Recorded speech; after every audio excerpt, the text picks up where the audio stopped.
Let's get it. Let's get it.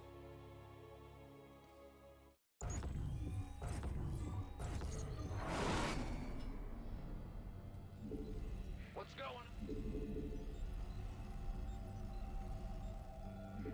Yo, Bartholomew, what's up, what's up, what's up? What's up? Oh, looks like the YouTube did go live as well, so we're good today. I accidentally configured the stream incorrectly. So yesterday's YouTube broadcast never actually happened. It was a tragic missed opportunity.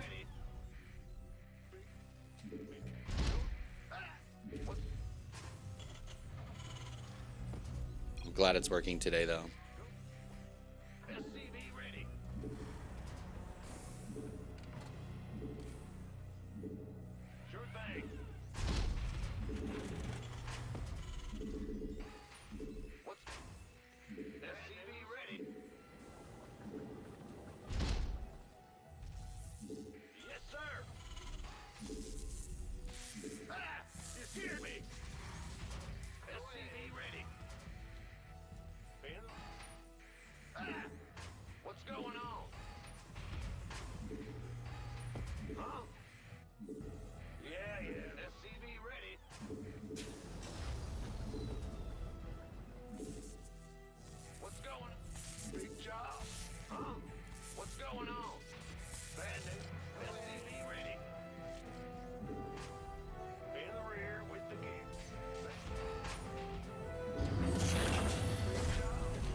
He's an aggressive kitten, that's for sure.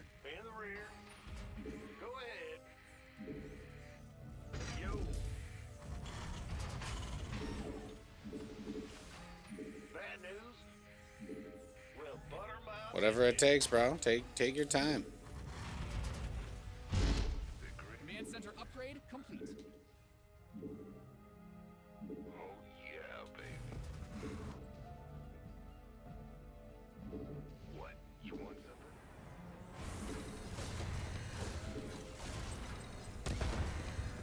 Add-ons finished.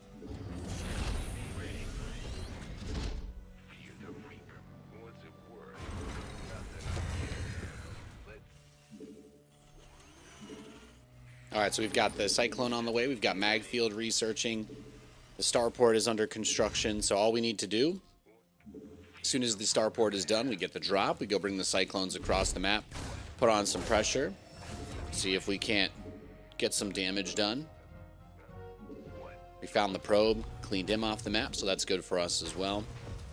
Removes some of the possibility of him just dropping a pylon in a gateway for some kind of follow-up all-in here. It's the last thing that we want to deal with.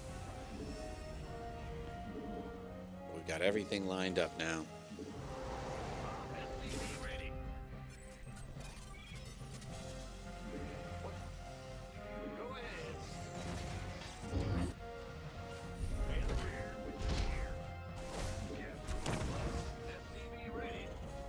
What the hell, man?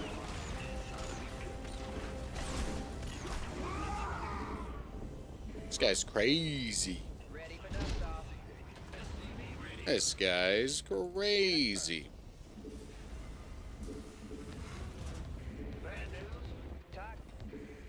Waiting on you.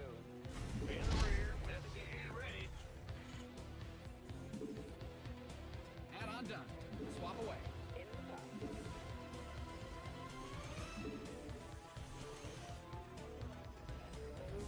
Where's the emergency?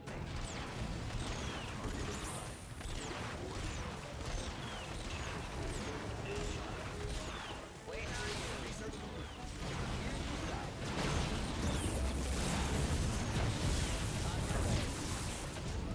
I heard that. Light here. Ready for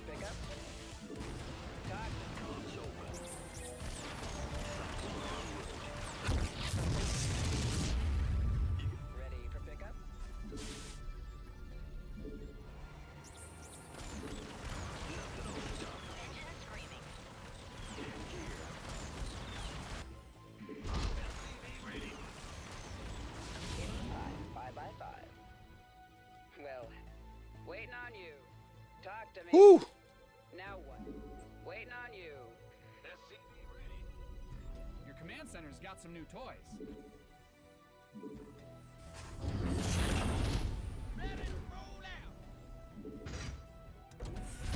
It's a pretty good save, I think. Life flight's here.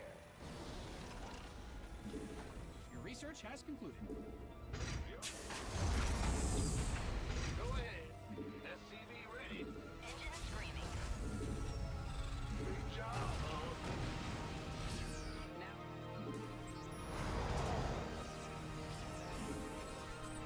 Now, All right, so now we've got third base landed. Banshees have made it into his base. We can start to get a bit of harass done.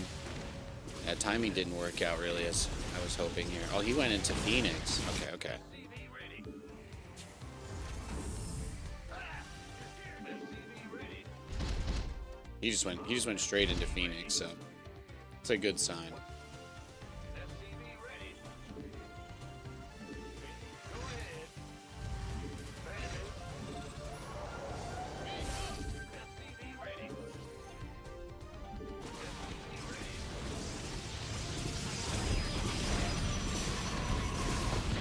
Yeah, okay. So he's just gonna try and turtle here. That's all. He's probably just gonna try and rush up to like carriers and tempests. I do think that Research is ready. it looked like he was gonna get aggressive earlier, but I guess I did too much damage to him. I accidentally scared him. I accidentally scared him off. That does happen sometimes here. Yeah, so he's gonna turtle, be really greedy, and just try and take a bunch of economy with his Phoenix. I think that's it. I think that's all we're gonna see out of him. You mined out some of your minerals. Command center 2.0 ready to go. SCV ready. somebody, get me out of this mess. SCV ready. The add-on is complete. Waiting on you. Add-on done. Swap away.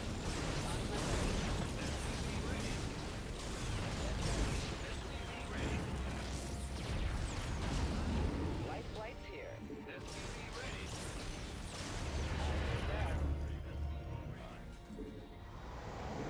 SCV ready. What's going on? In the rear with the gear. Ready. SCV ready. Go ahead. You scared me. Ready to plunder. Your research is ready. He's just rushing up. He's rushing up to a setup to defend against, or to just like shut down my mech.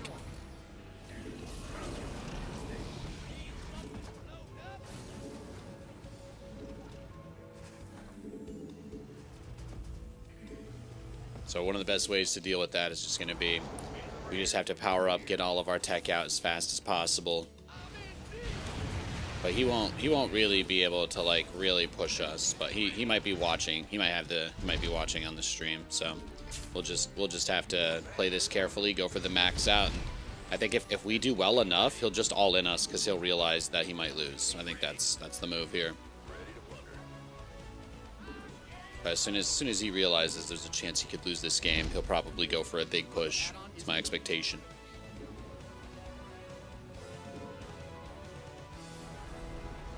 Your SCVs are being It'll take him a little while to catch up to that reality. Yeah.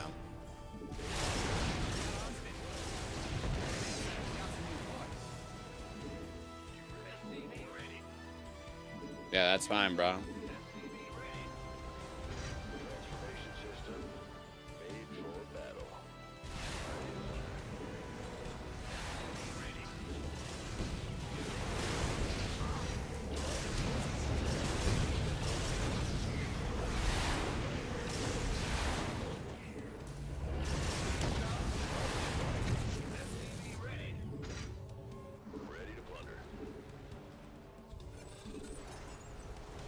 Because you know he's just going up to carriers or Tempest during this. The whole point is to make enough money that he doesn't have to worry about that. I can't attack him either because he's turtled up with a ton of photon cannons. So We just have to, again, kind of just keep our cool, methodically, just move, take our resources.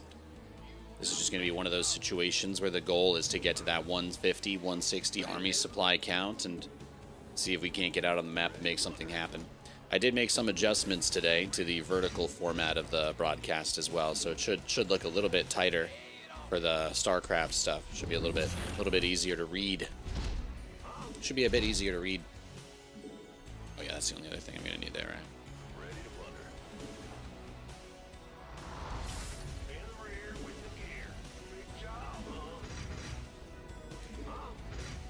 Now the only thing he could do that would honestly be like a huge pain in the ass would be if he was like already putting cannons outside of our base and stuff.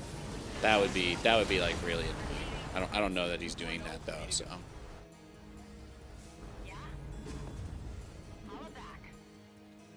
I don't think that there are already like 50 photon cannons all over the map, so I'm not worried about that, but that's definitely one of the things that would be annoying to see.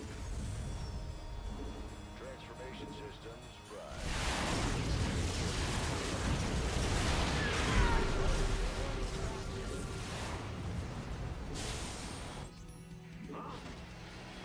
Let's get into the fight. Big job, huh? There's no doubt that he's got something going on, right? He's got something going on here.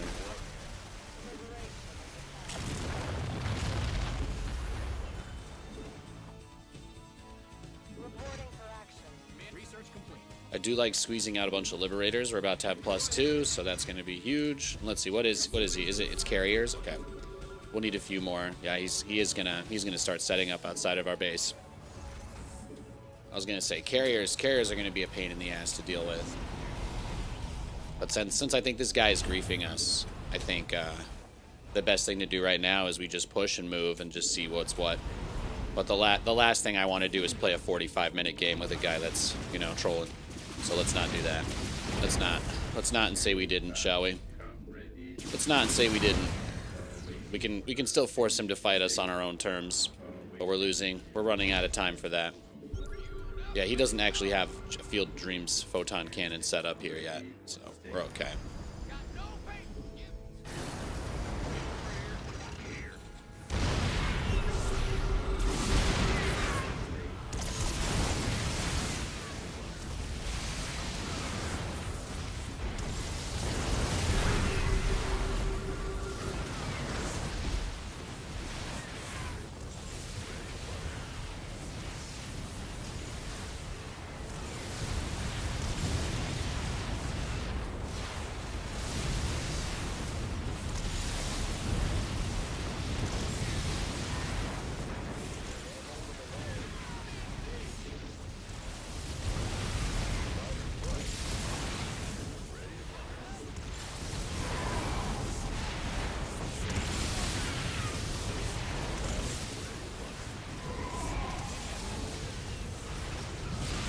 All right, GG.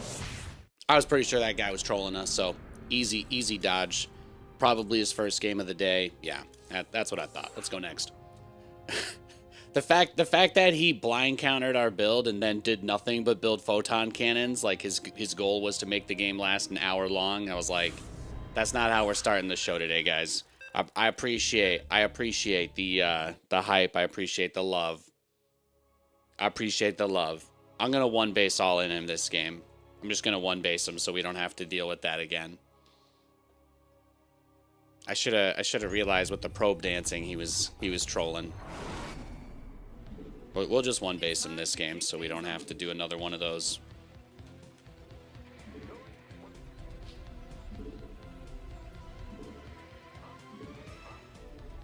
Practice our Cyclone micro this game.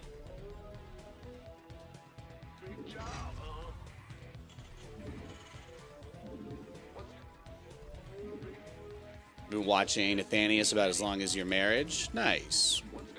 Just a 3-month streak? Yeah.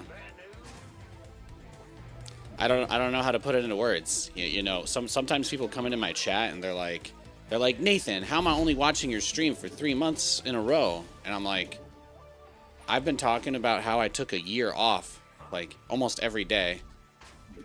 The pressure you guys put on me is crazy sometimes. I love you, though. I actually did the wrong... I forgot to take my gas, so let's just go next. I'll see if I can dodge him. If he's not sniping us, then he'll queue up for a game very quickly, so... And if he is sniping us, then we get to take a couple-minute break here and collect ourselves before we get forced to play another game against this guy.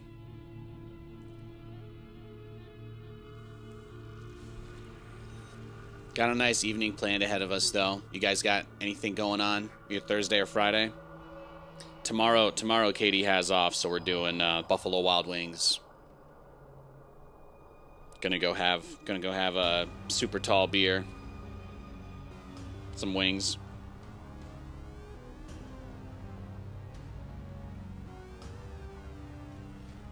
All right, you got a game. See, we're good. We're good. Just old paranoid Nate. Keepo.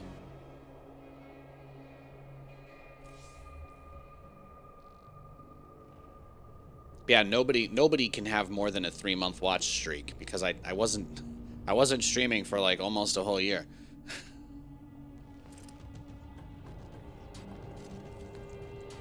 I appreciate you though.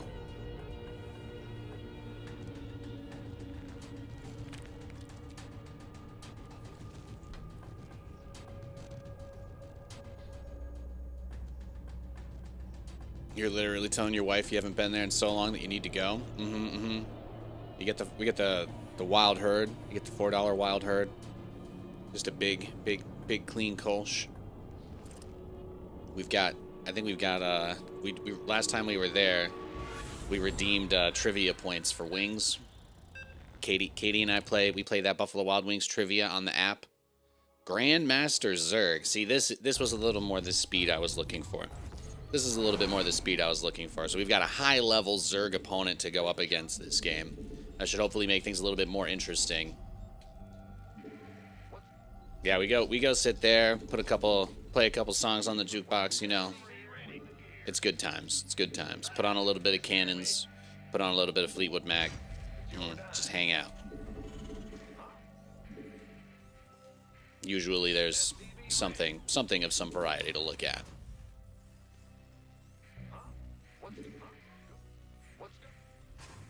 Hey, Rizzy, good to see you.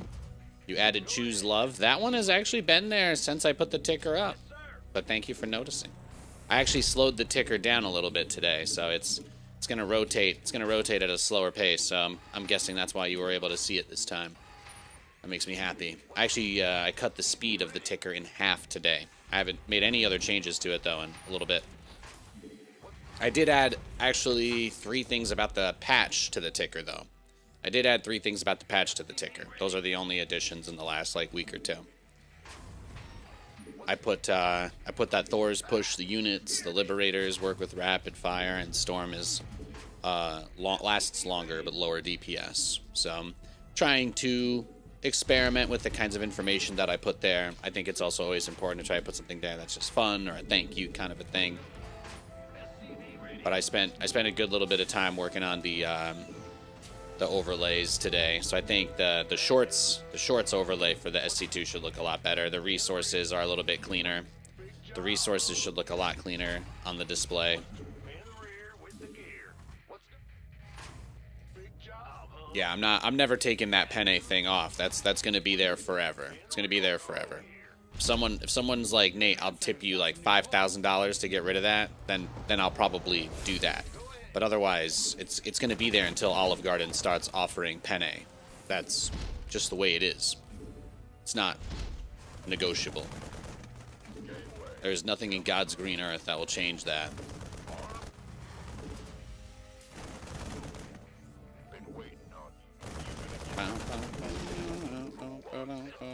Oops.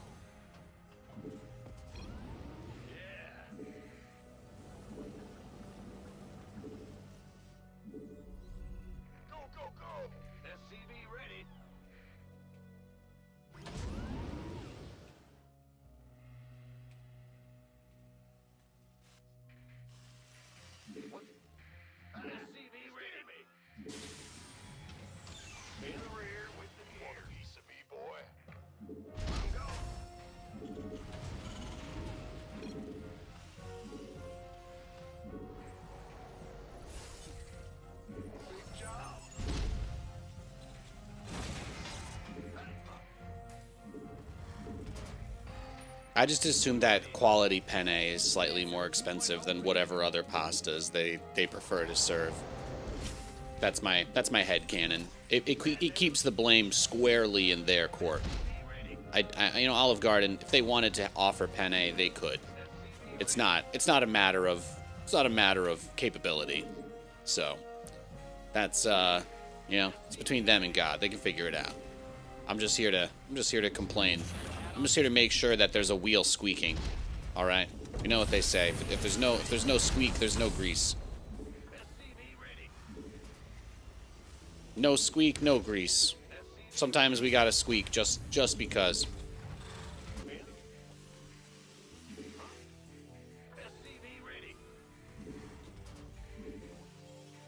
Sometimes you just gotta squeak.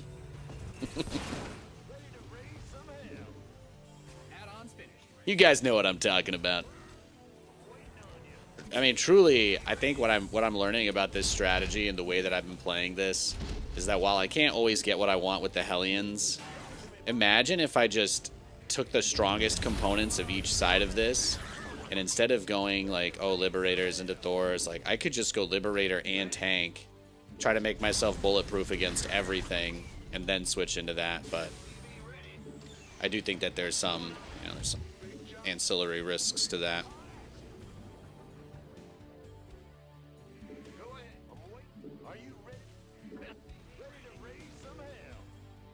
Yeah, honestly, you know what? Why not? Why not get the Liberators out at a slightly better time here?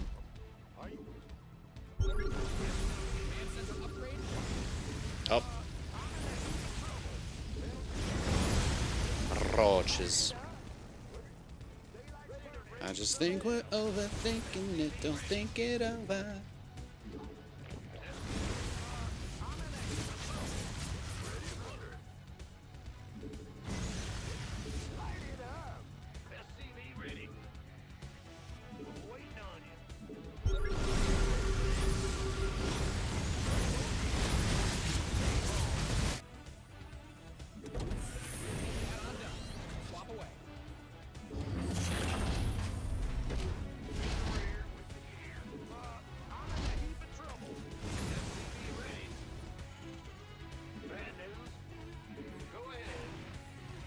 What you got going on over there, big boy? You got a spire for me?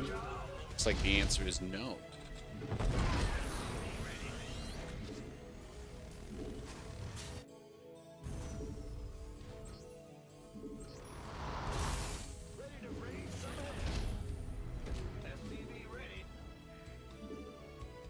Add-ons finished.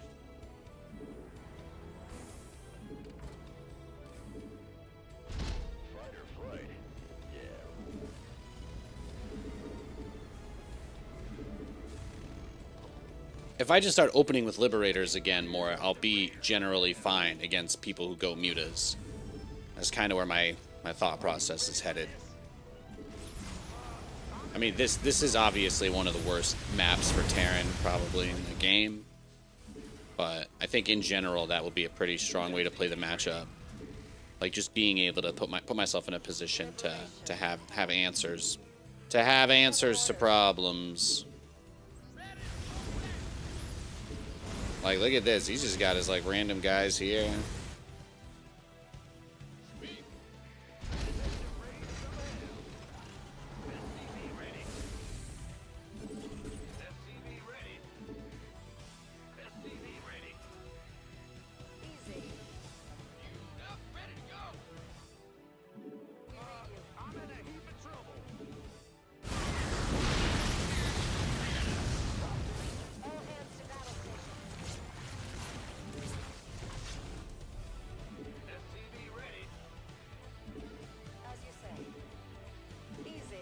Well, at least he didn't already have that one pre-positioned. That's nice.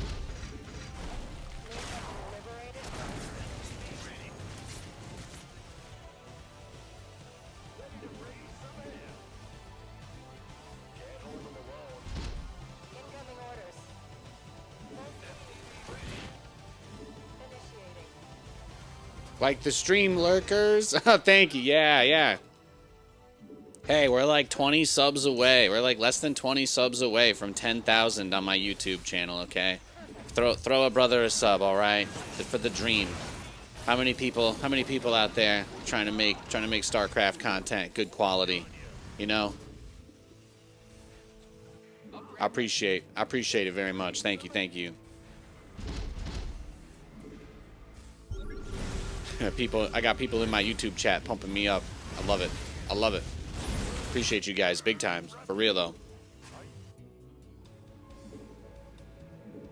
Command center upgrade complete. Your add-on is complete. Yeah, he's going into the hive right now. So essentially we're just kind of in that phase where the hardest thing about being in this position is not necessarily having the easiest access to that fourth base, you know? And we're gonna see him use a lot of static defense this game. He didn't even wait for it there. He's like, up the moment he saw me unsieging that guy, he was here. You know what? I'll take it. I'll take all the drones. Fuck it. I think that was worth it. What's going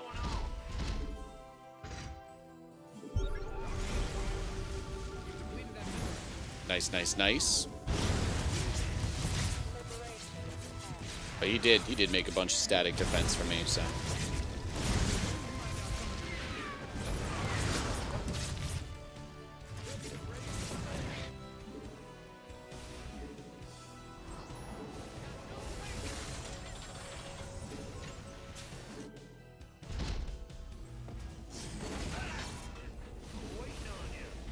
Yes, sir. Initiate. We read you.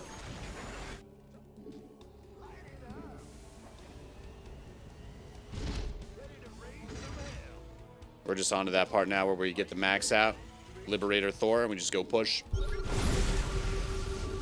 He hasn't really done anything this game, right? He basically barely tried to poke us with some roaches, but yeah, that's what I thought. He just went to ultras. It's just another Zerg turtling to ultralisks. That's all. That's all this game was. That's all this game was. Just another Zerg turtling to ultralisks. We're very used to it. He had no vision of that base, but he was ready to go for it as soon as I was, so it's a little sus. A little bit sussy. Yeah, he is just still waiting for it, isn't he? Yeah. Yeah, he is.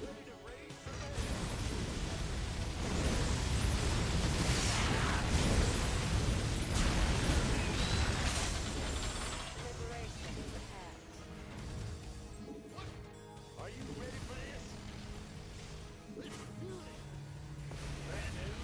Got it. Boy is here.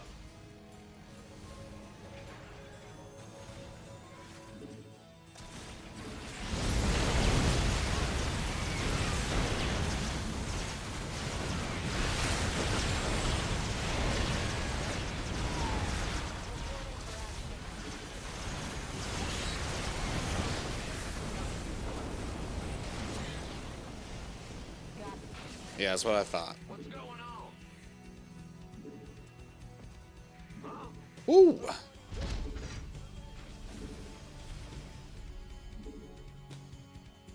Big job, huh? Attention. Well, he tried. SCV ready. His main goal is to just keep the Thor count as low as possible so I can't actually max out and get out of my base. He doesn't want me to ever be able to leave my base.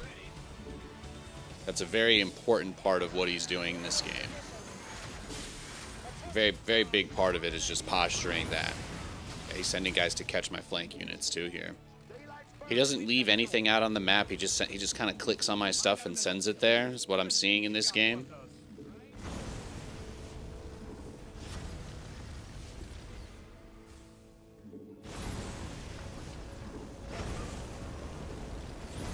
Command center 2.0.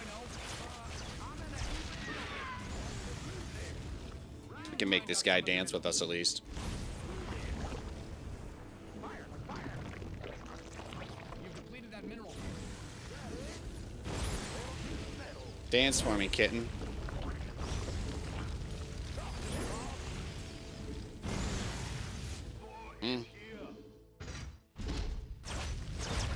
Beautiful. We have you on. Beautiful. Find out some of your minerals.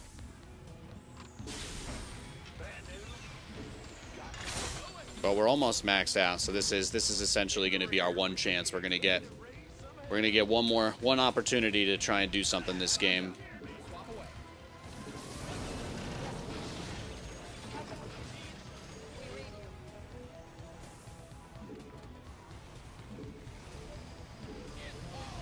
Command Center 2.0 ready to go. Reporting for action. Command Center upgrade complete. Lay it on. Got it. Go. Standing by.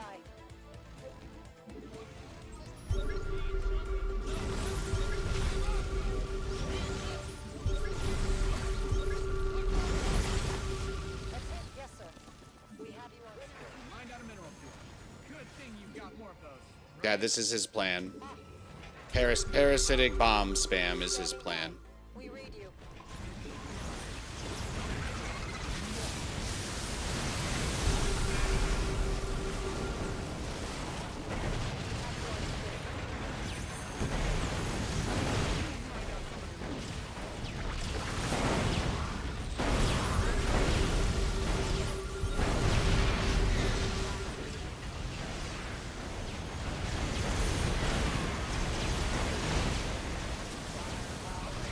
Yeah, absolutely cooked.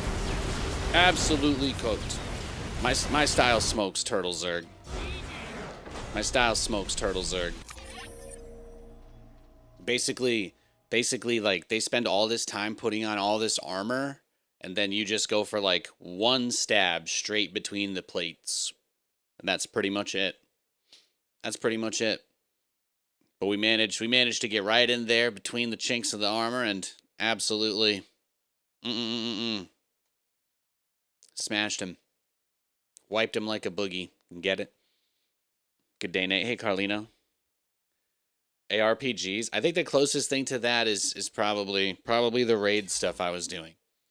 I've not been playing any like Diablo, or I've not been playing. Yeah, look at that timing. 3-minute Roachhorn and Lair, and he didn't really do too much there. So, but maybe my defense was just too strong. I feel like that map, the third base, is really hard to defend. So I was definitely surprised that he didn't try to pressure my third base at all. Maybe he was just being respectful.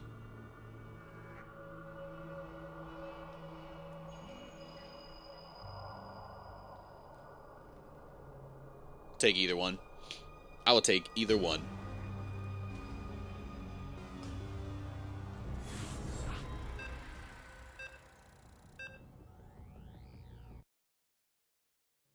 Last night, I had an ARAM where I got Malzahar.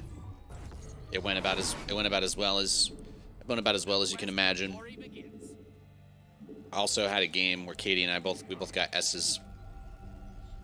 We dominated. Had a couple nice matches. We also voted to end the Squid Games about the round before the last one, so we finished. We started a game with 50 people, and then at 5 people left, we voted 3-2 to end it. So you get like a lot of bonus currency without having to actually play through the very end of the match if you do that.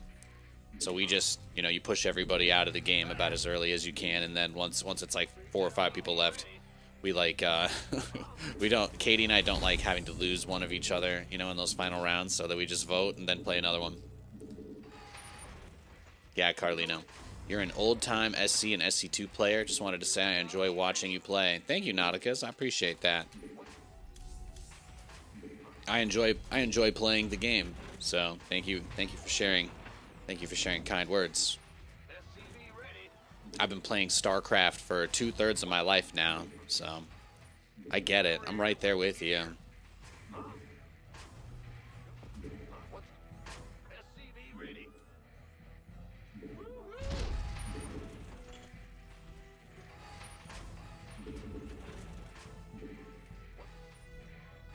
I've been playing all the RTS games since I was literally like a toddler, so it's okay.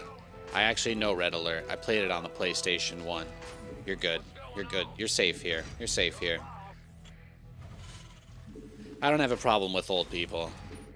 I just don't like bigots mostly, you know. There's a little crossover, but really with every population. So You scared me. Your command center's got some new toys.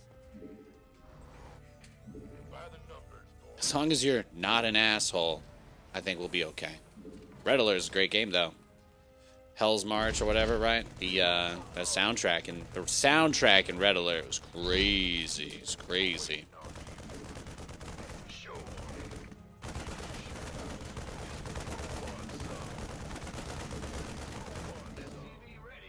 As long as you're not the kind of creep who tells women to smile, you know, I think you'll fit in here. I think you'll be okay. You got in the Chargers Vikings game tonight? They're playing tonight? I don't know. I really don't know. Looked up when Red Alert released. Damn. Yeah, I've been playing Brood War since I was 11 years old, and that for me would have been 2004. I was born in '93, so I've just been playing StarCraft and Age of Empires and all of those games like since I was a little kid.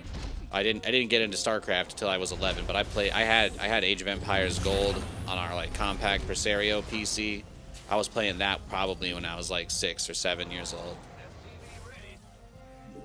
It's good stuff. Now we had Diablo on the PS1. We had Command and Conquer Red Alert on the PS1.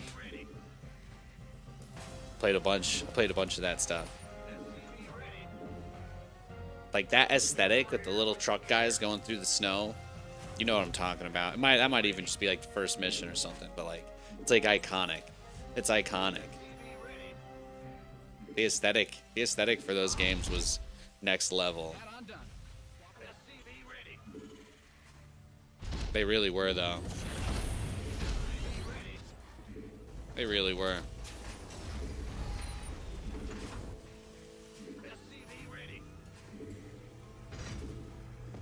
My SCV scout didn't really see anything crazy. Oh, he is going for a little chetta though.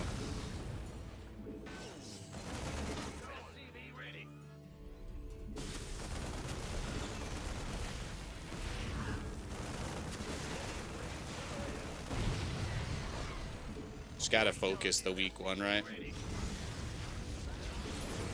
There we go.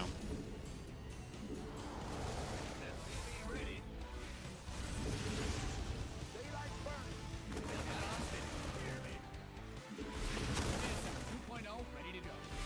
Yeah, that's fine.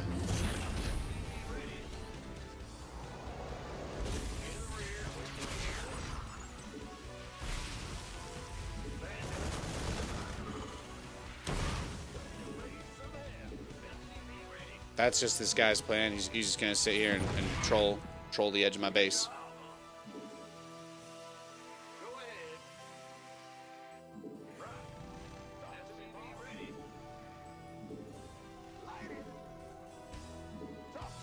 No? Okay. Good. Good boy. Good boy. So he just kind of like barely slowed down my expo there. That's it.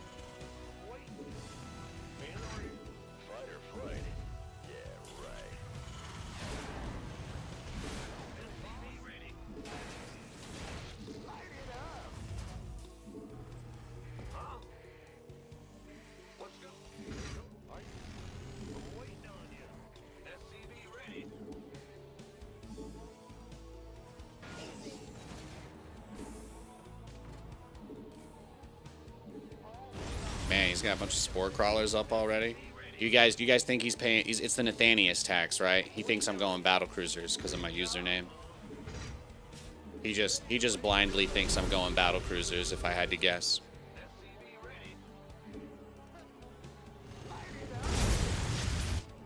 Yes, sir.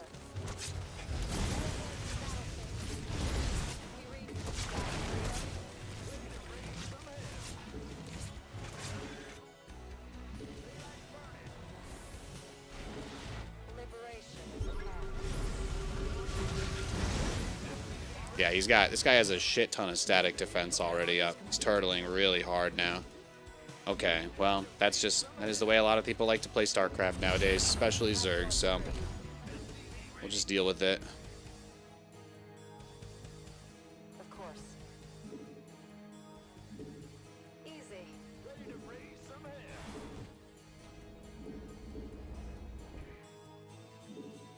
Man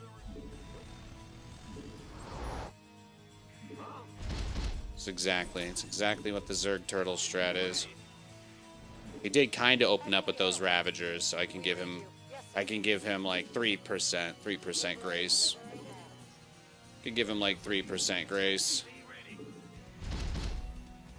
No, I stopped going battle cruisers. I stopped going battle cruisers because it's too easy. It's too easy to just snipe me and counter them. I have to play slightly better army compositions these days. I can't get away with memeing quite as much as I used to.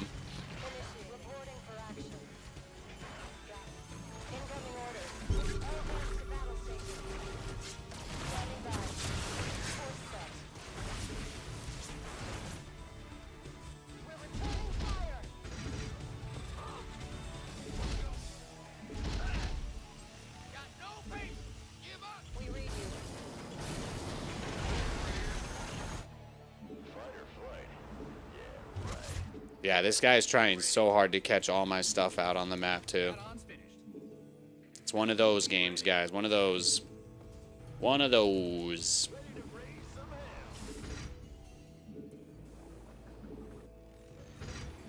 I didn't even have an engineering bay, so it's kind of nice there. It could definitely was some risk. But we got him to build a spire. I don't think he wanted to. I don't think he wanted to.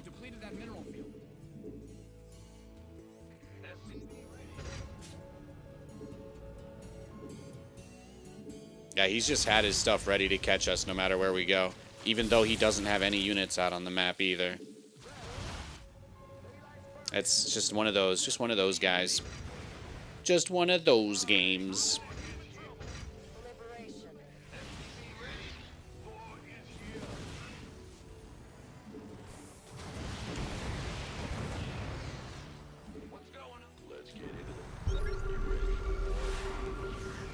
The only way they really answer this is we just have to get out there and push him as fast as possible. Because he could just be trying to waste our time here.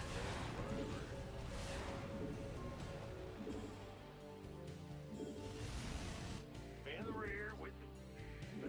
Go ahead. Mind out some of your minerals.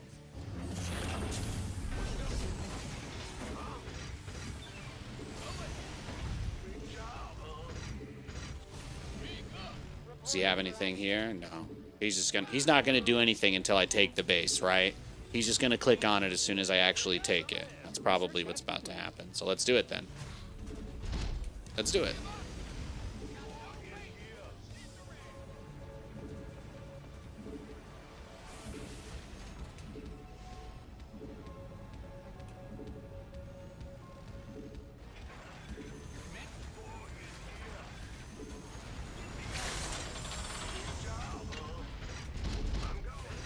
Upgrade ready. Noise. Raise some hell. Got no patience. Mind out a mineral field. Good thing you've got more of those, right? Man the rear with the gear. Yeah, I'm guessing he's just rushing to Ultralisks here, right? That's always what's happening. That's always what's happening. You just heard what the Jets owner said about the coach versus quarterback? Yeah, if you didn't know, dude, he's friends with the orange pedo, man. If you didn't know Woody Johnson was a piece of shit, I don't know what to tell you. The Jets ownership has been awful for a long time. Been a long time.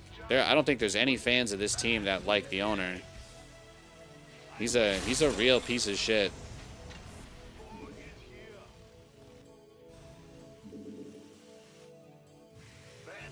He unironically admitted that he let his kids pick who the Jets signed based on their Madden player ratings.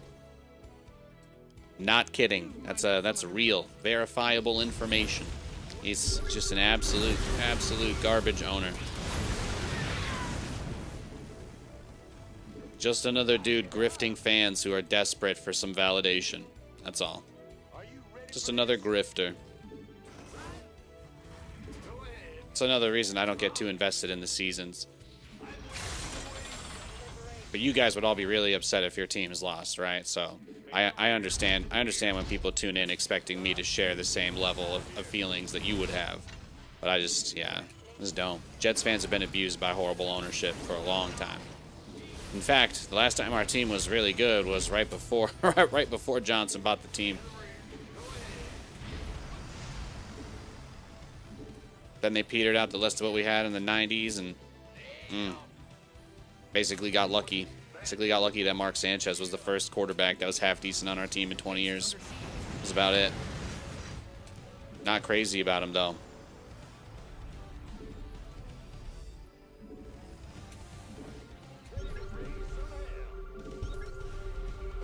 Yeah, what are you gonna do? Yeah, that's what I thought. Yeah, he's so boned.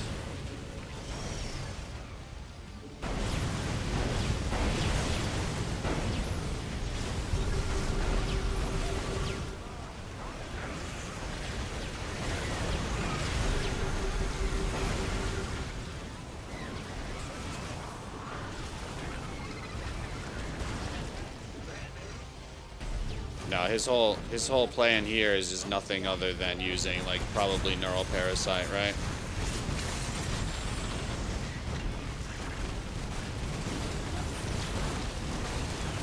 Or he's gonna legitimately try to base trade me here, which I think would be hilarious. But hey, you know, whatever rocks your socks. Yeah, he is. That's absolutely hilarious. That's absolutely hilarious. That's his plan. He's literally just gonna base trade. That's fucking funny.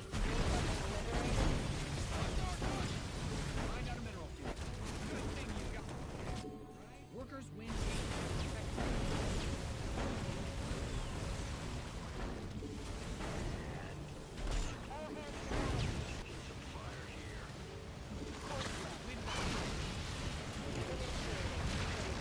Yeah, this guy's so pissed. Base is getting blasted.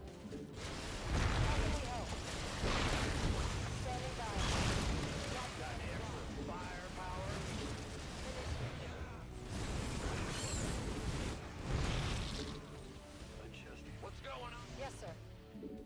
Easy.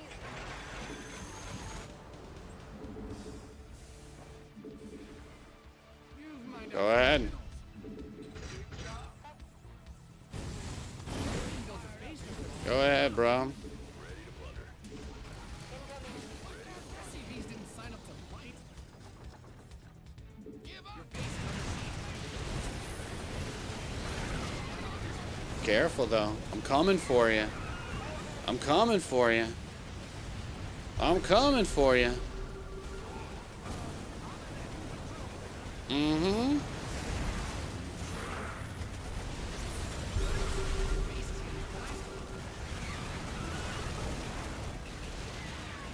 Uh-oh. Uh-oh. Uh-oh.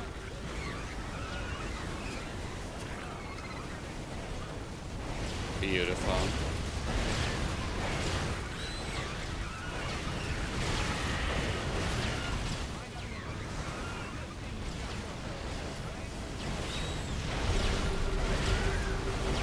Where did he rebuild all the tech, you think? I guess we just go top left, right? That's the move here.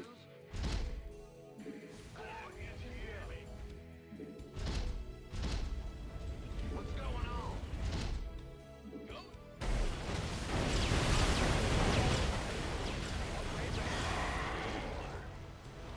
Boy is here. Ready to raise some hell.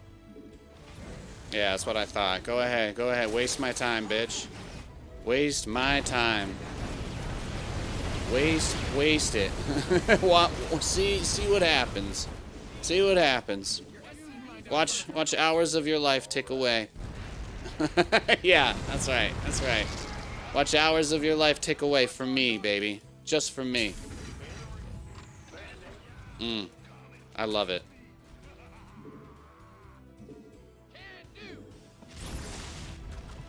Mm-hmm. Oh yeah, baby. Yeah, big baby. Is big baby gonna lose his StarCraft game? Uh-oh. Uh-oh. Uh-oh.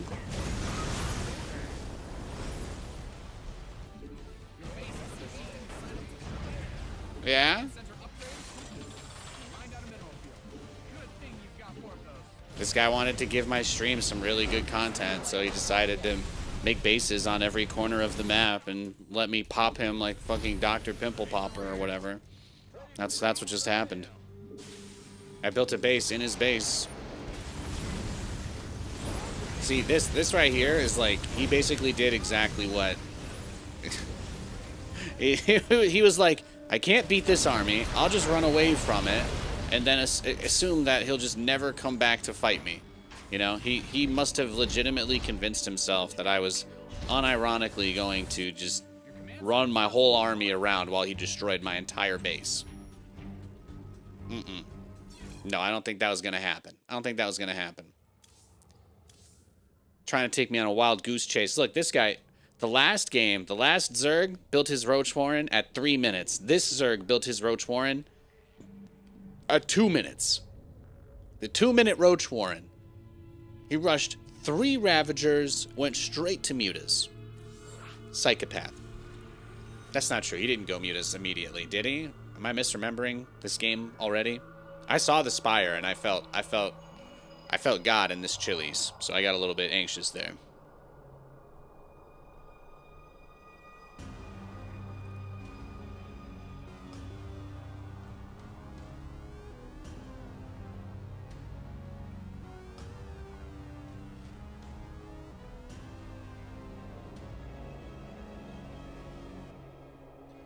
Other sports have done more over less. NFL, I mean, owners aren't really held accountable for anything. No, there's plenty of just bad owners that just make bad decisions and their teams lose all the time. The Cowboys are another one. I mean, the Cowboys are one of the most popular teams in the NFL, and they like pretty much never win.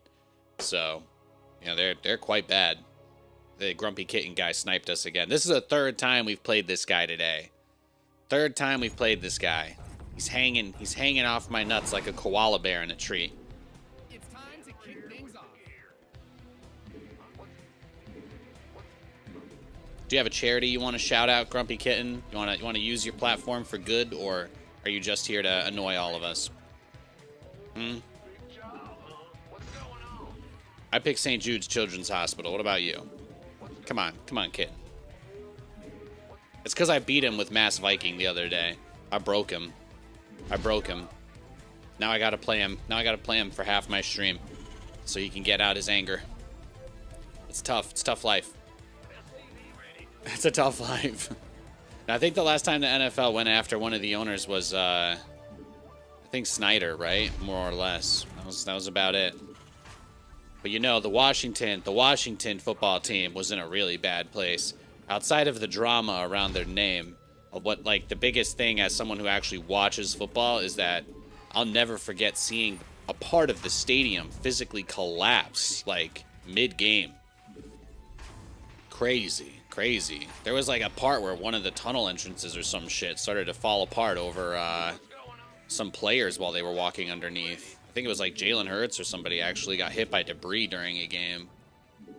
But that was truly bad ownership. You know, it's one thing to be a bajillionaire. It's another thing to not even take care of the thing that you do for vanity because you are a bajillionaire. You know, there's people with money and then there's people with self-respect, right? And even if you admit that you don't know anything about sports, you can recognize that the smartest thing you could do would be to get experts that know their stuff and let them make the decisions, and then. You know, then that's just life, right? It's like, how do we make sure that the people we're hiring are the right people for the job, et cetera, et cetera. Very, very, very standard stuff. I'm not going to dignify this guy with a long game because he is trolling us. So we're just going to do our regular build. He can blind counter us and win as fast or slow as he wants. Doesn't really matter to me. And then we'll go next. And just in case I'm being paranoid, maybe he just won't be completely ready for everything I do this game, and we'll win. Kappa. X for doubt.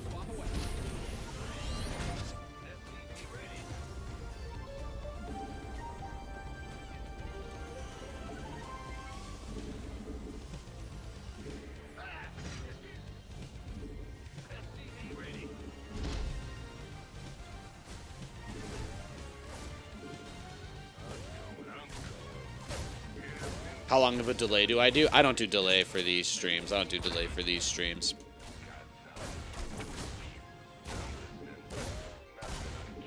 Add-ons finished.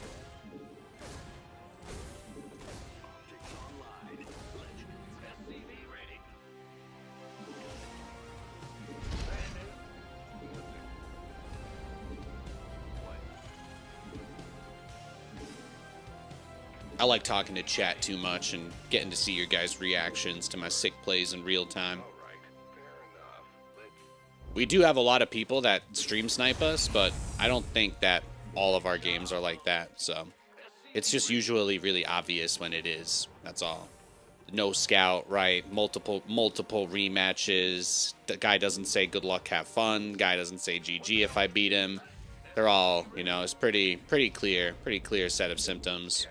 But also, for the most part, I don't play people. I usually don't end up playing most of my opponents over and over again. I don't actually do that. It's like kind of rare for me to get multiple games against somebody. So when I start running into a guy 4 or 5 times in one day, it becomes kind of obvious.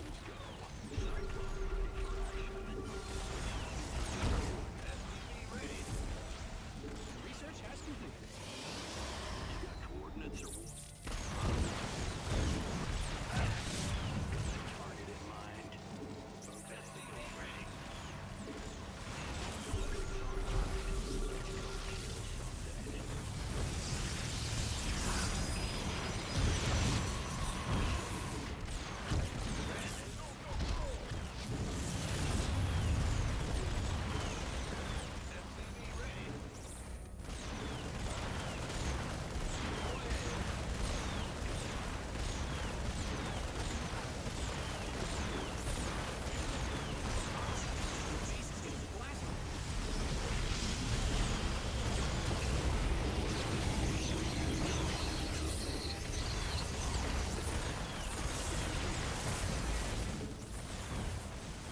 There we go. There we go. Now he's a really grumpy kitten.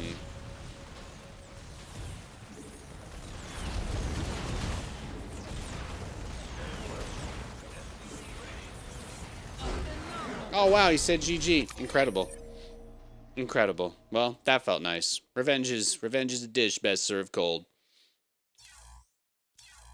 Then they come in chat and say they're not sniping. It's also a guarantee. You know, the average person who comes into chat usually says something like, "Hey Nate, nice game," or they say something like, "Yo, sick micro," or "Hey, how's your Thursday going?" Or they say something like they pay attention to the things that I say, and they're like, "Nathan, did you see the Love Is Blind finale? I can't believe no one got married. They all crazy bitches." Then I'm like, yeah, the men were horrible this season. I mean, straight up. Actually, all of them. Pretty much everybody was terrible except for Kay, right? She, yeah, I can't blame her. Can't blame her for leaving him, but, I think I can only watch a man scream at the top of his lungs on camera so many times before I don't find him attractive anymore. But there's a lot of great things we can talk about. So, I'm always down. Isn't there some like crazy gambling bust or whatever? They said the Pacers coach or something was like rigging poker games for the mob. Oh, he went Nexus first. Yeah, the disrespect. Crazy.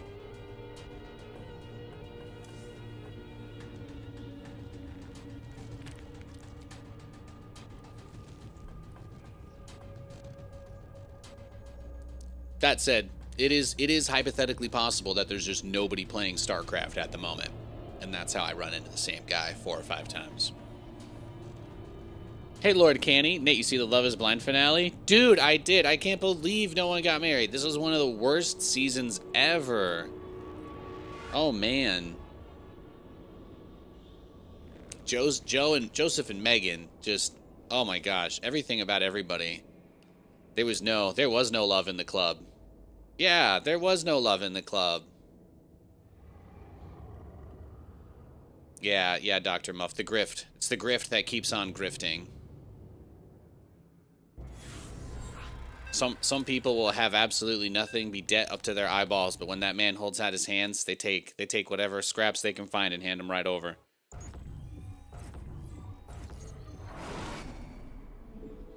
Yeah, what was it, like ripped off like the side of the White House or some crazy shit? Nuts, nuts. What are they calling it, right? It's like the Epstein Ballroom, I think. They're building the Epstein Ballroom there. Crazy. Craziest shit of my life, man. Can't make it up. You cannot make it up.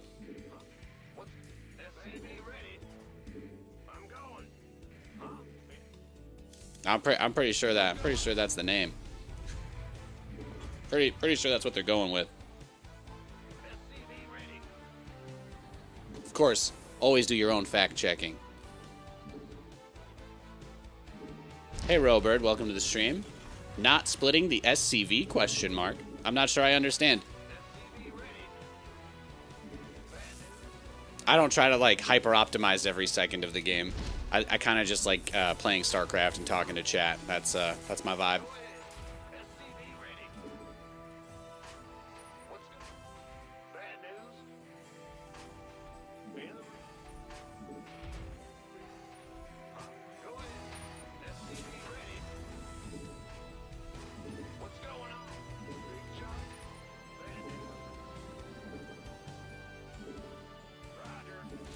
On the game start?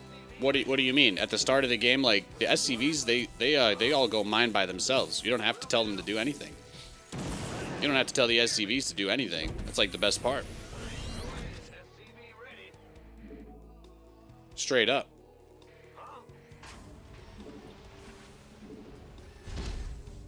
Now your probe is stuck.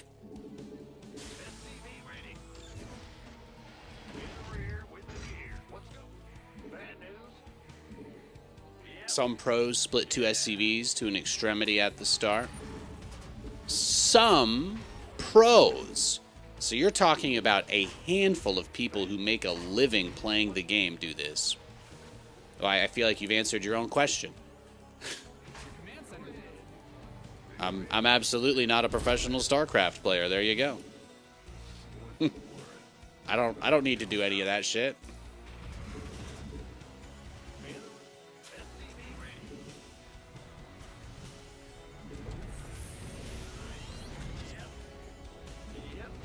I'm just here for a good time, baby.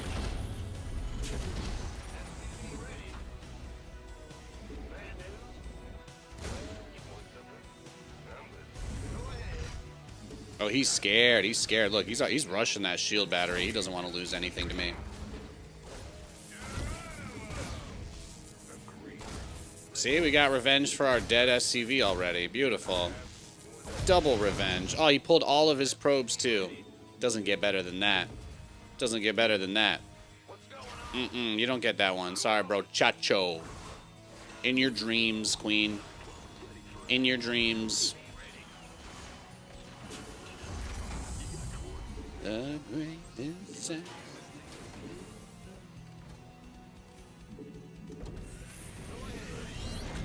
You're not sure it's more efficient, but it's a habit you got from Wings of Liberty. Well, back in Wings of Liberty, you had to split your workers every game.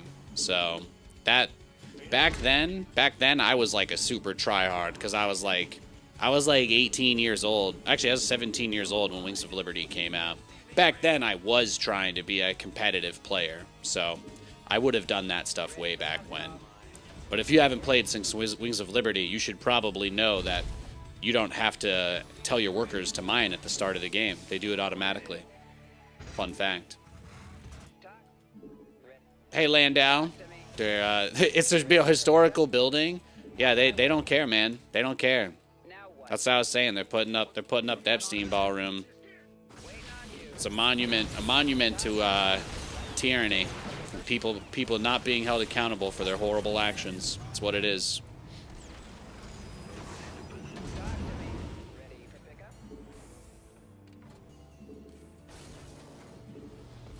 Just another thing to rile people up and remind them that this country's turning into a dump. SCV ready.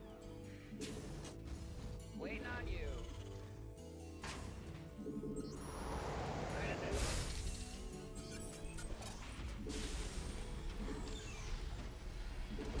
SCV ready.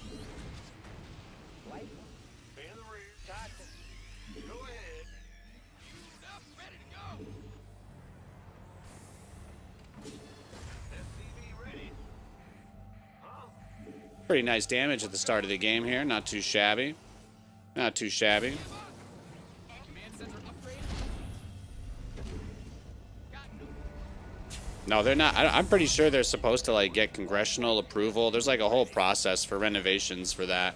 But again, the whole, you know, the entire story of the administration is just literally breaking every law imaginable and saying good fucking luck.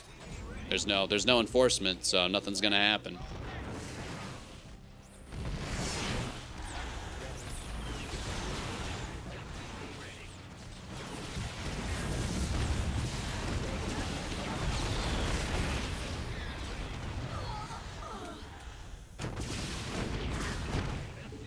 Your research has concluded. Gotta have to hope the Avengers come from a portal from another Earth. Got no. Good luck. SCV ready.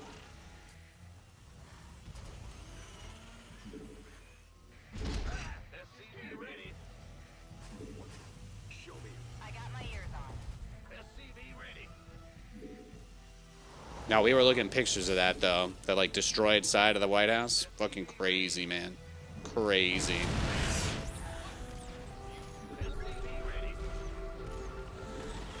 All for an insane old pedo. Rip, man. Engine screaming. SCV ready. Fine. You hate to see it. Big job, huh? SCV ready.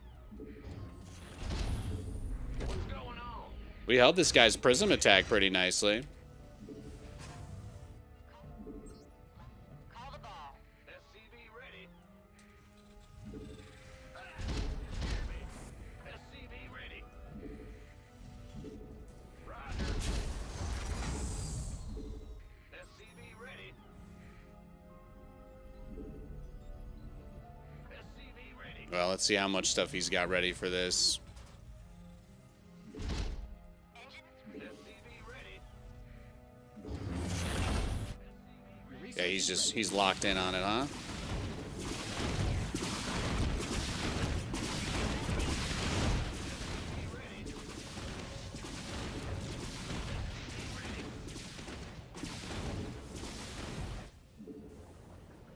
You got nothing?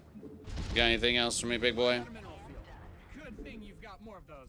No, but this is the best part though, because when you build this many Banshees and you play this style, what you're really doing is you're also forcing them to make an insane amount of stalkers that most of the time they don't actually want to have. Like sometimes, of course, they do, but like there's just this really big dynamic with how they perform against the siege tanks. So when we're able to put somebody on the back foot like this, when you're able to put someone on the back foot like this, it really helps a lot. You just get as much there. SCV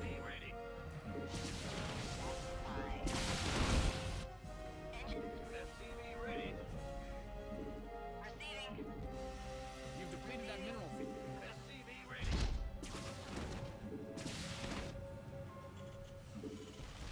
Command, your base is under siege.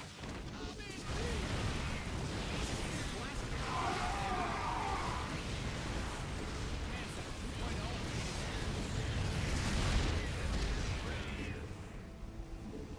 SCV ready. SCV ready. Can do. Mayday. SCV ready. Loud and clear. SCV ready. Reporting for action. SCV ready. SCV ready. Boom, boom, boom, boom, boom, boom. Roger that. SCV ready.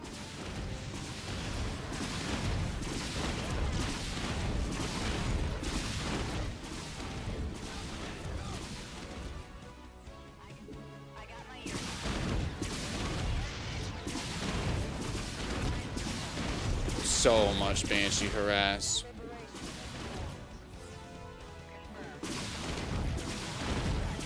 Now you guys know why people make so many photon cannons against me.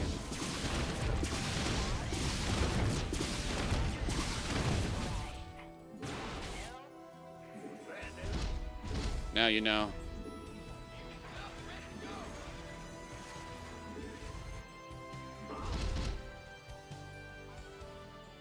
Just bring them back, heal them up.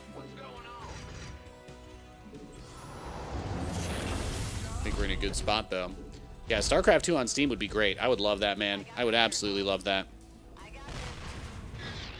Go ahead. Receiving. Loud and clear. Reporting for action. Yo, Krieger, thanks for the follow. Appreciate it. Good to see you, Chungus. Liberation is attacked. Go ahead.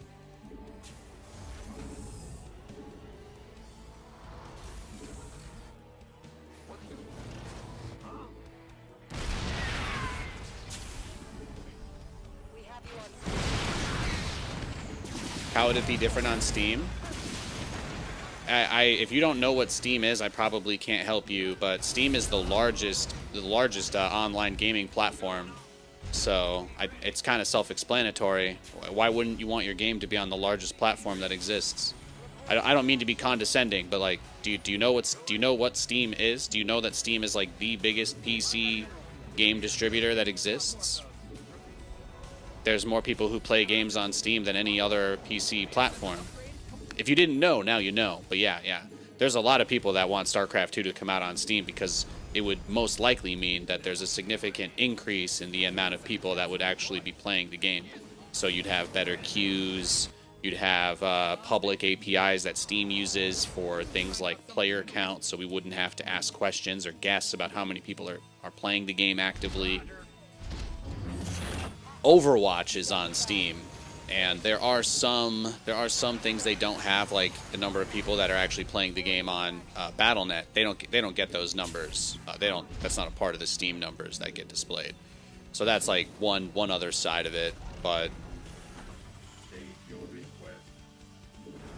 I don't really have that many Banshees. I feel like we've held so much harass here. I should just get a few more Banshees, a few more Liberators, and then we'll be good to go. Yeah, Diablo 4 is also on Steam. There's a lot of Steam is the biggest platform to be on. If you were a software developer and you wanted to publish a game, especially if you're not a AAA bajillion-dollar company like Blizzard that has its own launcher, what you would want to be on Steam. You're not going to get people to play your game if you're not on Steam 99% of the time. So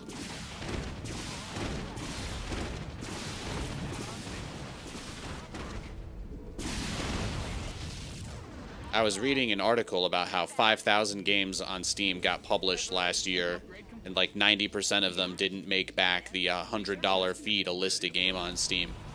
This was interesting to me because I had no idea it was so cheap to list games on Steam. So that was about it. We're almost maxed out.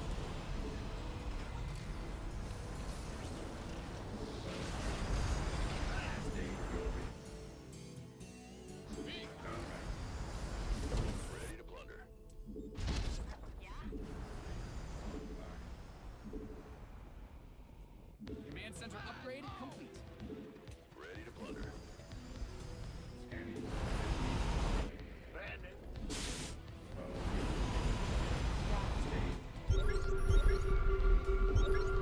Oh yeah, right here. I mean, this is it. This is the dream.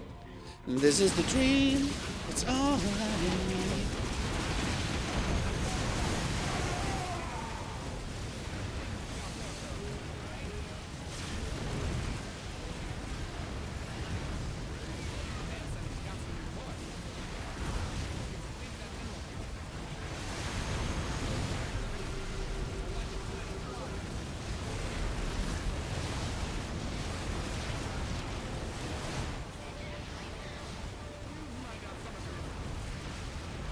Nate, you're like really making this as hard on yourself as possible, aren't you?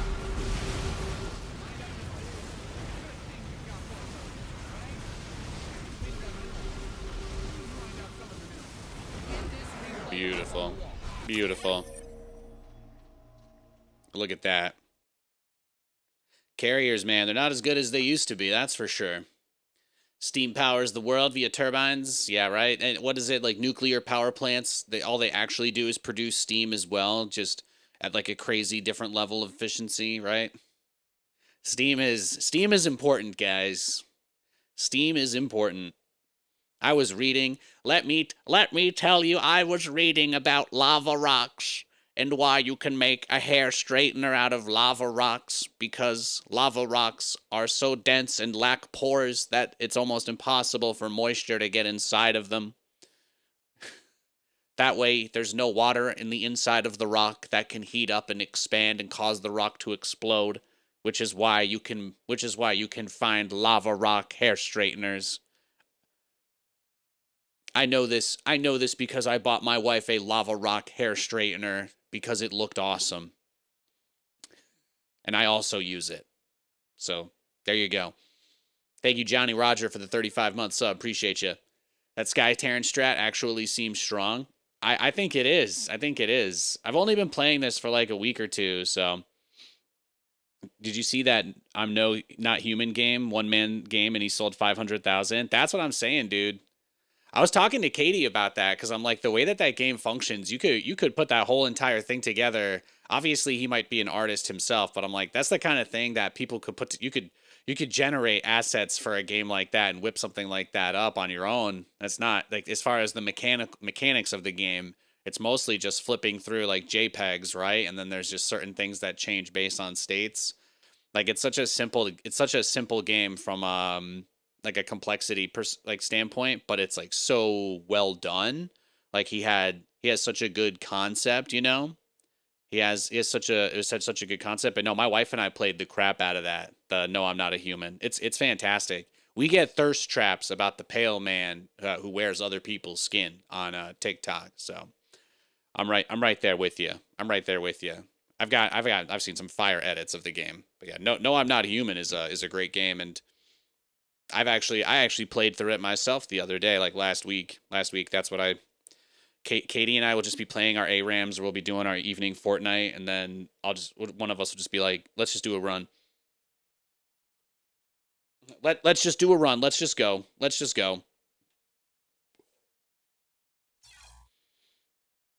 That's a great game. Was the neighbor's daughter ever infected? No, I don't think she's ever. I don't think she's ever a visitor. She's not a visitor, but she can be killed by them, and she can also be taken by FEMA. So I don't have like too in-depth of an understanding of how it works, but the ballerina is always a visitor. The ballerina is always a visitor. The tall guy that gets kicked out of the bar is always human. He's never a visitor. And the neighbor and the neighbor's daughter are humans.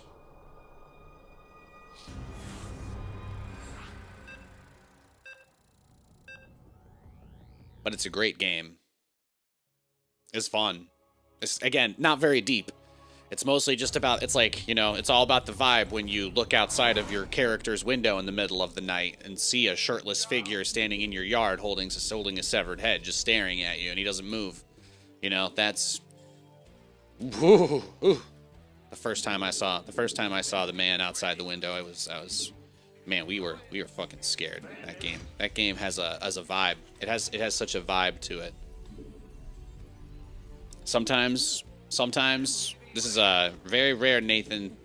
I'm not going to tell you guys stuff like this very often about my life, but sometimes when we go for an evening walk and go for a little evening shabu walk, put in one earbud in one ear, and I give Katie the other for her other ear. We just play the nighttime song from that game while we're just out on a stroll.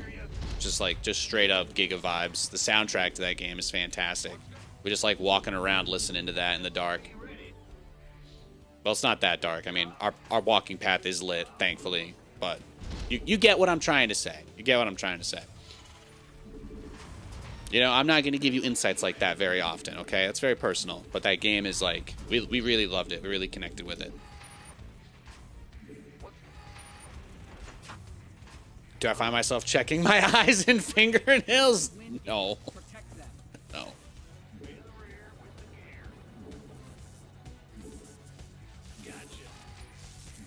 We had that conversation. Katie said that she would just be the one carrying me around, like the couple in the game. So I think we're already there. We've had that talk, so we're good.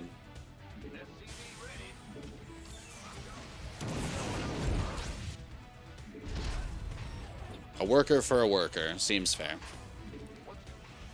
And now I don't have to. Now he can't harass me anymore.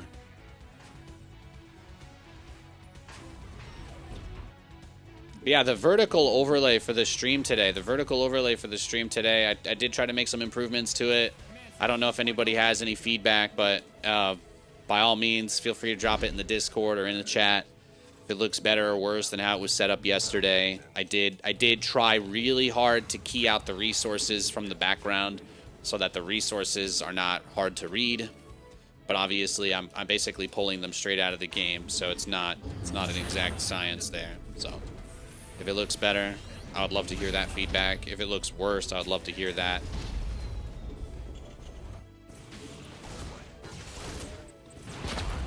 That's pretty much my big thing today. Just trying to make sure that the stuff I'm working on is, I'm trying to gain yards, trying to move the ball forward. On the way.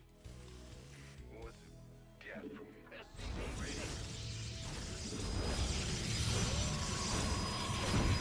Nice. I'll take that. Look at that, another worker. Beautiful. Beautiful.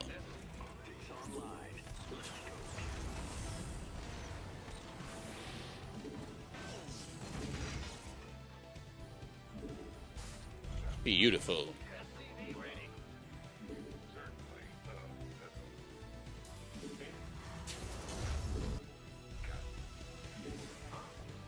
Timing on the Cyclone, yeah, it was nice. It was nice.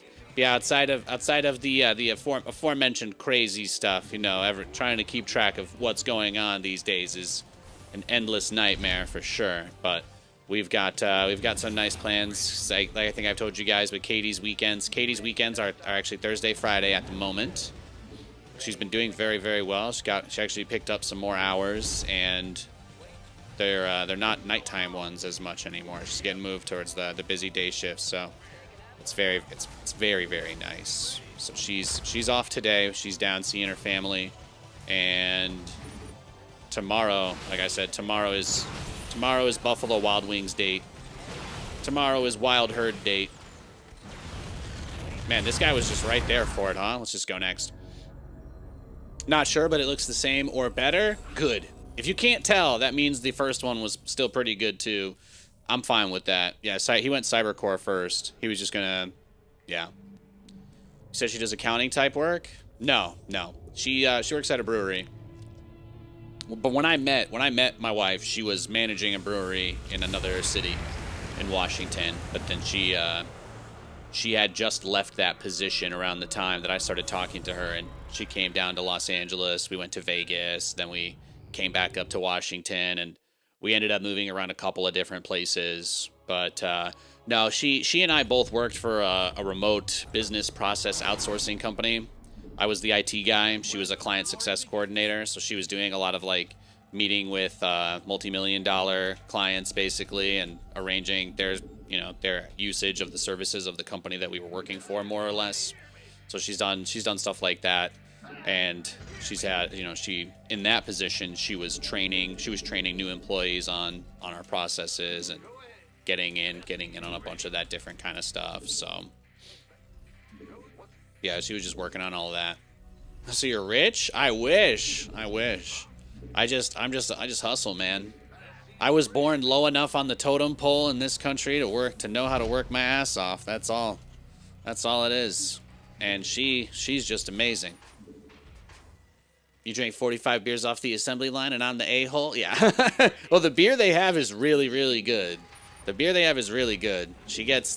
very generous and lenient, so she brings home a pizza and 2 tall boys every night. It's good times. Or a salad. Sometimes we do the kale salad. Sometimes we do the pretzel. It's not always a pizza, but yeah. Yeah. You're just like me and married up? Yeah, exactly. Exactly.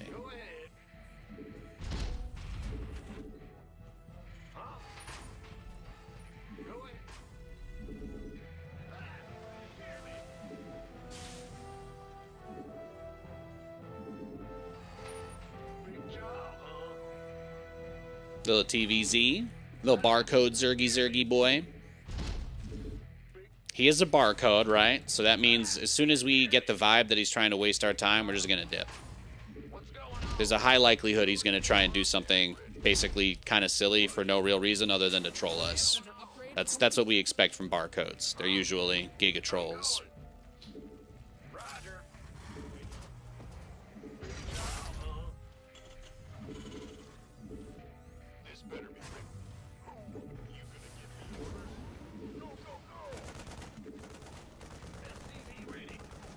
You don't know why you thought that then? Well, yeah, well, like I said, she was working for a the company did like bookkeeping and some accounting services, but they didn't actually have any like CPAs or anything, so it was mostly just a lot of bullshitting going on. Part of the reason why we're not there anymore. There were a lot of reasons. There were a lot of reasons really, but I don't see much benefit in punching down, so I prefer to say we had our disagreements and went our separate ways. I find that's the most mature way to go about it. But yeah. So that's probably why. It's probably why you think doing that. Lewis living the best life, dual income, no kid, dog. Yeah. Oh yeah.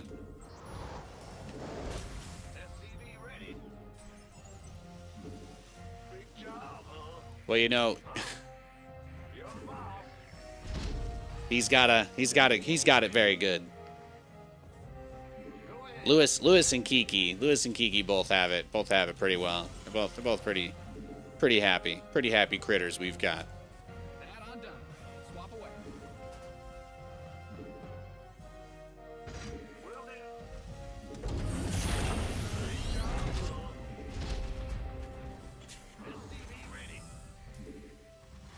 Barcode should be made to see everybody else as a barcode. You've got some beef, huh? My favorite is when I'm playing another game and I occasionally see somebody with an LLI name. Like when I'm playing, I'll just be playing League of Legends and some guy in my ARAM will be a barcode and I'm just like, what the fuck? I'm like, what? Some guy in my League of Legends ARAM will just be in a barcode account. Like, bruh, what is going on, dude? Like, seriously, what are you doing, man?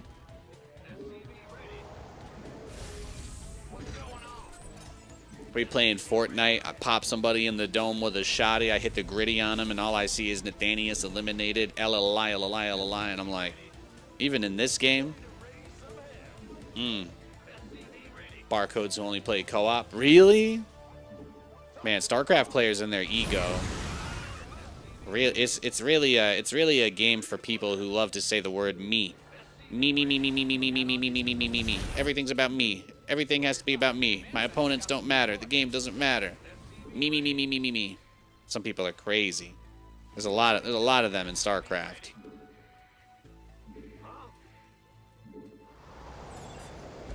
The entitlement.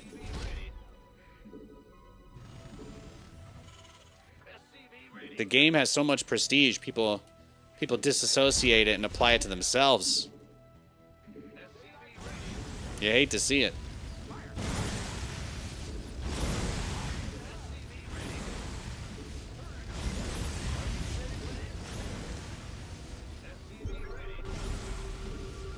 Look at this turtle setup he's going for.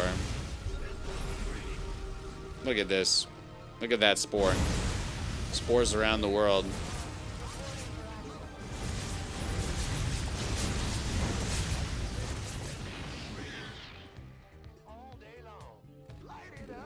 Yeah, he's gonna turtle.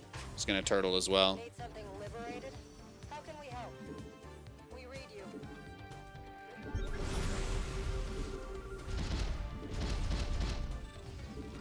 Talk to me, boss.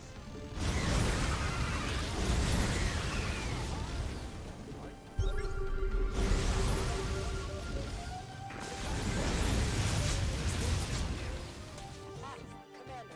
Add-ons finished.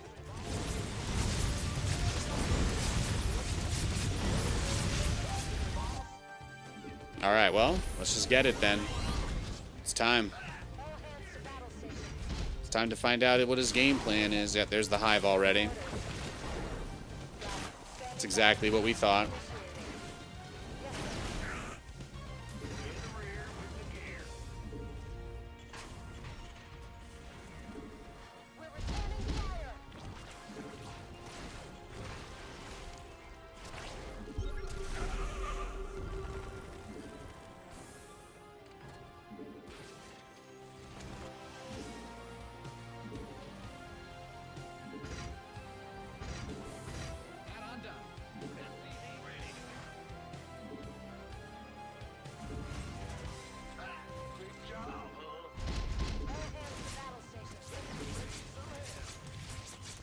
Bow, bow, bow, bow, bow, bow, bow, bow. Add-ons finished.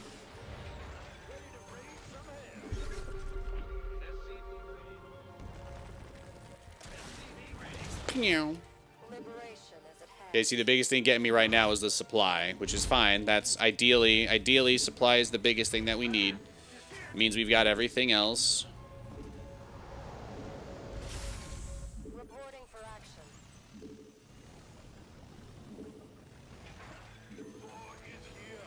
Ready to raise some hell. Huh? Are you ready for this? Research Ready to raise some hell.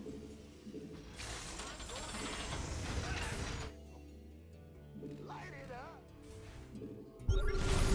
Just can't spend the money fast enough, that's all.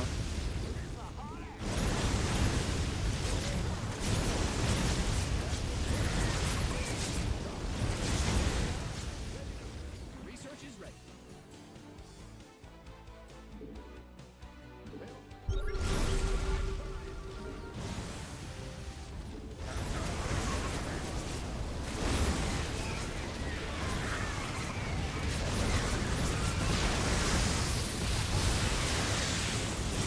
It's actually a pretty nice amount of drones I got there. You've depleted that mineral field.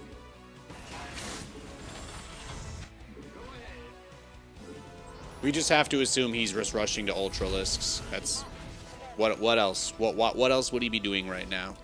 He went straight to Hive. He went straight to Hive, didn't show anything else. Didn't show any units. He is just chilling. He is just chilling until he's got his Hive up. That's his game plan. Mine out some of your minerals. That's his game plan.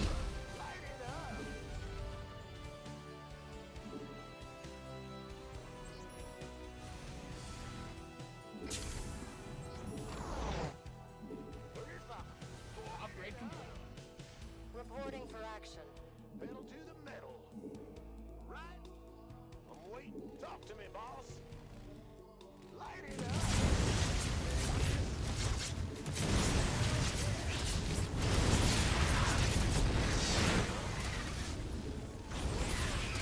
Find out some of your minerals. Good job. Sending orders. Command center upgrade complete.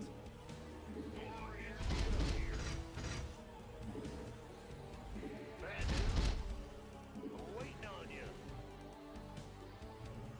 But at the very least, we'll be able to max out and push him and kill him soon. His style is so unbelievably slow that he doesn't have anything. So this is it. This is all he's got. This is all he's got.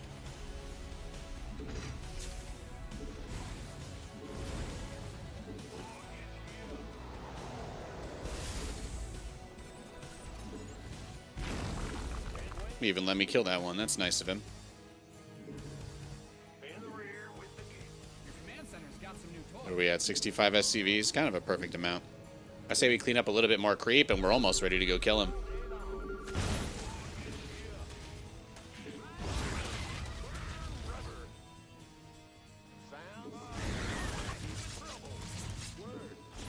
Command center 2.0. You've depleted that mineral field.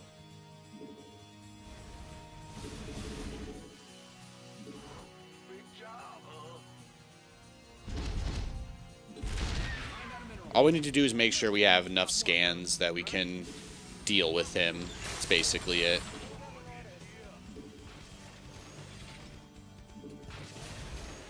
Right now, I am pretty heavy on the Thors, though. We kind of just need a Hellion wave here. You've depleted that mineral field. Standing by. Need something. Command center upgrade complete. Liberation is at hand. In the rear. How can we help? There we go. This is what I wanted. All right, I've got more Liberators now. Good thing you've got more of those, right? Initiate. We read you. Upgrade complete. Perfect. Full speed. Standing by.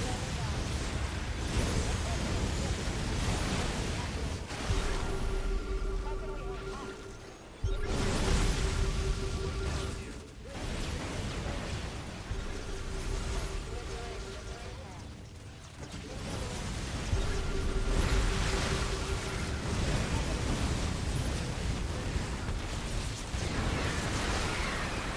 There it is. See?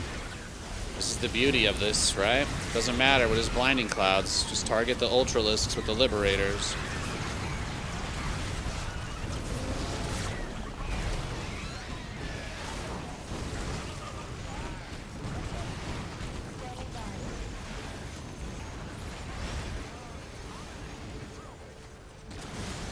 Yeah, and there it is, the desperation.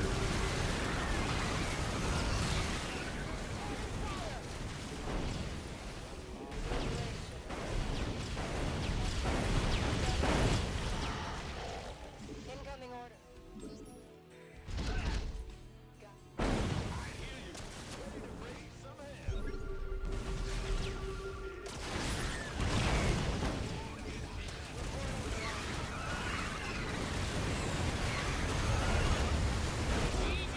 Got him. I mean, he wanted to play a barcode and then just turtle and do nothing the whole game. And he lost, because that's not a good way to play StarCraft, guys. It's just not.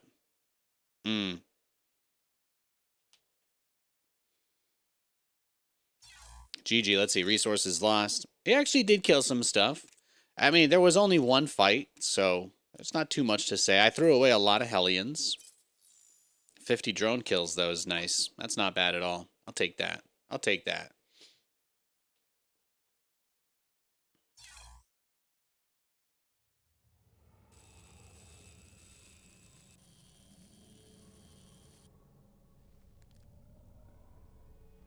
Yes. Yes.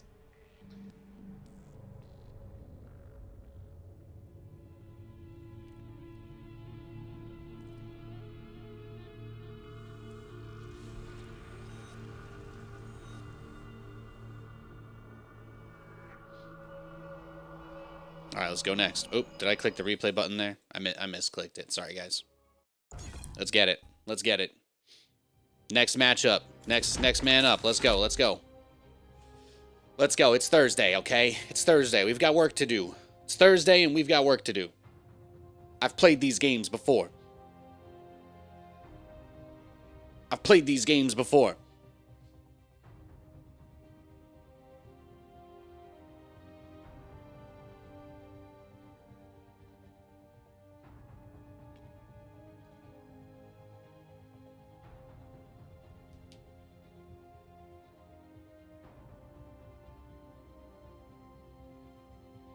Yeah, no, we've been on a journey. Been on a journey. We just actually had our 2-year anniversary. We just had our 2-year anniversary for our wedding. If you guys need to mark it in your calendars, September 23rd, all right? That's also the night that Umbrella Corporation sent in their mercenary team to the lab underneath Raccoon City and released the T-virus. So, if you need mnemonic device, there it is. Got something in my eye.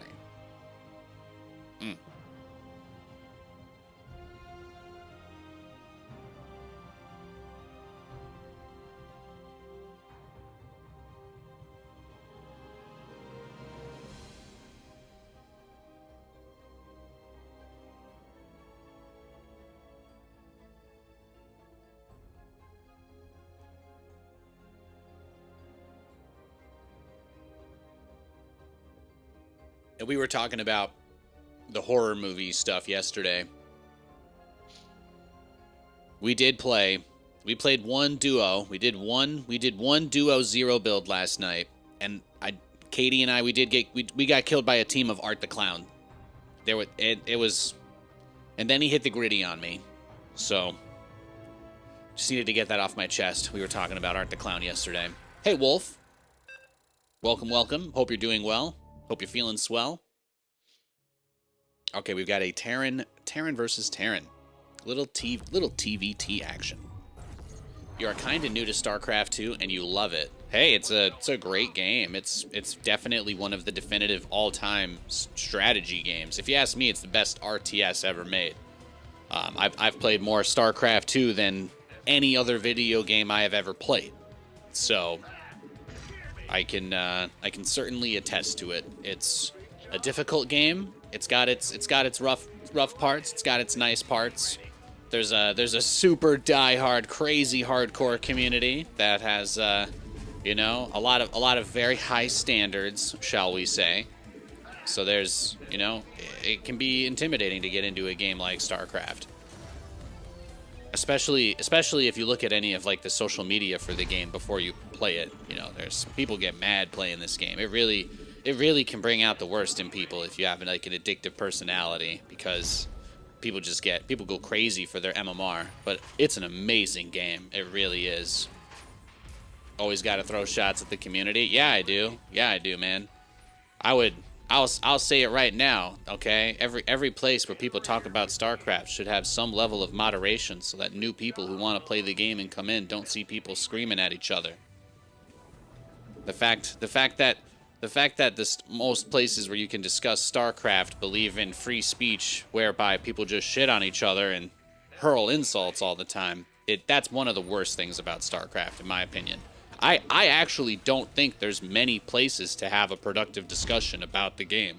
There's really not many places where there's a regular discourse about StarCraft. So I always warn people coming in. StarCraft is a great game. Just be careful, because when you start meeting other people who play, a lot of people have like a super hardcore mentality about it. It can make people really turned off from the game. So I always try to preface that you do have to expect to run into those types when you play this game.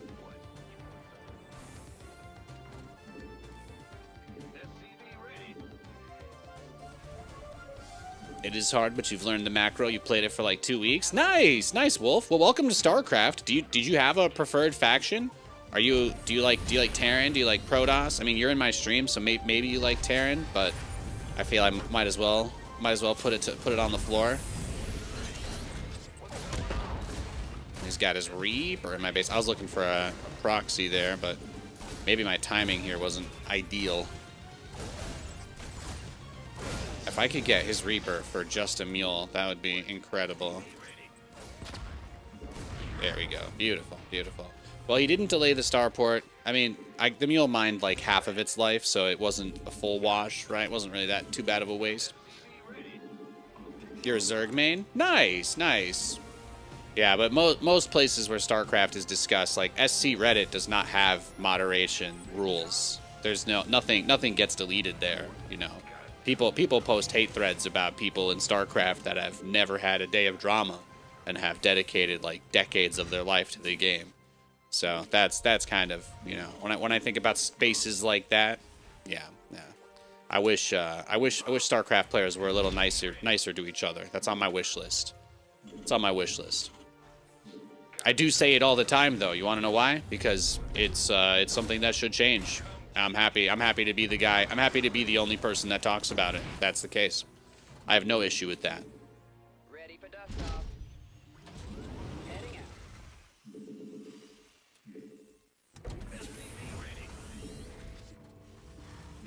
Yeah, Zerg, man. Zerg is crazy. It's a lot of like repetitive kind of tasks that you're not really engaging your opponent on.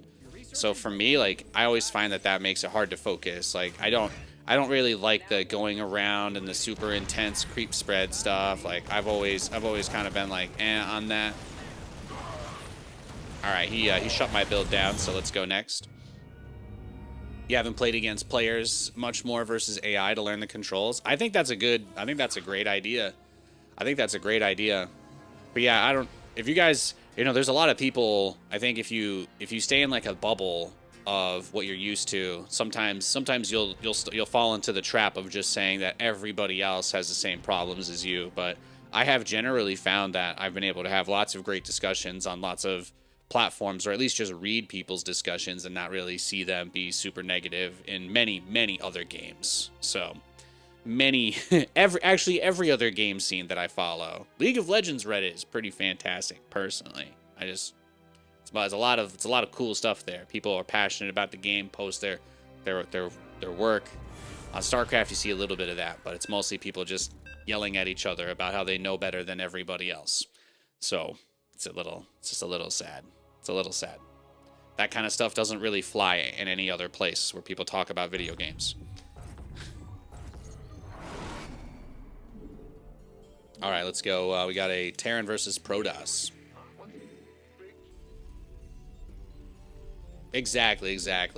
So someone in YouTube chat said something pretty intelligent here. I'm going to read their comment because I think that they've got a good point. But StarCraft community lost a lot of their casual base with eras of bad gameplay, like the multi-hour Swarm Host games and Broodlords.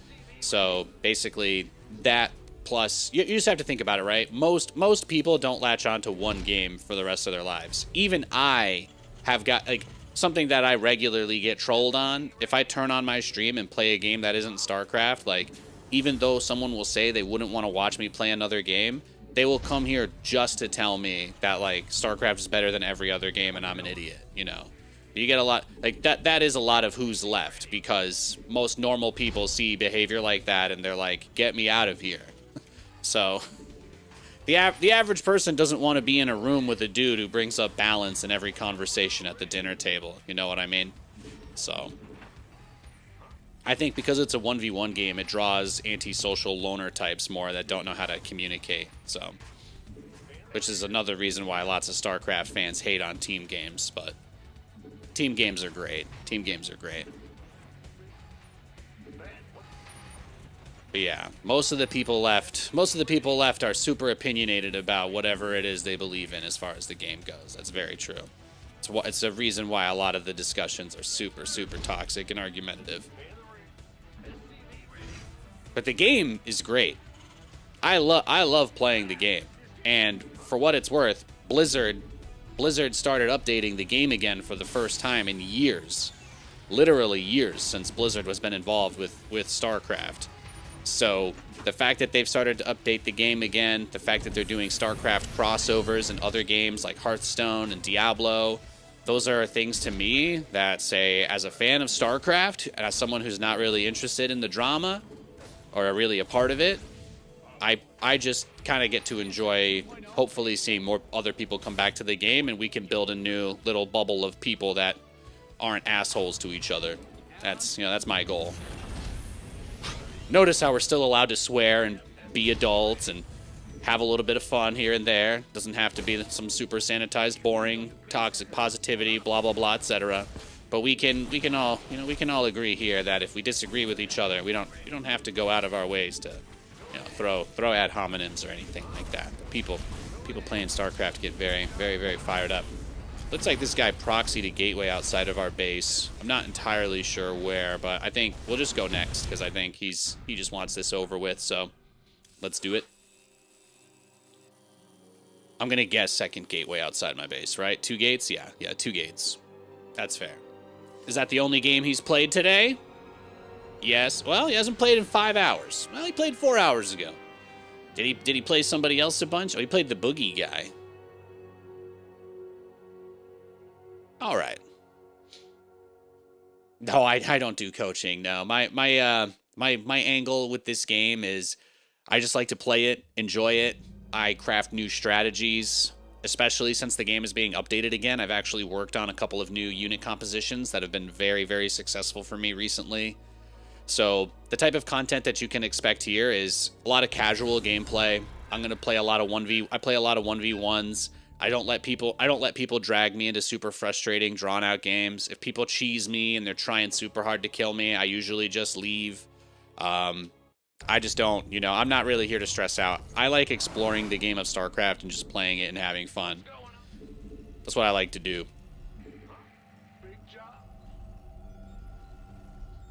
But yeah. And this guy's asking me if I'm a caster. I used to commentate the official StarCraft League from 2012 to 2020. Before Blizzard stopped working on the game. Cheese is fun. Exactly. Well, you have to think about it, right? Like, he cheesed me, so he wanted the game to be over that fast. So morally, there's no... he wanted the game to be over, and I kind of simply just gave him what he wanted. So, I'm not really interested in playing a game where I don't get to do my build, because, personally... you don't get cheesed every game. So most of the time I can do what I want to do, and I like doing that.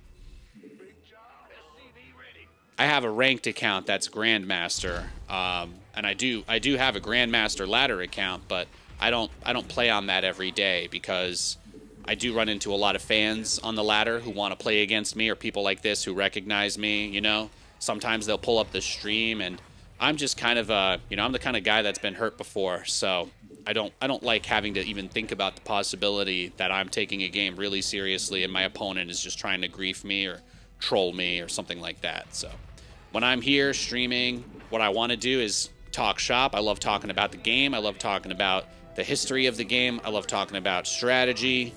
Obviously, I play a lot of other games than StarCraft. I like talking about all of those too. Movies. I'm a big movie, TV nut job kind of guy. I watch it all. I like everything. So I just like coming on here, playing games, hanging out, and ideally we get a couple of sick games. We play a couple of really good long macro matches, or just really intense short, like that 10-minute game window. We've had some really, really good games in that range this week. I've been working on a new Sky Terran strategy versus Protoss that's been highly successful. It's actually the strongest build. Excuse me, it's the strongest build I've been doing. It's the strongest build I've been doing versus Protoss on this update. But they patched Psystorm. Like, oh, there you go. Oh, he's doing the same thing. He's just doing the same build. Let's go next. So what I'll do is, we can tell if he's trying to get matched against us because we can just see in the post-game screen whether he is searching for a game. So if he gets into a game in the next minute or so, if he's not trying to snipe us, he will get into a game very soon, and then we can queue. But, oh yeah, he's in a game, so we're good. We're good. All right. He's queued for a match. We don't have to play him again. But he was just going to do the same thing over and over again. He's not really interested in playing with us, so we just move on. Any thoughts about Tron? Yeah, you couldn't pay me to watch Jared Leto in a movie. That's my thoughts.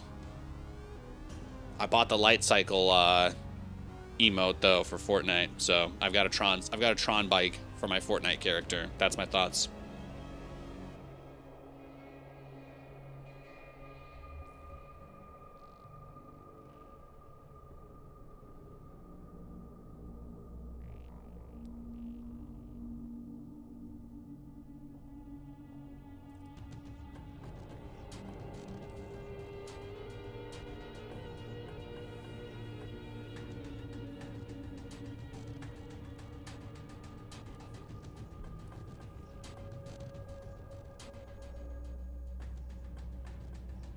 Speaking of movies, you've had a lot of fun today being sick and watching an X-Men marathon. Dude, nice. Am I live on Twitch as well? Yes, I am. Yeah, I stream on Twitch and YouTube. I'm close to 10,000 subs on YouTube.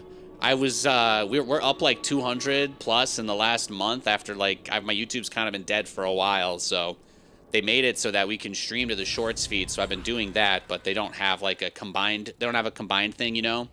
I'm waiting for YouTube to release an update that allows us to do the, when you rotate your phone, like the format changes. They don't have that yet, unfortunately. But that's something that I'm really looking forward to on YouTube, and I'm keeping my eyes on whenever they release that. But yeah, Twitch is the primary platform I've been streaming on for a very long time. It was only like a couple years ago that they allowed you to stream on Twitch and YouTube at the same time. So I do that now, but YouTube gives really good discoverability through the shorts feed. So I stream to shorts on YouTube, and then I stream both vertical and shorts to Twitch. This guy, this game, my opponent is a random player, so I don't know what his race is.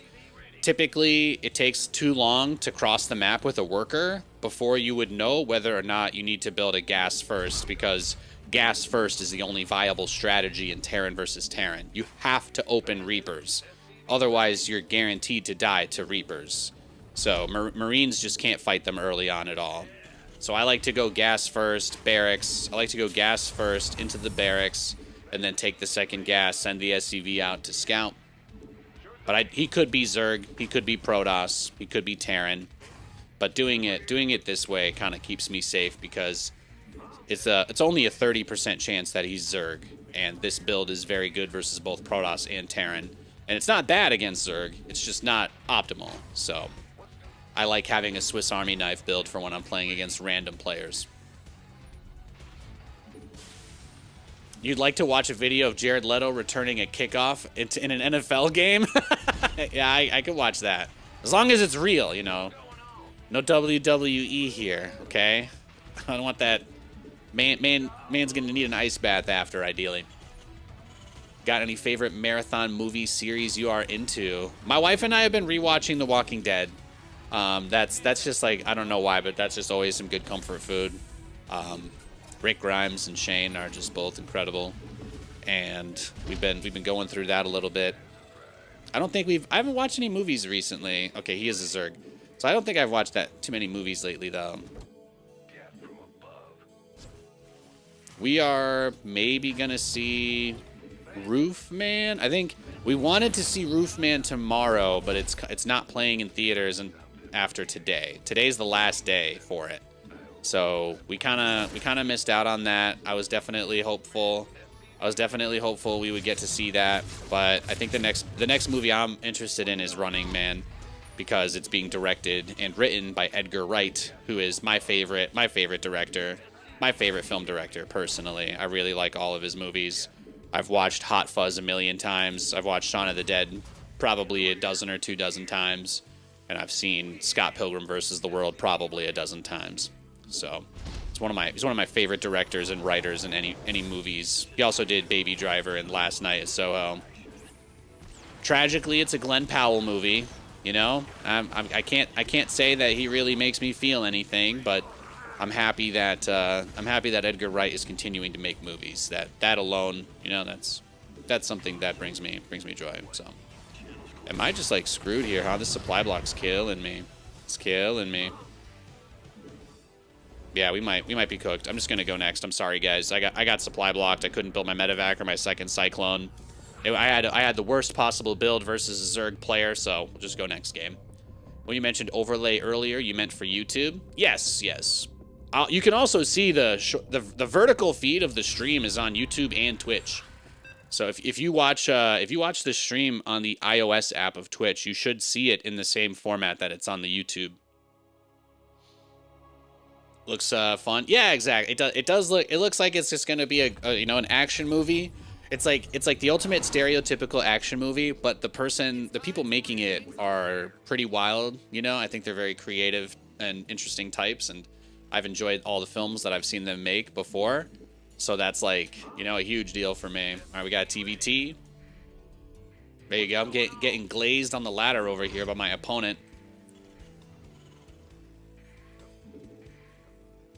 He's trying to make me blush. Me and a few friends got back into SC2 a little bit after a 13-year hiatus. Forgot how incredibly hard it is. Yeah. They haven't made the game easier to play. They haven't. There have been a few quality of life updates in the last patch that were very nice, but they are very lax. They're very lax to put quality of life in this game. All the people who didn't stop playing the game that have been playing it or pretending to play it and complaining on Reddit about it for 10 years, a lot of things in this game are set up specifically so that they can say that they're better than other people. But I would love to see some more quality of life changes come in and make it a little easier to get into.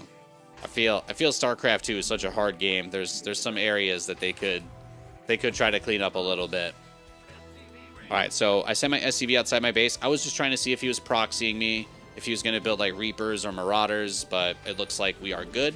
Nothing to be worried about. Yeah, iPhone does both. Yeah, people watch it vertical. Yeah, man, my entire YouTube channel growth I can completely attribute it to YouTube Shorts. When I was streaming on both platforms at the same time, I never really got more than like 10 or 20 people on the YouTube stream.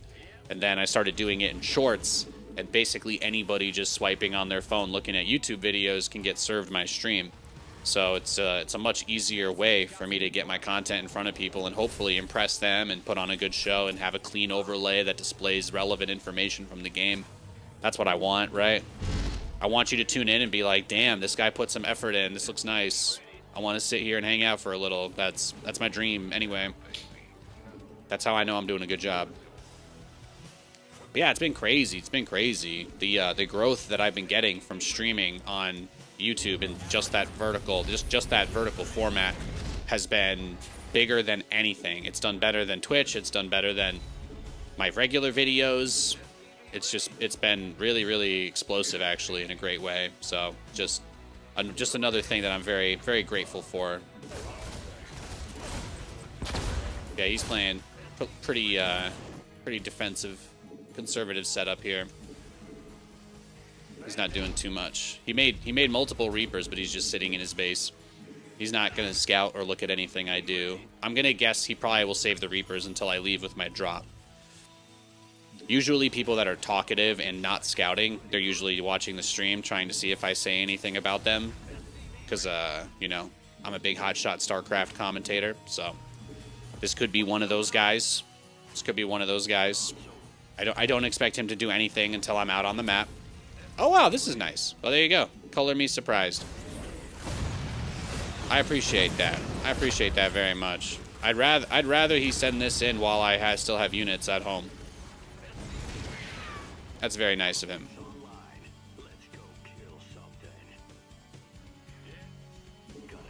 That's very nice. You've been getting SC2 advertisements recently? Yeah, I don't know.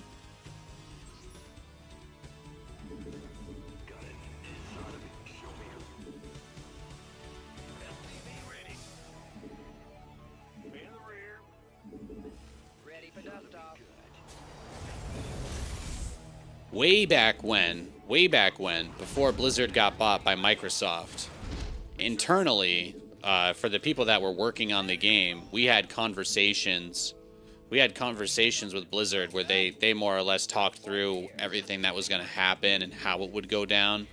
And they told us to expect an end to updates and stuff for a while. Like, there wouldn't be any new contracts that they'd be agreeing to. They wouldn't be agreeing to any new contracts. They wouldn't be putting on any stuff anymore.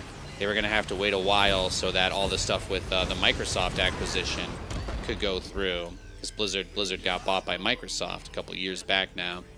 And it is entirely possible that they were being sincere, and that now that a lot of time has passed and they've done whatever they're going to do, they're able to get moving on some of their smaller projects. So I don't know, but it's nice. It's nice that StarCraft is getting updated again. We would usually take months for an update, even way back in the day. It would take a while for a patch to drop. But now, they put out a PTR at the beginning of October, and like within 2 weeks, they had shipped the new update. And they had dropped a hotfix for bugs that were introduced by the update as well. So it was just like really, really, really cool, basically. Just really, really cool.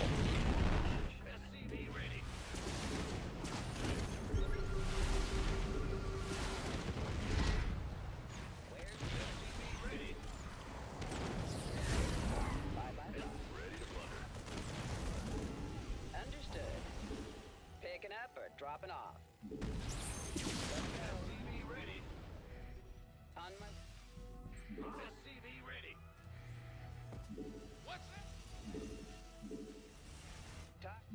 Life flight's here. Yeah, it would be nice. It would be really nice if StarCraft started getting updated more frequently. I'm hoping it does. That's like, when I think about this stuff, when I think about what gets me excited about StarCraft these days, like, that is such a huge part of it. That is such a huge part of it now. Oh, I totally blew it here. GG. Let's go next. Really does feel like SC2 is trending in the right direction, and I'm not just saying that. Exactly. No, I haven't felt this good about StarCraft in years. I have not felt this good about StarCraft in several years. Is it weird if you're a Silver Protoss wanting to learn to switch to Terran? Yeah, there's nothing wrong with that. I play all the races. I'm pretty competent with all three. I think that it's like, you know, it's almost like a rite of passage to be able to play all three races in the game. You can't really call yourself a StarCraft diehard if you exclude yourself from 2/3 of the content, you know? I think that's a little bit wild, personally. I've never understood people who do that, but it's a common thread, but it's also a common chain that gets broken as well.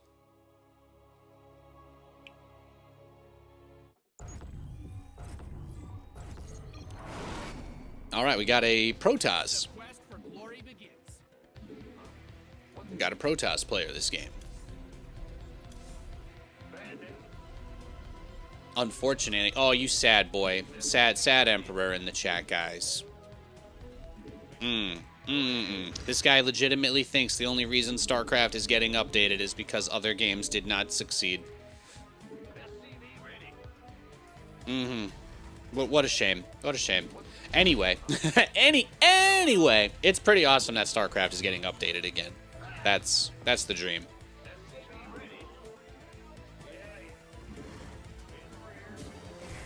So we got a TVP. Well, let's hope that this guy doesn't do the same proxy in front of our base 2 games in a row. I would like to get a nice macro game going here if I can. Usually stick to one as well as one character in games. Oh, you like to play one trick pony in all your games. That's fair. That's fair. It can be it's a good way to learn the game. Like starting with Terran or Protoss or Zerg that's definitely the easiest way to learn StarCraft. But if even the people who claim that they want to be competitive or pros, like most pro gamers are grandmaster with all 3 races. They just don't flex that on people because it should just be obvious that when you're at that level you have that ability because you don't close your own view, you know what I mean? But pro gamers don't put on their blinders and just pretend like, oh, I don't know how to beat. How do I beat a Zerg that does this, right? How do I beat a Zerg that does this? And it's like, no, a pro gamer, those guys can all play Zerg. You know, those top Protoss and Terrans, they could play Zerg at a decent level. All of them can. That's a part of how they work on their that's part of how they work on their strategies and stuff. I have never actually, at any esports tournament for StarCraft that I've worked on, I have never seen a Kespa player warm up with their main race. Never. I have never gotten to see Flash or Hero practice, ever. Because every time I've ever walked up behind them while they were getting ready for a tournament match, Flash plays Protoss, Hero plays Terran. I'm not exaggerating. I watched them at IEM Toronto just play a bunch of PVZs against each other, or like TVPs, whatever, but the other way. But they wouldn't while they were in the back and other people could watch them practice, they would never play their main race. Those guys took that shit crazy seriously, you know? But like when some guy's like, yeah, I only play Terran because the other races are dumb. It's like, okay, so you're just admitting that you're dumber than all the people you look up to who can play Protoss and Zerg at a competent level, you know? But like stuff like that that's where I find the real humor in StarCraft, because there is so much to learn. There is so much. But yeah, I think playing one race to learn the game at first is great, but everybody should try at some point to play all of them in some capacity or another. Just so you understand when you're playing versus them. You're like, oh, what could the Protoss player have? Or like, Nathan, how do you know what he has even though you didn't scout him? And I'm like, well, I've played a bunch of games as Protoss. I know how their shit works. I know that Protoss can't just have Colossi out of nowhere. I know that if you try to rush a robotics bay, you're going to be in a position where you don't have any units because it's expensive, you know? But yeah. They ain't your average gamers. No, they're the best of the best, right? But people in StarCraft are very tryhard about that, you know. They claim to want to be the best and do everything that they can to win. So, I always like pointing out the things that get missed in that logic sometimes. I may be having a giggle.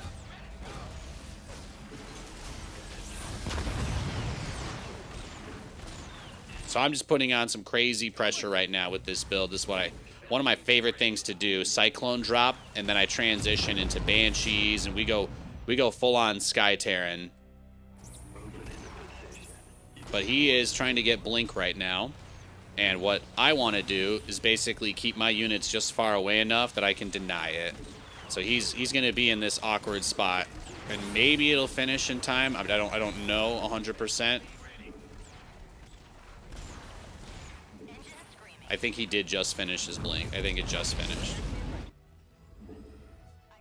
So now we can move and take our natural after this, and we'll start the third command center too. Ready for pickup? Yeah, getting warm, but I'm just guessing. Yeah, exactly. There's a lot of reasons why they do it, but there's a lot of reasons why they do it. But if you're, if you've ever played a sport, if you've ever actually had to do anything that has multiple roles, then you probably have some awareness that you can't really understand the intricacies of a position or a thing that you've never done. Hands-on experience is the most valuable way to learn something.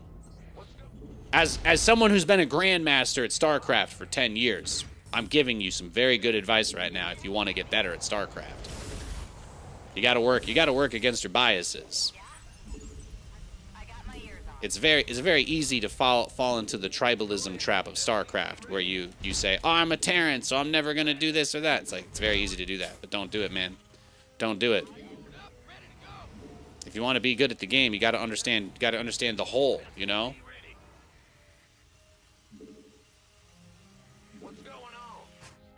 That's why I like to see every single game I play against Protoss. I love to know whether they go Cybercore or Nexus before, because when I play Protoss, I find that that's like a really difficult question to answer, because I feel like Cybercore first is so much better, but you end up with so many less units. And then really good players, you never actually do anything with the early Cybercore against them, so you never actually get anything there. So he's all turtled up now. We've contained him. He's just chilling. So from this point, the primary thing we need to do now is just get our next base up, secure this. And what we're going to do is get another base. We'll get a few more starports. We want to make sure we have slight insurance policy for... We want to make sure we have at least a little bit of an insurance policy for a prism or something of that nature. I kind of like trying to keep the tanks staggered in this way so that it's really hard for him to necessarily get a good spot on me.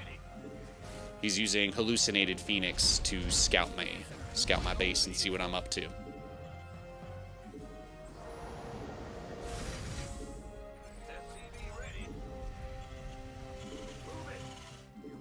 All right, and we'll get this guy.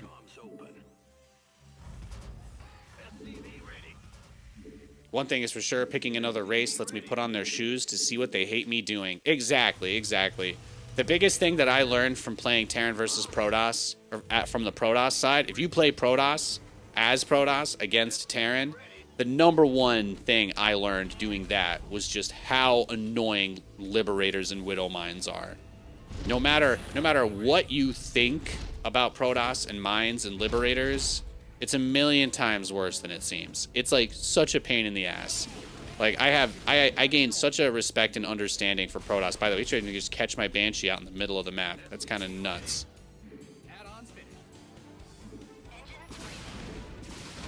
Absolutely wild.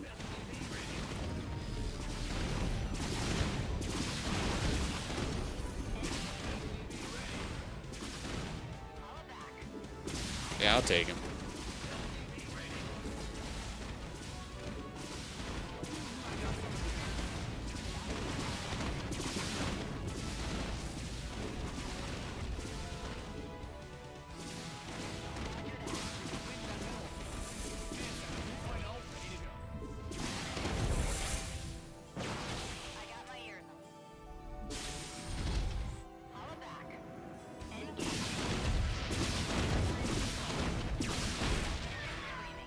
Yeah, so this guy's playing very defensively. His game plan, I think, is to just wait for me to move out of my base and just try to have a really big army ready. I think he's just going to try and just flood us and overwhelm us as soon as we step out. But he's playing a very, very deliberate, very slow, very passive strategy here. His game plan is to just take bases all over the map and do nothing until we leave. And what he's going to try and do is force us to do a big fight on top of photon cannons and shield batteries. That's his goal. Like, his ideal way that this game ends is me moving out on the map, fighting into a bunch of photon cannons and batteries, and he's just going to try and kite me behind a bunch of static defense. That's where this game is going. But he's not going to let... I've tried to harass him and attack him, but all he's going to do, the only thing he's going to do is just this very slow setup, so... I'd love to be wrong, but I don't have that faith. Oh, he's actually moving out on the map. That's crazy. Incredible. Incredible. Well, there you go. Maybe we're okay. Maybe we're okay, guys. Maybe we're okay. I think he got upset. I think he got upset because I said that. Now that he has 500 photon cannons on the map, maybe he can go outside, you know. Guy can't go outside of his home without his rifle or some shit like that, huh? He's got to have 500 cannons at home before he leaves his door.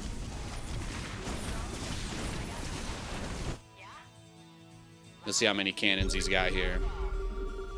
Just one. Okay. It's just the one cannon, actually.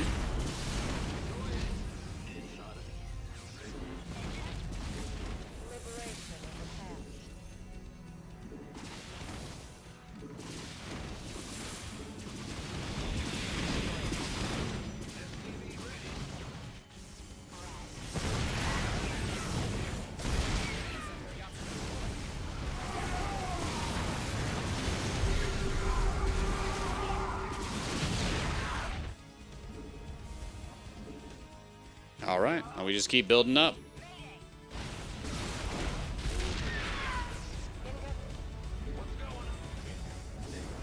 Need something liberated?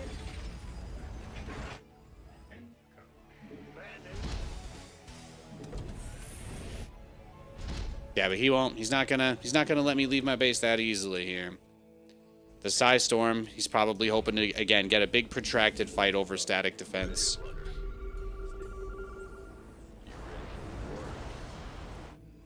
You've mined out some of your minerals. Oh, well, he does have obs on the map, though. That's nice.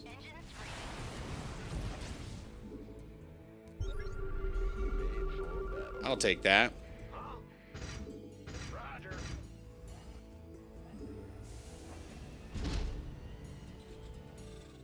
Okay, well, we are going to be getting close now to the point where we can max out, and that's the dream. I don't know if we're going to get there, but we'll try, damn it.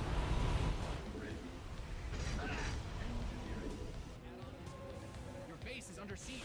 That's good. Okay, yeah. Put your attention on that. Keep your attention there. Let me take this one. Keep your attention there. It's okay. It's fine.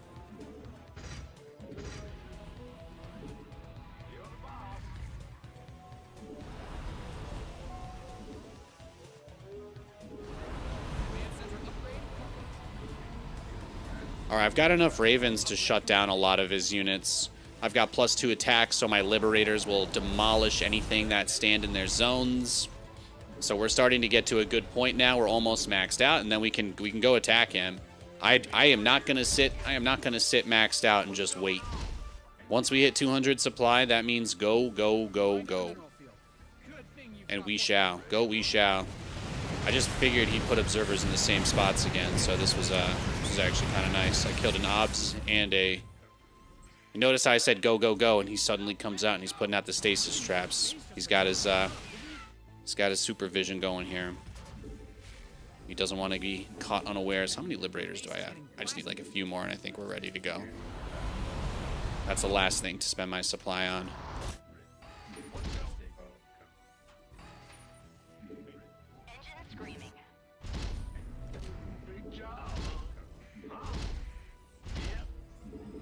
Your SCVs are under attack.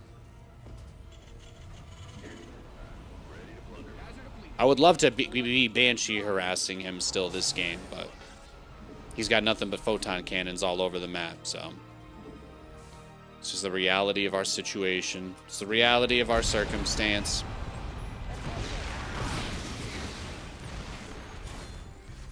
That's what I thought. You back it up. Back it up.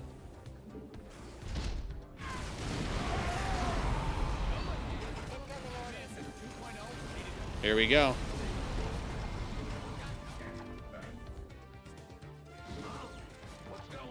You want to play an hour-long game? Let's see if you can earn it. Because I'm coming for you, bitch. Let's do it. Yeah, look at all those Tempests. Look at all those Tempests.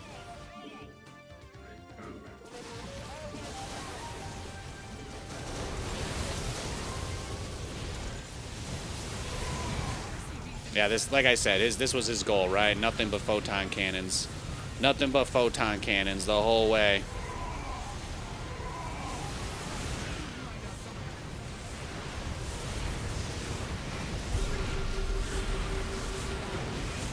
All right, GG. Yeah, I think he was just trying to waste our time.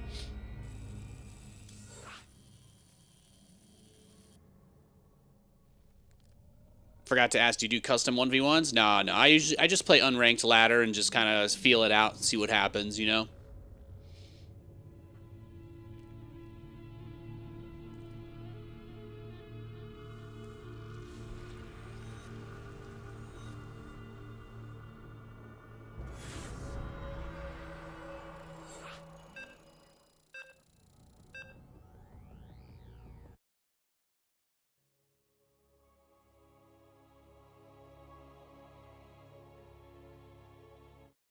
All right, we got another Protoss. The quest for glory begins. Yeah, those are the most boring games, though, when you get matched against somebody who just rushes a bunch of static defense, and then that's it. That was his whole entire plan. Just make a million turrets, and waste our time. I think he might have been trolling us.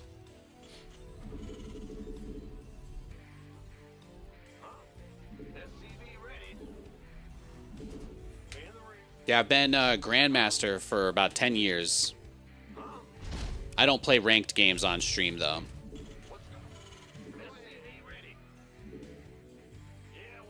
I'm too old for that grind. I need to have the option to say no to bad games when I'm live. You know what I mean? I gotta keep my mental. I gotta keep my mental in a good place.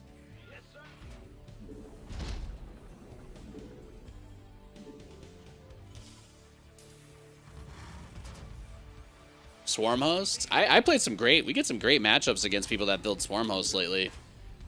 I feel like somebody recently posted like a crazy swarm host strategy on SC Reddit, and I've seen a lot more people going swarm hosts since that.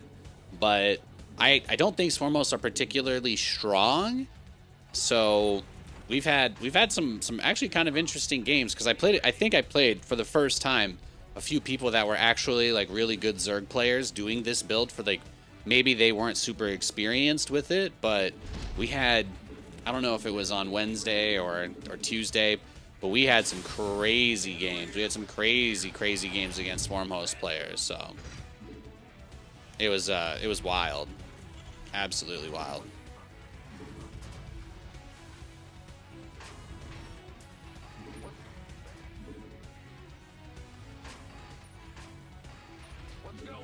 If you know how to defend them, they're very cost effective. Yeah, exactly. They can be a really cool unit in that way. We run into Zergs that do like Nidus Worm with Swarm Hosts pretty regularly nowadays. It's becoming more of a thing.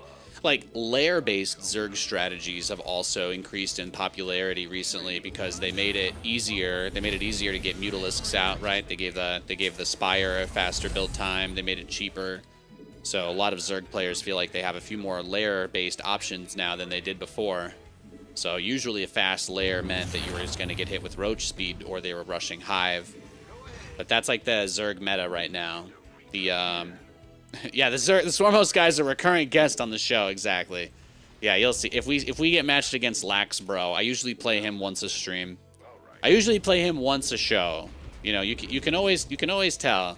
People get greedy when they want to play like 5 games against me in one day. That's where I stop playing against them, you know. But if you just play me once and you don't say anything weird, I'll play the whole game out with you. But As soon as you try to make it weird or try to get attention or say you're a big fan, you know, the anxious part of my brain that's like, I don't know really if I'm being trolled, just kicks in, and I'm like, I'm just not gonna take the game that seriously. I'm gonna have a little more fun with it and not let it stress me out.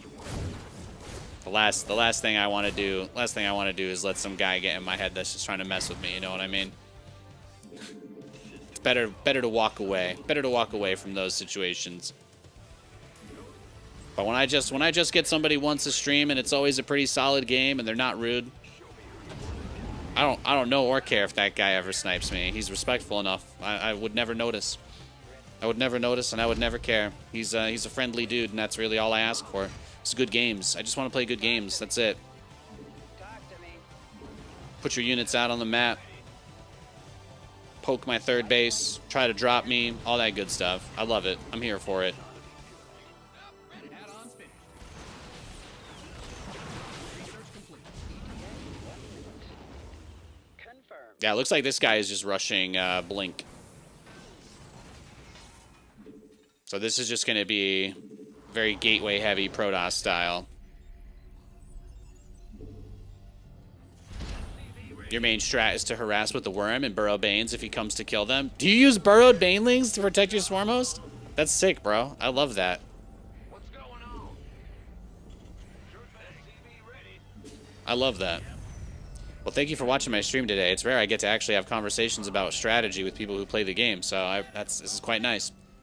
TK Blessing in Twitch asks, are you using the middle mouse button to move your camera? Yes, I only use the middle mouse button to move my camera. I do not use camera hotkeys. I'm not big on the base camera. I really like the, there's two main ways I move my camera. I will click on the mini map as well. I'll put that out there. But the two main ways I like to move my camera in StarCraft are just with the middle mouse button so that I can drag the camera around, and double tapping a hotkey. If I like my factory is on 4, I double tap the 4 key, my camera centers on the factory. That's kind of it gives me an easy way to anchor my vision around important areas of the map that are, you know, more meaningful than others, without having to set camera hotkeys every game. Because I don't really enjoy reaching up to press the F keys on my keyboard that much. So I don't like using the F keys while I'm gaming. As a man who types at 140 words per minute, I have zero interest whatsoever in moving my hands off home row unless there is a gun pointed to my head. So, won't happen. I don't want to. Your base is under siege. I don't want to. Damn, he's just ready for it, huh? You know what, buddy? You can have this one. Let's go next. He might be trolling me too. Is that the only game he's played today? No, okay, thank God. All right, let's go next. He's just got super intuition. Base cam for Zerg is a must. Yes. The base camera is also great. I have that set to my tilde. I have the base camera set to my tilde key, so it's right next to my 1 key. So I just yeah, like I have like 1 for the units. Right, press the one key for units, and then I have tilde for base camera right here, you know. But I don't use any of the top row keys. I'm not big on those. Not much of a. I like keeping my hands on home row. I am a typist. I like to type. I like to type fast. I don't like taking my hands off home row. Okay? Don't ask me to. I won't. I refuse. Am I just gonna play nothing but Protoss all day? I'm getting exhausted, guys. I'm getting blink rushed. I'm getting blink and stalker rushed by everybody, man. It's nonstop. It's nonstop. I get all these Protoss players. They queue into me. They post hearts, and then they just absolutely brutalize me. This guy's gonna build 2 barracks, 2 gateways outside of my base. I can feel it. Raise your hands and slowly reach the F keys. I don't want to hurt you. Yeah, exactly. I refuse. I refuse.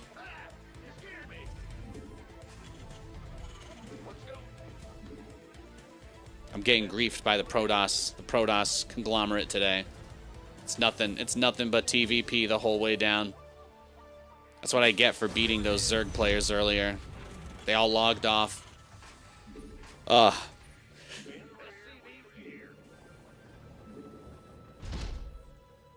I made all the Zerg players log off for the day because they couldn't beat me.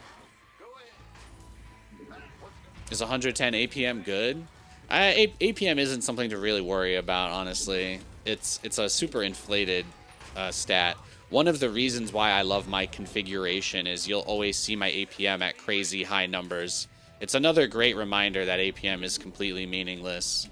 The speed at which you play the game, you only need to be as fast as you need to be to execute your strategy. And if you execute your strategy well, you won't need as many actions. So you won't need as many actions to execute a strategy if you do it correctly. So, but there are configurations that you can do that make it pretty easy. I average like 700 APM. I average 700 APM in my games. I literally have. Look at the APM counter. Do you see it? Do you see the APM counter? It's at like 5,000 right now. It's at like 4,000. That's just from the hotkeys. That's just from the hotkeys, you know? So you see people, they love to like dong measure the APM, but they like to dong measure their APM, but there's plenty of grandmasters whose APM average is like 100. There's plenty. Yeah, so for me, it's partially satire that I have this set so much, but my APM is like 3,000 at the moment. Like, it is, people really attribute way too much to a very outdated statistic that has been ruined by user configuration changes. So I make fun of, I like to make a little bit of fun of people who think APM is the end all be all, because I just sit here with infinite APM and I'm like, what are you gonna do? You're gonna call me a slow mech player? I've got higher average APM than anyone on the entire server. It's because I have my attack key on SmartCast, and I have the repeat rate of a Linux operating system. So you know, it's quite nice. It's quite nice. It's quite nice.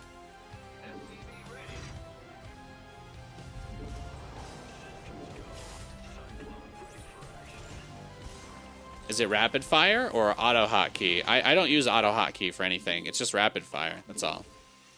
If you open up your variables thing with like your hotkey file with a notepad, you can actually put as many binds for any hotkey as you want. So I just have like almost every key that I basically could use to select an ability set to select ability.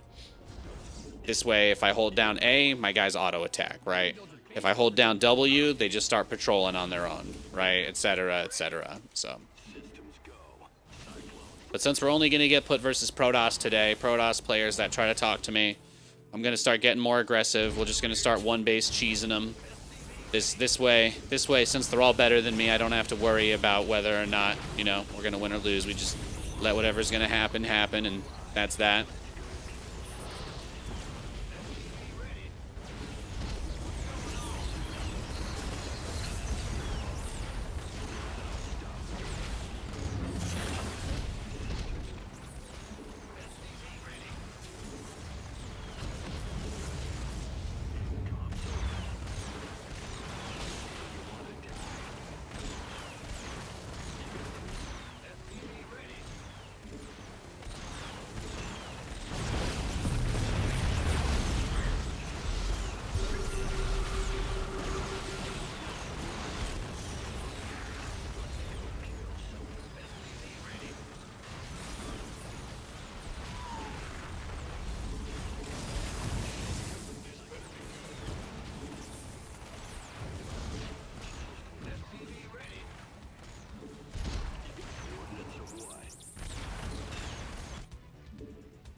But this is the easiest way to handle it. This is the easiest way to handle it. We can just start cheesing. We can just start cheesing.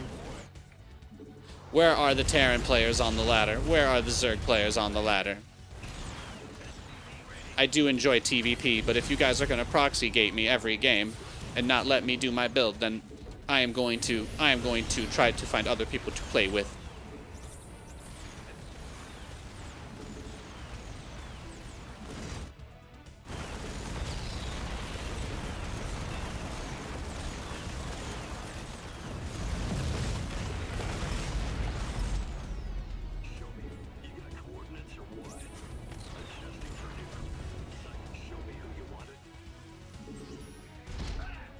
Now, see, in this situation, just expanding is the move here. Like, hypothetically speaking, there's not that much he has. Like, he's probably gone into Blink or something, but yeah, we just take that, let us have that sort of deal, you know. And he can do his super try-hard breakout.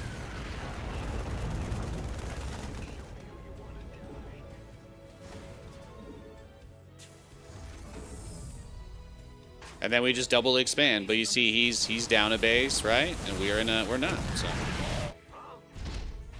he's gonna restart his Nexus, and then we'll actually be on the same amount of economy. So even though he expanded faster than me, I end up having my expo actually up and running around the same time as him. So we put on a ton of pressure.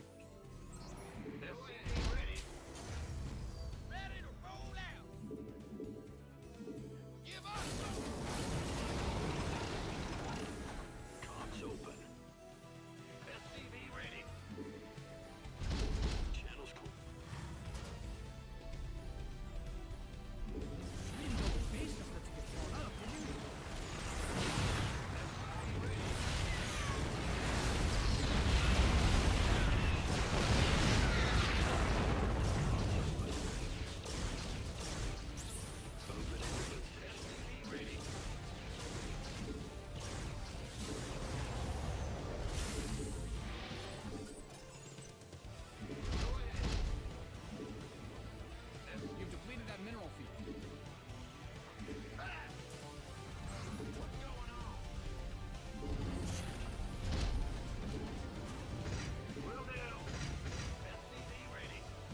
I can't turn this into a orbital yet because I don't have a barracks. But we'll set that up as soon as we can.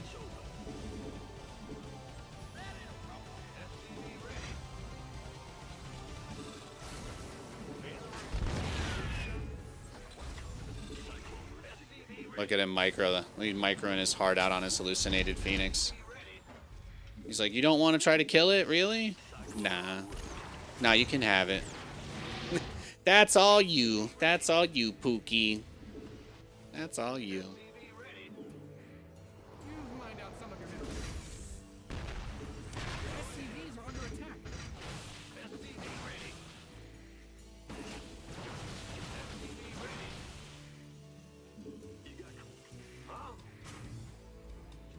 Big job, huh? SCV ready. Mined out a mineral field. Good thing you've got more of those, right? What's going on? Hear me. SCV ready. I guess if his goal was to get a long game with us, though, he still kind of got there. But at least we're in a better position than we would have been. Nate, you don't watch Thursday Night Football on Prime at all? How do I tell him I'm at work? What's going on? I'm talking to my chat. I'm talking to my chat. I'm playing some StarCraft. Do you have a cat? Yes, I do have a cat. We've got a tabby cat. Got a tabby cat named Kiki. Like the delivery service. She's a cute kitten. Yeah, exactly. I'm like, I don't know how do I tell him this is my job? How do I tell him this is what I'm doing today? Your add-on is complete.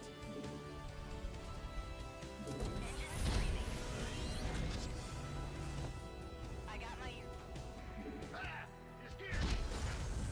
loud and clear. SCV ready. Add-on's finished. I think somebody said it was like the Chargers and the Raiders or something. It's not. It doesn't really sound very interesting. If it was like the Chiefs versus the Ravens, I'd probably.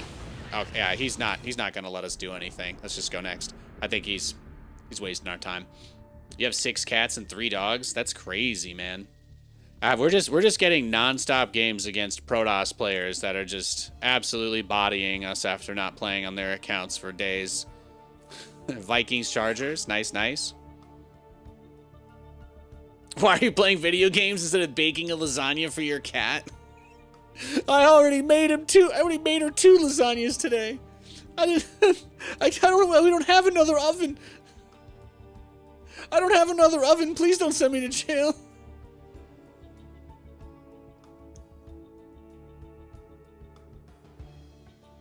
I don't have another one. It's like, what, our 6th game in a row against a Protoss that just rushed Stalkers and just sat outside our base? Ugh.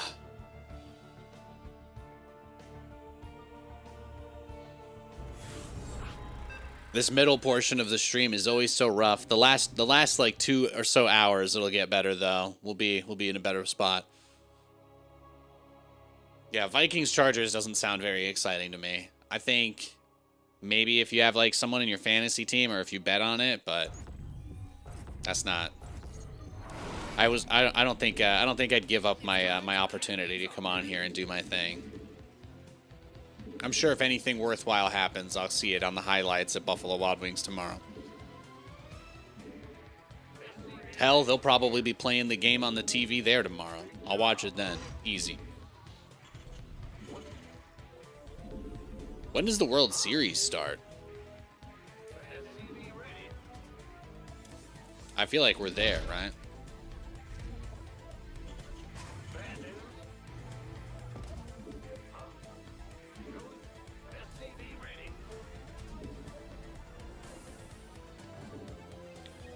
Next week?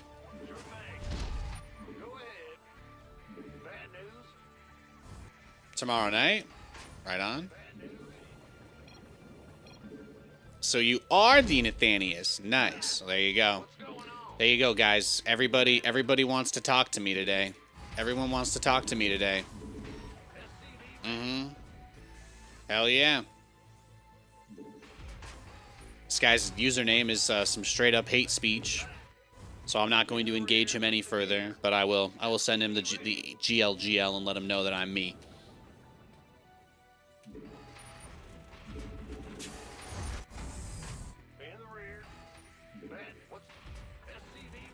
The Nathanias, that's right.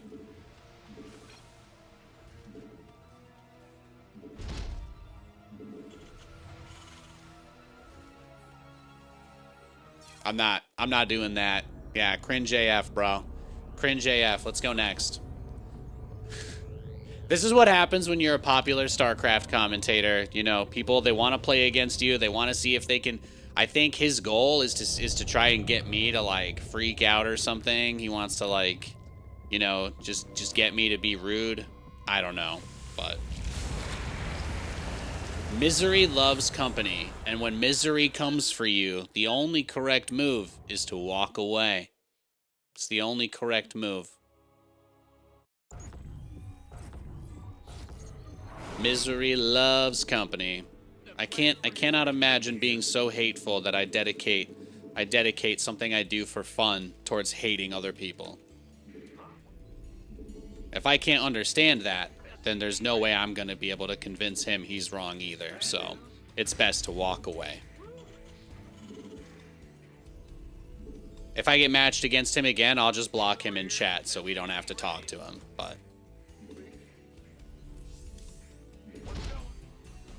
he's one of those guys that doesn't know Puerto Rico is an American territory, you know. You gotta cut him some slack.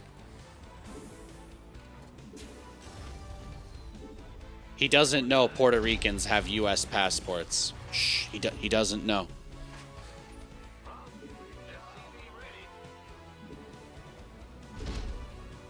It's true. I lump racists and bigots together.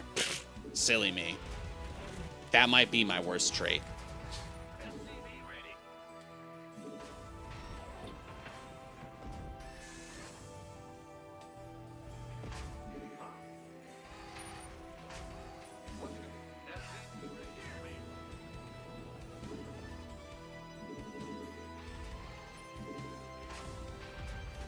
This matchup is TVP.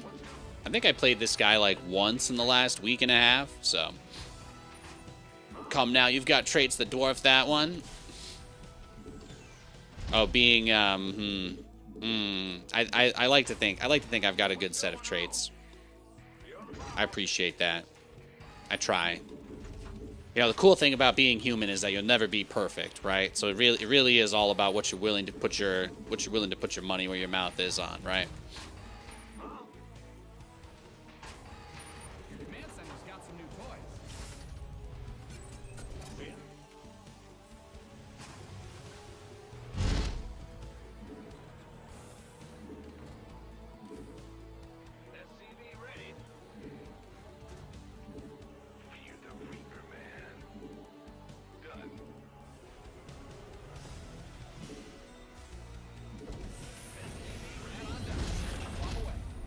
Well, I thought we were going to get a break from the endless Terran versus Protoss streak, but we'll just have to make do.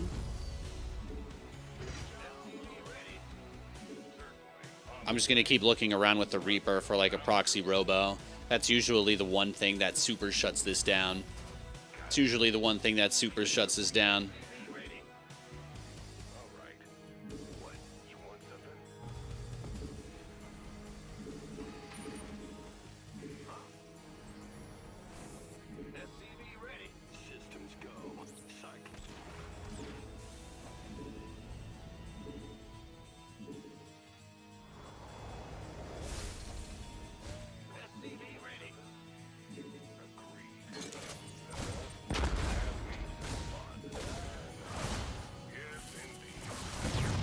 Nice.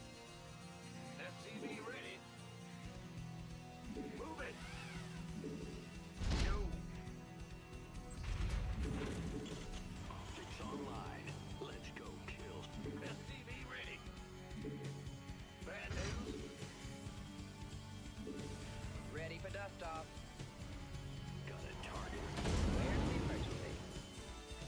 Let's see what he's got.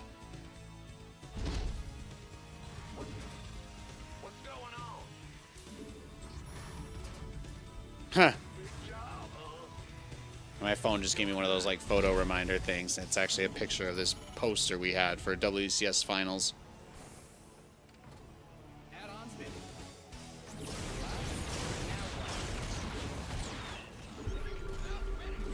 Research is ready. Talk to me. Understood.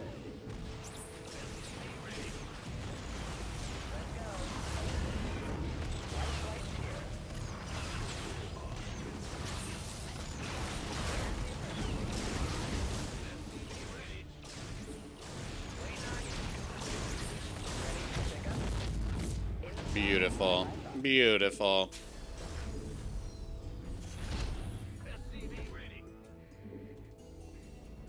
We love to see that. We love to see that, don't we? What's our target? Finally getting some points on the board over here, huh? Nathan's finally getting some points on the board over here.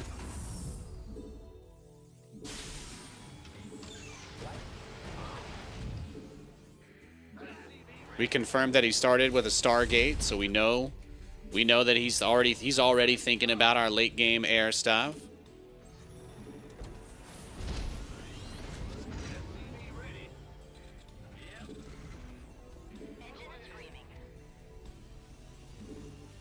Command Center 2.0 ready to go.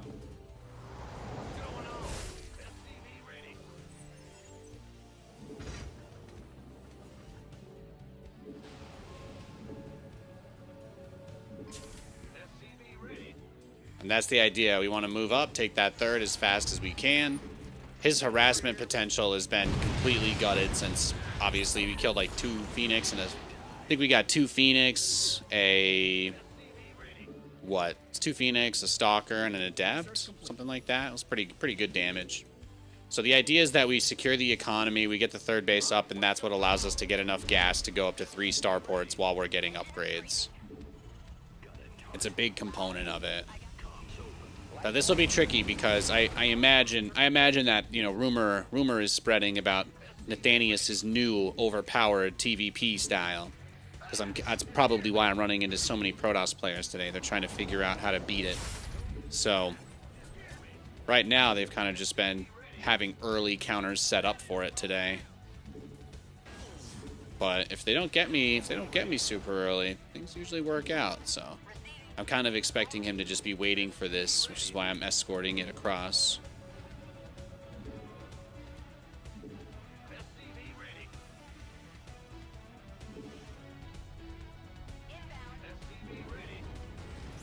Yeah, see, like right there. That's what I'm expecting.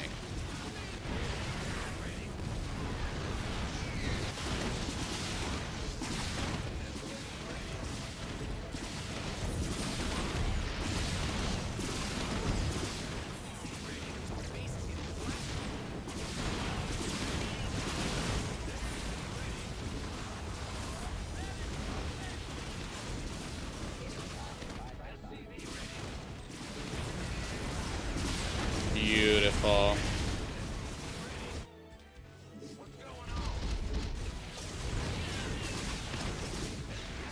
They see that was nice.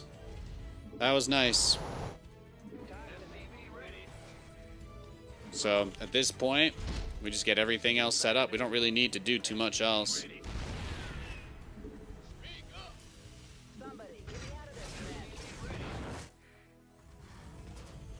It's about as good. That is about as good as it gets. You've depleted that mineral field.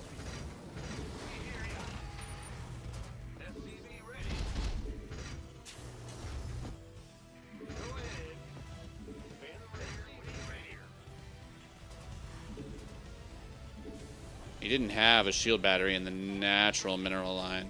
You mined out some of your minerals.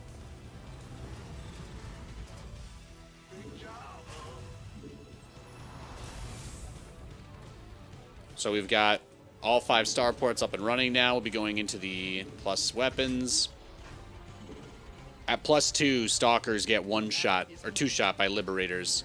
So it's a very, very important. It's a very important break point for the matchup.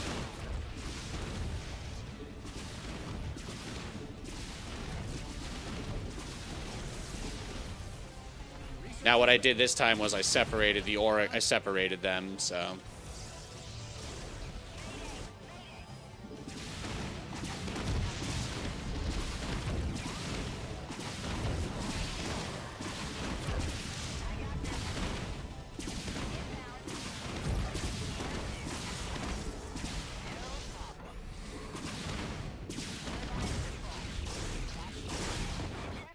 Mm-hmm.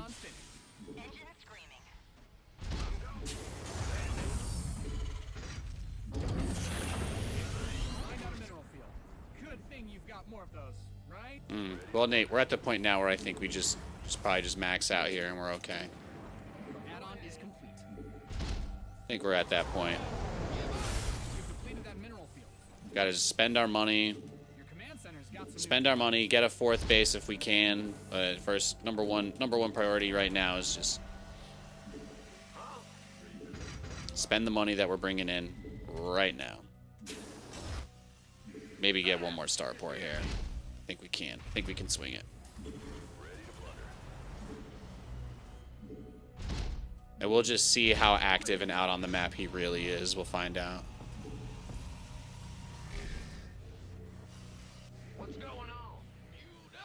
He's got stasis traps out. Look at this guy. He's balling out of his mind. He's got the random immortal. Yeah, he's got stuff everywhere. Okay. You didn't build your base just for it to get blown up, did you? I got my ears on.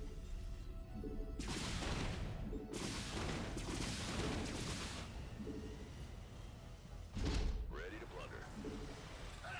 You scared me. Let's see. How many ravens do we have? That's actually a pretty good amount of ravens. I think we're good there. Banshees, we only have 2, so just a few more of those.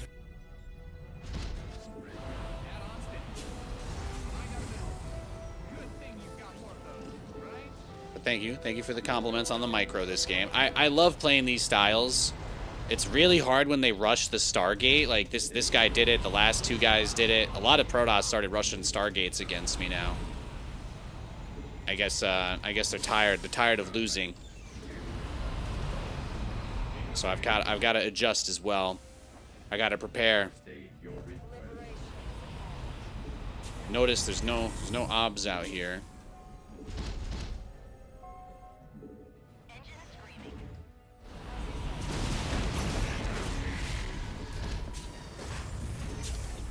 Command center upgrade complete. Your base is under siege.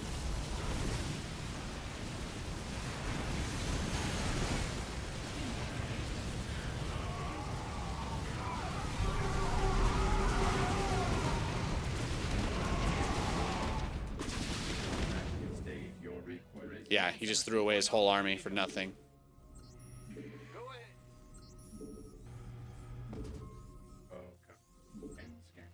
It's not bad at all. Actually, still have a lot of SCVs too. A bunch of them are repairing here. There it is. So I'm guessing that this is the moment where he's switching into like some sort of big tier 3 force, right?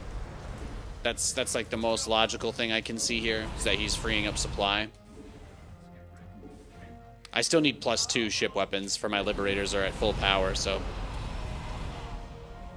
You going Tempest, big boy? Yeah, he's going Tempest. That's what we thought. That's what we thought.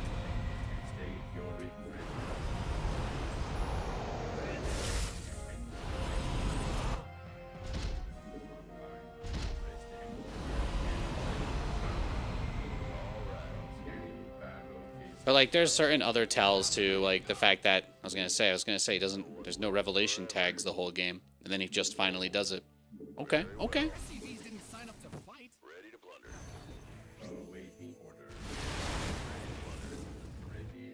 What's going on?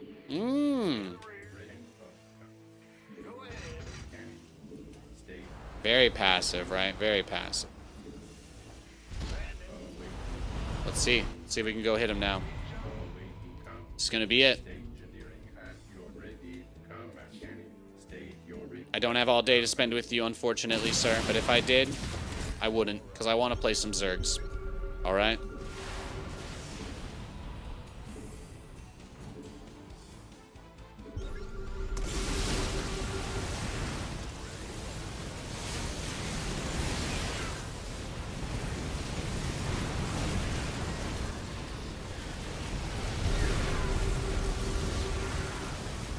There it is. Beautiful. I used the interference matrix on his stalkers that time, so they wouldn't be able to burst down any of my units.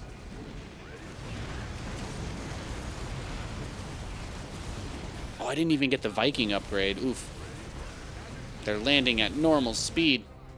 They're landing at normal speed, guys. But no, this is like, when you actually get to build the army, it's so nice. Because most of the time, this is what the Protoss wants. They just build 500 photon cannons. They're not interested in engaging you. They want to just turtle. This guy did attack us a few times, so that was the biggest difference between him and everybody else. He actually tried to push our third base. I've got nothing to complain about there.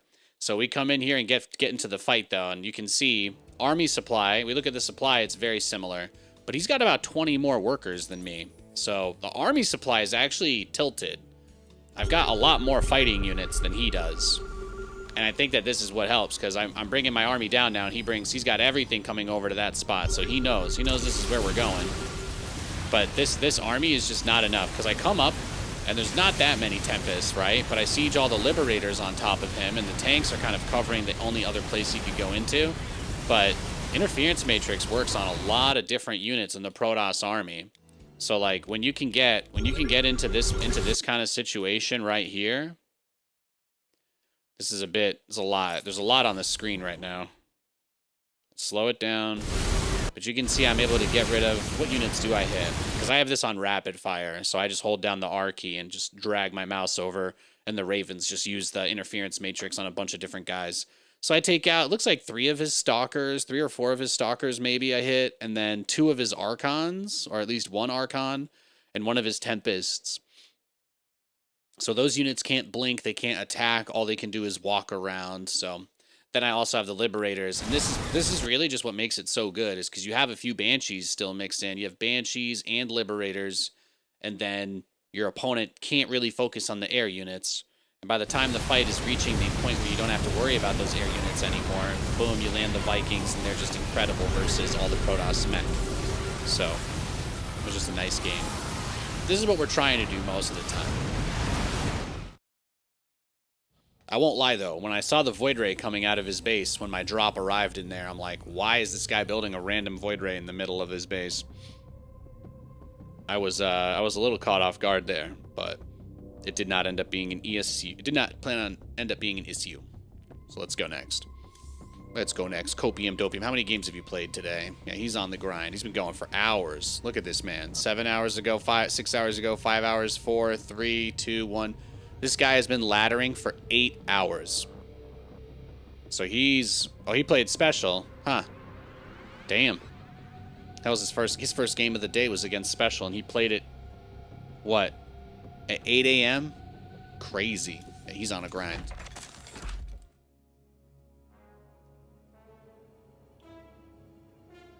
He's on the grind. Then you have to wait till next spring for real sports.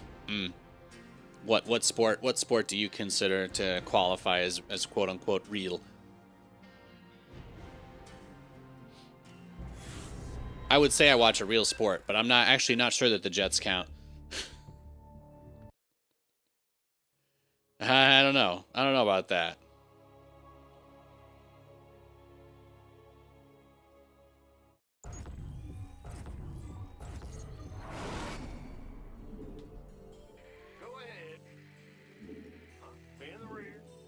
TVT, I know. Almost thought it was impossible.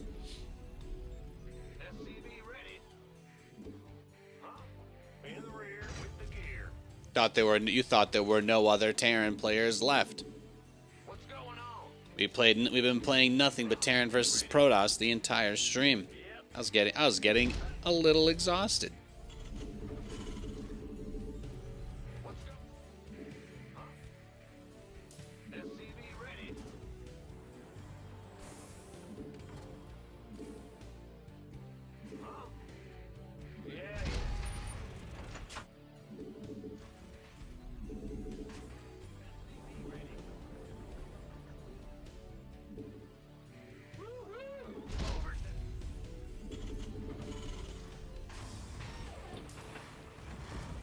If you have no rank, will you be able to fight a high-ranked player in unranked? No. The way that unranked works is it's the same as ranked. It just doesn't display your MMR to you. That's all. So if you play unranked, you have an MMR. You're playing in the ranked queue. There's only one queue. So whether you're playing ranked or unranked, you can get matched against the same people. You just have two separate MMRs. That's all.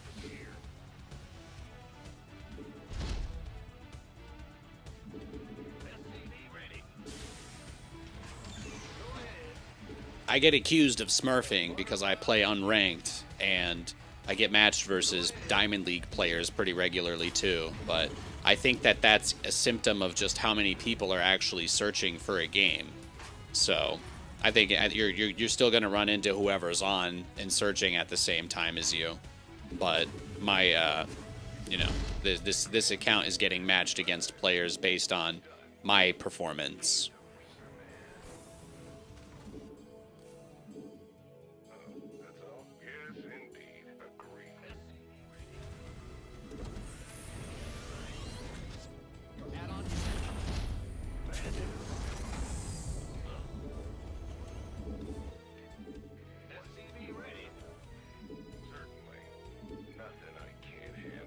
Alright, looks like no proxies. It's nice.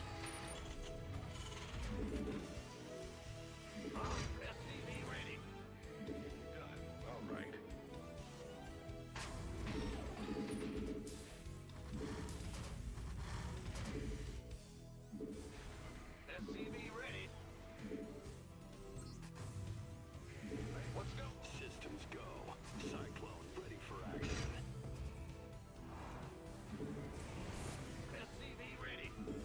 I got some churches blasting on the other screen. It's good stuff. In the rear with the gear. SCV ready.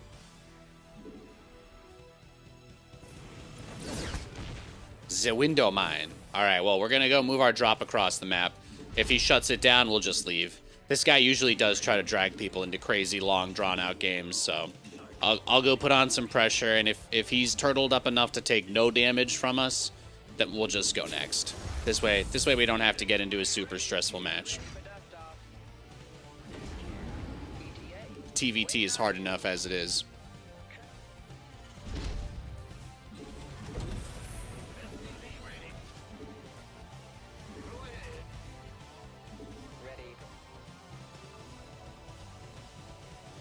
Research complete.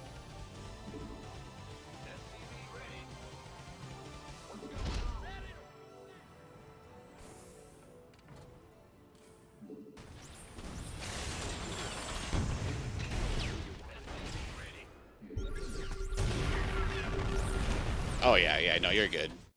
Take it, buddy. Take it. Let's go next. He was going to do some crazy Thor drop stuff with a bunch of Widow Mines to defend. No, thank you. No, thank you.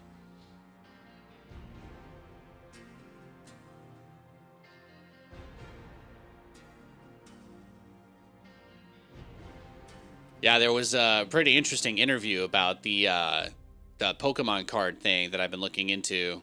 But they were saying that their struggle wasn't that people aren't buying them, that they're running out of stock faster than they can replace it. I think bodes well. He is a streamer too. There you go. There you go. Even another reason not to get dragged into a long, drawn-out game. Most people who stream and play StarCraft are on the more aggressive side of the spectrum, so I like to stay in my quiet corner over here where I just play the game for fun, and people make fun of me for that. That's my niche. That's where I like to be. I don't need to be getting compared to anybody else. It'll happen whether I want it to or not, but I don't have to give my energy to that. When you play unranked, you fight diamond players, so that's why you asked. Well, it'll spread out the amount of people that you can get matched against a little bit too. So like if you press ranked and your MMR is 4,000, it's gonna try to find you somebody else at 4,000. And then if you don't immediately find a game, like within 5 or 10 seconds, it'll go from 4,000 to like 3,900 to 4,100. So it goes from your main range up to, you know, a deviation in either direction. A little bit better, a little bit worse than you, and so on and so forth. But when you play unranked, you're essentially saying, if I'm at 4,000, just start looking for anything between 3,000 and 5,000. And I think it's got a little bit of a looser thing there, which is another reason why I like to play unranked. As a streamer, I get games faster because of that. So having a little bit of variance in the matchup quality is, I think, a worthy sacrifice, considering how old the game is. There's only so many people I can run into at the high end of the ladder, so I like having a matchup variety. It's a big deal for me.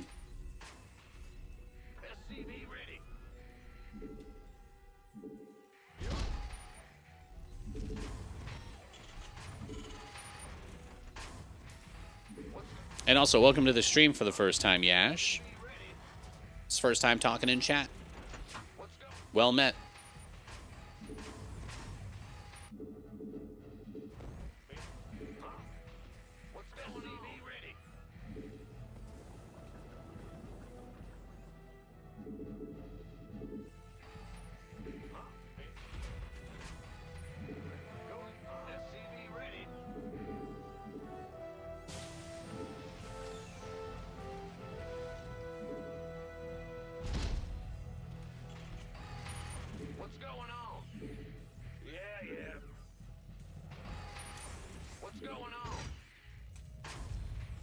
We do have another TVT this game.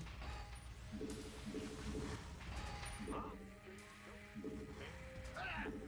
center upgrade complete.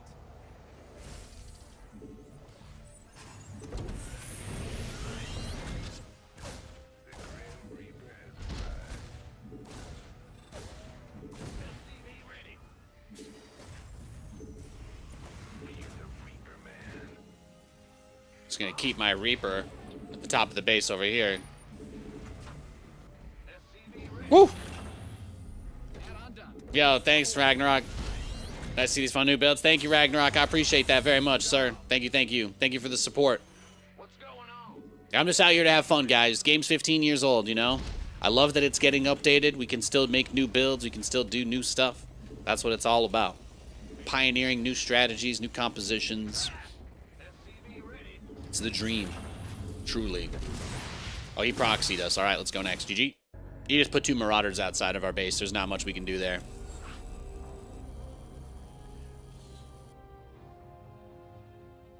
We're getting all the crazy people on the ladder today. Yo, thank you, H2O. Thank you for the YouTube sub. God bless you. He's getting us one closer to 10K. My man. My man, thank you so much. Thank you so much. I appreciate it. Seriously. Thank you, thank you. God bless you, dude.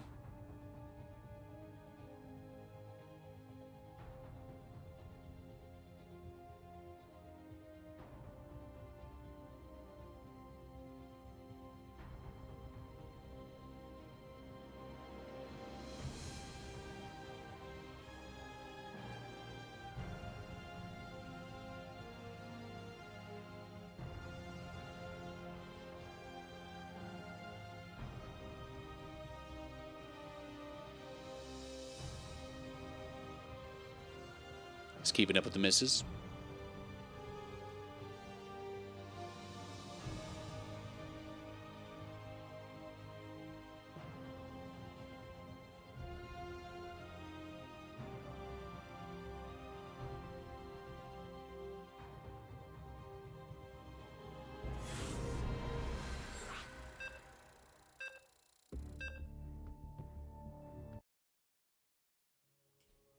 All right, we got the same guy. Hey, Carson, thanks for all the Kappa over the years. Yeah. back. I remember back when Kappa was the big emote. I remember when Kappa used to be the big emote on Twitch. The old days. The ancient texts, right? The ancient times.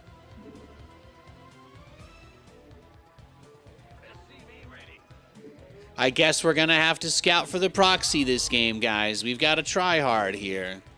He's going to build his base outside of our base. He wants this game over with as fast as possible. He doesn't want to hang out with us. Sometimes it be like that.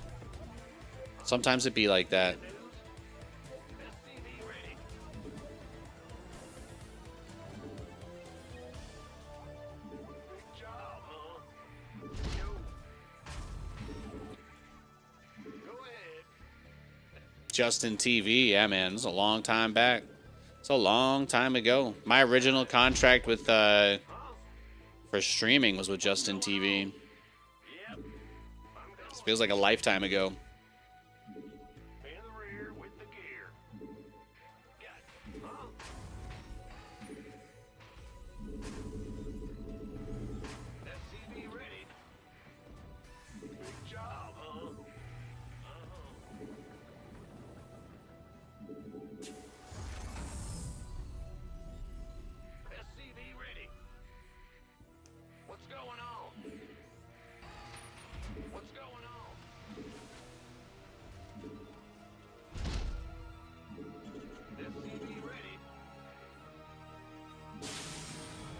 I remember watching you for hours, Titan of SC2. You got a bit nostalgic on the YouTube. Yo, Andrew, sup? Thank you, dude. I appreciate that. Happy Thursday, bro. This guy's crazy. Do you think is this guy just sniping me to cheese me here? What do you guys think? Is he's proxying me again?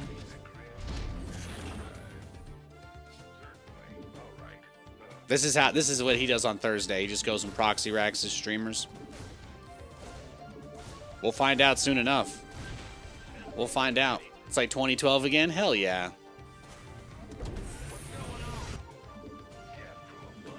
Have I ever fought a pro like Clem? Yes, I have. I've beaten several StarCraft pros over the years. As a pioneer of strategy, I have single-handedly gotten the Viking nerfed, the Liberator nerfed, and the Battlecruiser nerfed on my own. With just because I've made some crazy builds over the years. I also got the Widowmine nerfed once. I beat a professional Protoss player once who was in GSL. I beat him 3 days before he played in GSL with one of my Battlecruiser strategies. And then they nerfed it.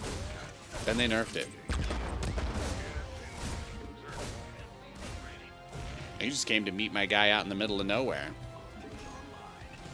This guy's trying to flex as hard on me as he possibly can, huh? He must think I'm really hot. I appreciate that.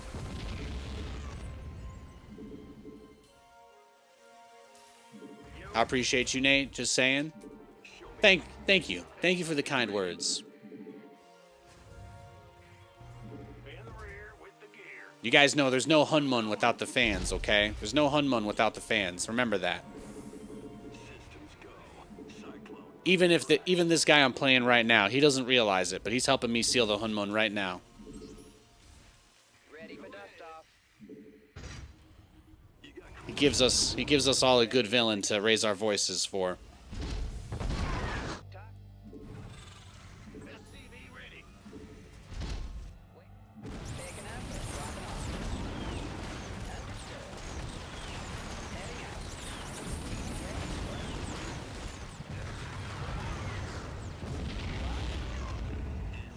Nice.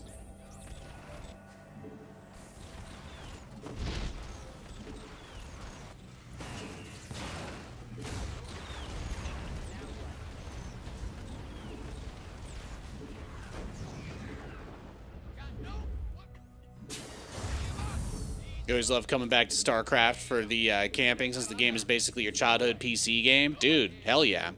I've been playing... StarCraft 2 came out when I was 17 years old, so I completely get that. It was like graduating from high school, getting into SC2, and then, you know, everything that came after that, right? It was like a pivotal moment. It was a pivotal moment in my life when this game released.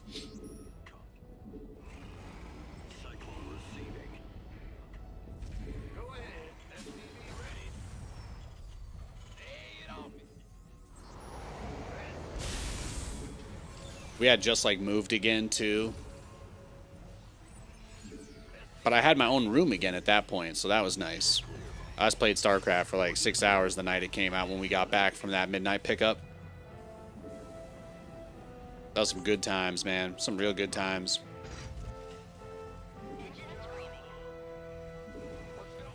Your command center's got some new toys.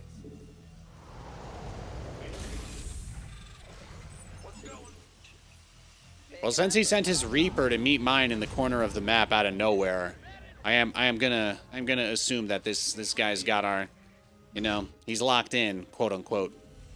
So let's go put on a little bit of pressure and harass. If he instantly shuts this down, if he just catches this with something, we'll just go next. But I won't let this guy drag me into a 2-hour-long game. Just making you want to watch some GSL? Hell yeah, man. That's what it's about. Dude, I wish they were still doing that. I feel like I haven't heard anything about GSL in forever.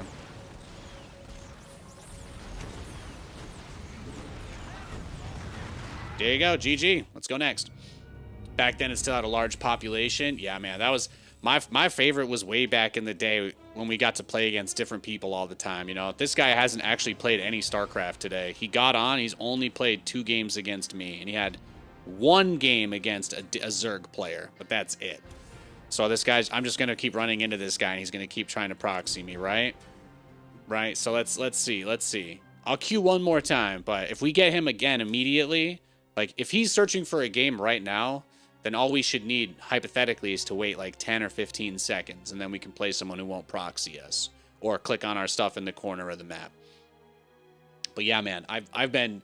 It's like, and because there's less players, stuff like this is a lot easier. It's a lot easier to troll streamers. So I just, you know, we take it with the territory. But dude, Innovation, watching Innovation play in GSL, I still think about the time that Roddy and I had a bunch of people over our apartment in Rancho Cucamonga.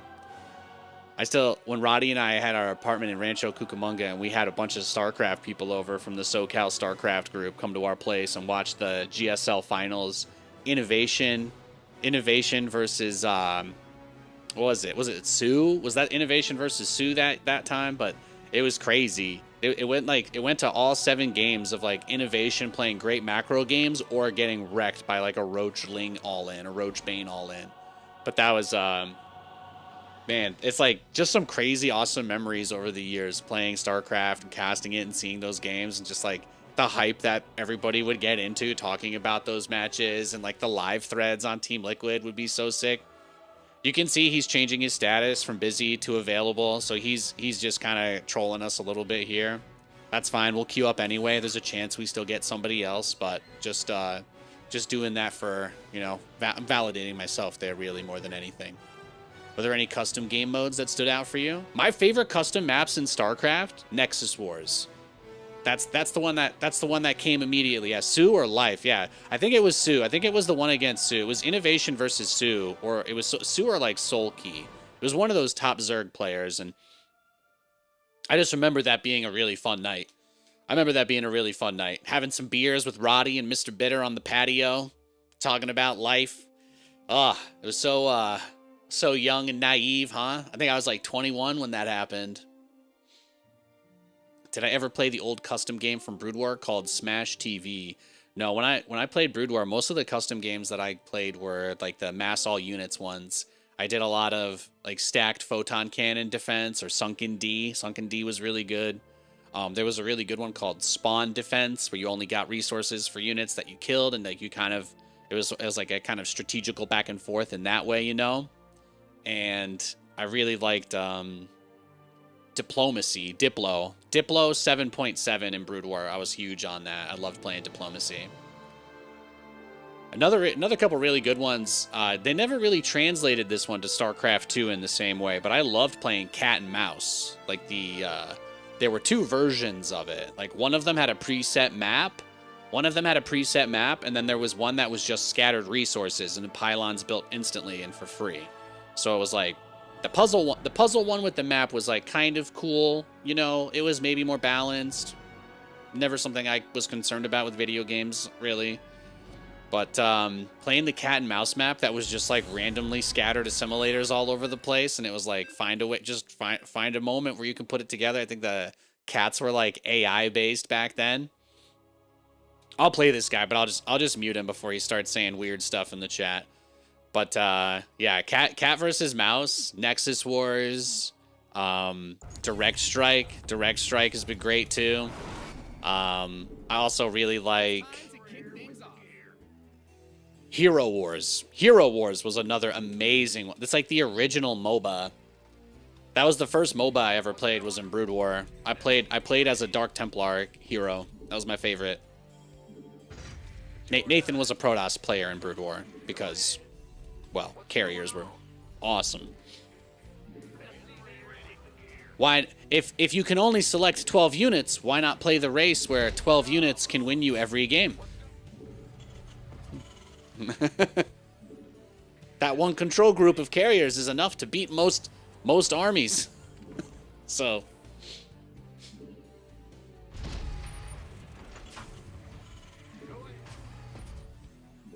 man, so many memories over the years. StarCraft is awesome like that though. StarCraft is just awesome.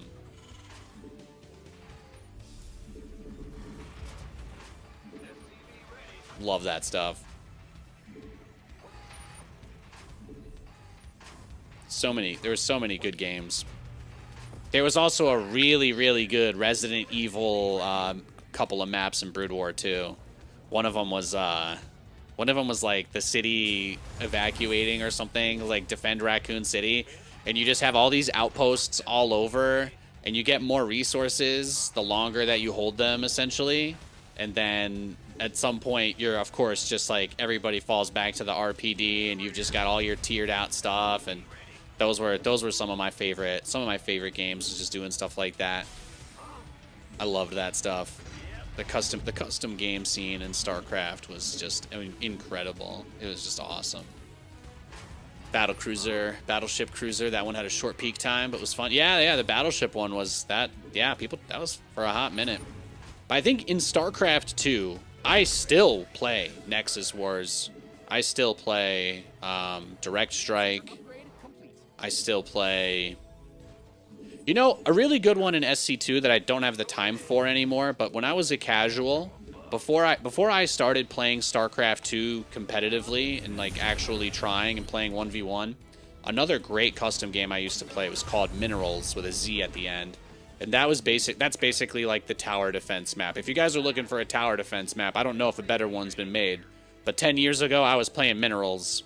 And I would play that with my little brother. I would play that with my college roommates and stuff. We would do that as like a fun side thing when we weren't playing like team games. And I loved playing that too. So that's just another one of those ones where like you level up your spawner hero guy and you can get really cool skins and stuff for them just by playing a lot and basically doing all of the stuffs. But that was a fun one too. Helm's Deep custom maps. Yeah, Helm's Deep, bro. Dude, Helm's Deep. Well, my favorite Helm's Deep custom map is in Left 4 Dead, so it's not, not necessarily a direct translation, but yes, I'm right there. I'm right there with you. I am with you. I am with you.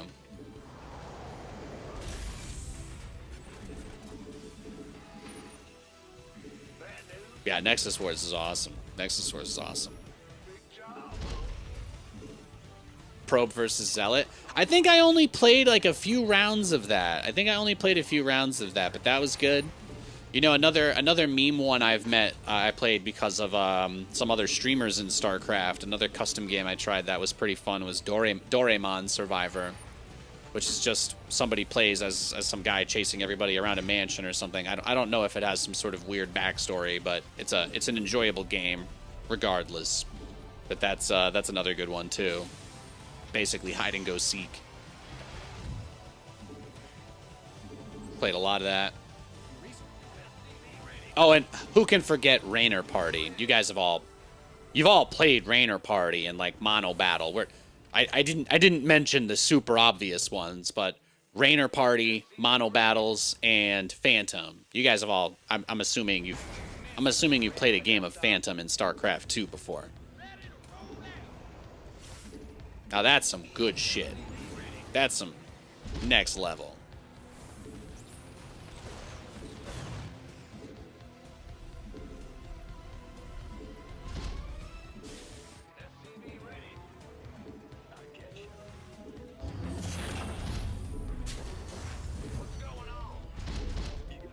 But yeah, no, I do love still getting on here. I love breaking down a couple of games on the old Ladderino, but pushing on my way to the wrong side of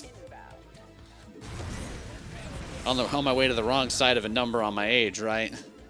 It's nice that the game being updated again means that maybe there'll be more people playing those custom games too.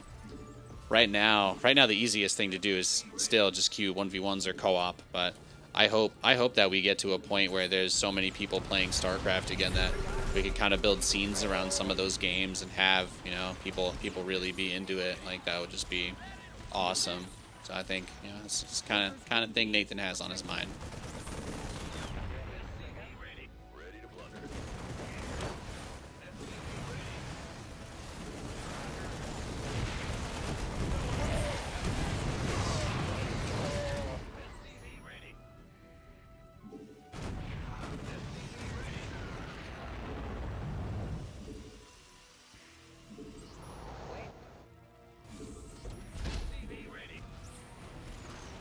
There we go.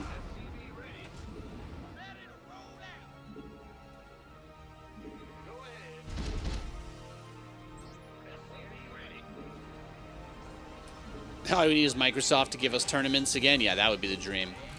You forget one where it's survival against a mass Zerg swarm? Dude, 10,000 Hydralisks? Or was it 20,000 Hydralisks? Yeah, I used to play that one too. That was, I mean, it was kind of designed to be impossible. But 20,000 Hydralisks was another great Brood War custom game. I don't know if that's the one he's referring to, but I have played Survive 20,000 Hydras. And it's just it's like all the players have a lane and it just spawns Hydras forever, and eventually, like, there's custom ones and stuff. It's not just regular Hydras. Like, they scale in difficulty the more you kill. It gets crazy. There's hero Hydralisks. It's like, yeah. SC2 really still has something that just hasn't been surpassed. Well, I like to remind people that the last game to be made with a budget and team like StarCraft 2 is StarCraft 2.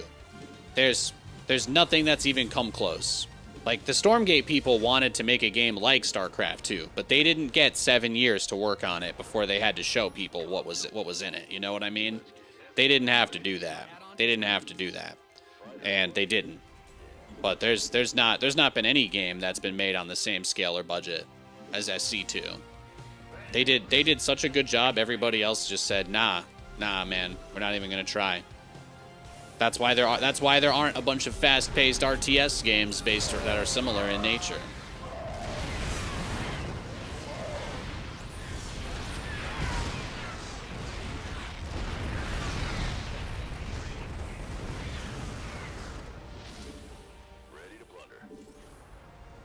See, you know, this guy was so angry earlier, and now that we've put a muzzle on him, he's just playing a nice TVT with us. Isn't that beautiful?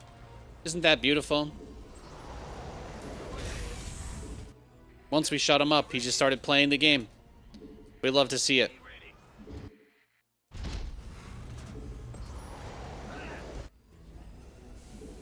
You've depleted that mineral.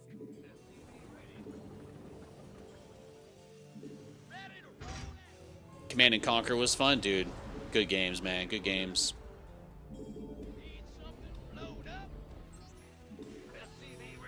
But there's really only a few reasons why they would need to do anything engine level overhaul of this, and they're pretty much entirely to do with operating system aging.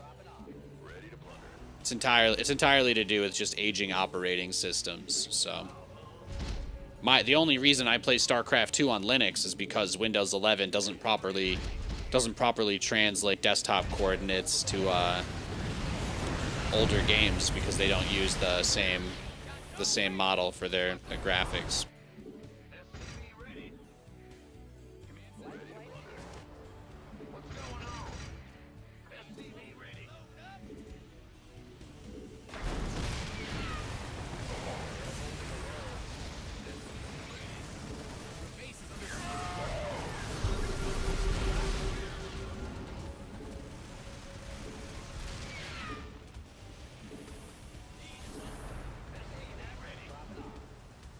Has concluded.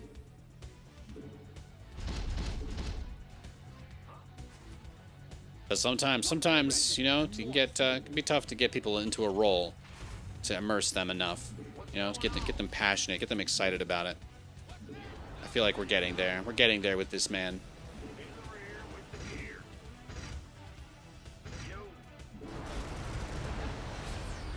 The only reason I still use Windows is because of the games that do have the anti-cheat stuff, right? That's about it. If I could play Fortnite and League of Legends on Linux, I don't think I would have a need, or Madden. All three of those games have the super toxic anti-cheat stuff. Valve is working on it. Valve is working on it. If I can trust anybody to fight for my right to do this, it's the company that stands to make the money from it. So. Valve has been doing a tremendous amount of work for Linux gaming. But I know Fallout 76 works. I've been able to play that. I've been able to play like Resident Evil and stuff. I haven't had issues with anything except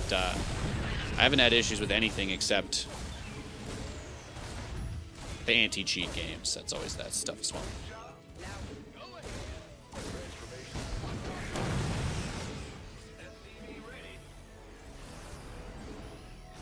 Yeah, the mappers. Well, do you guys remember how there was a different map editor that you had to use to make those crazy SC2 maps? That was like such a huge part of it. You mined out a mineral field. Good thing you've got more of those, right? Your command center.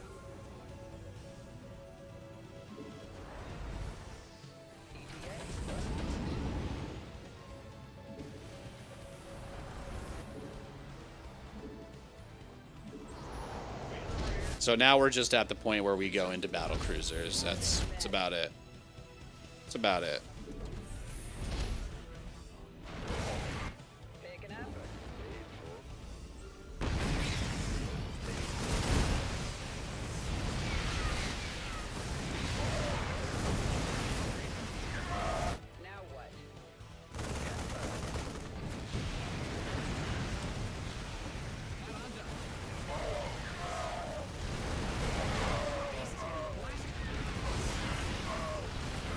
Yeah, as soon as I started the fusion core, he went for it. That's fine. He doesn't really have enough anti-air to stop us here, so.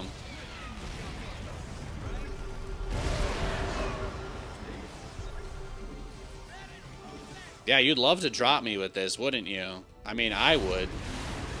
Right? I would, of course. Of course. Acknowledged. State your request. Somebody, get me out of this mess. Certainly. Scanning ready for service. Big job, huh? Reporting for action.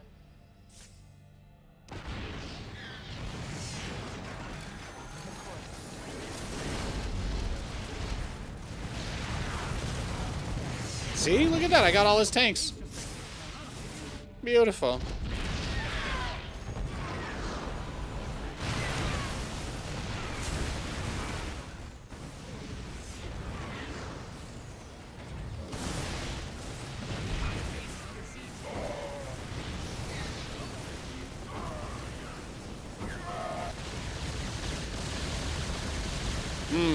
The dream.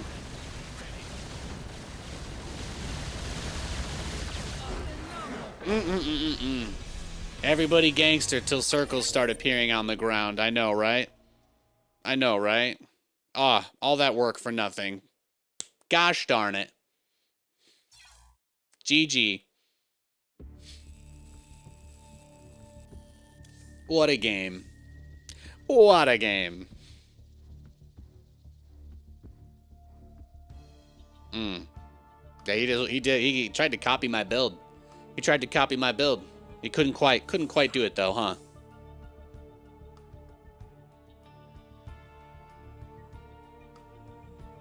You're hoping so much there's something behind SC2 getting updates again?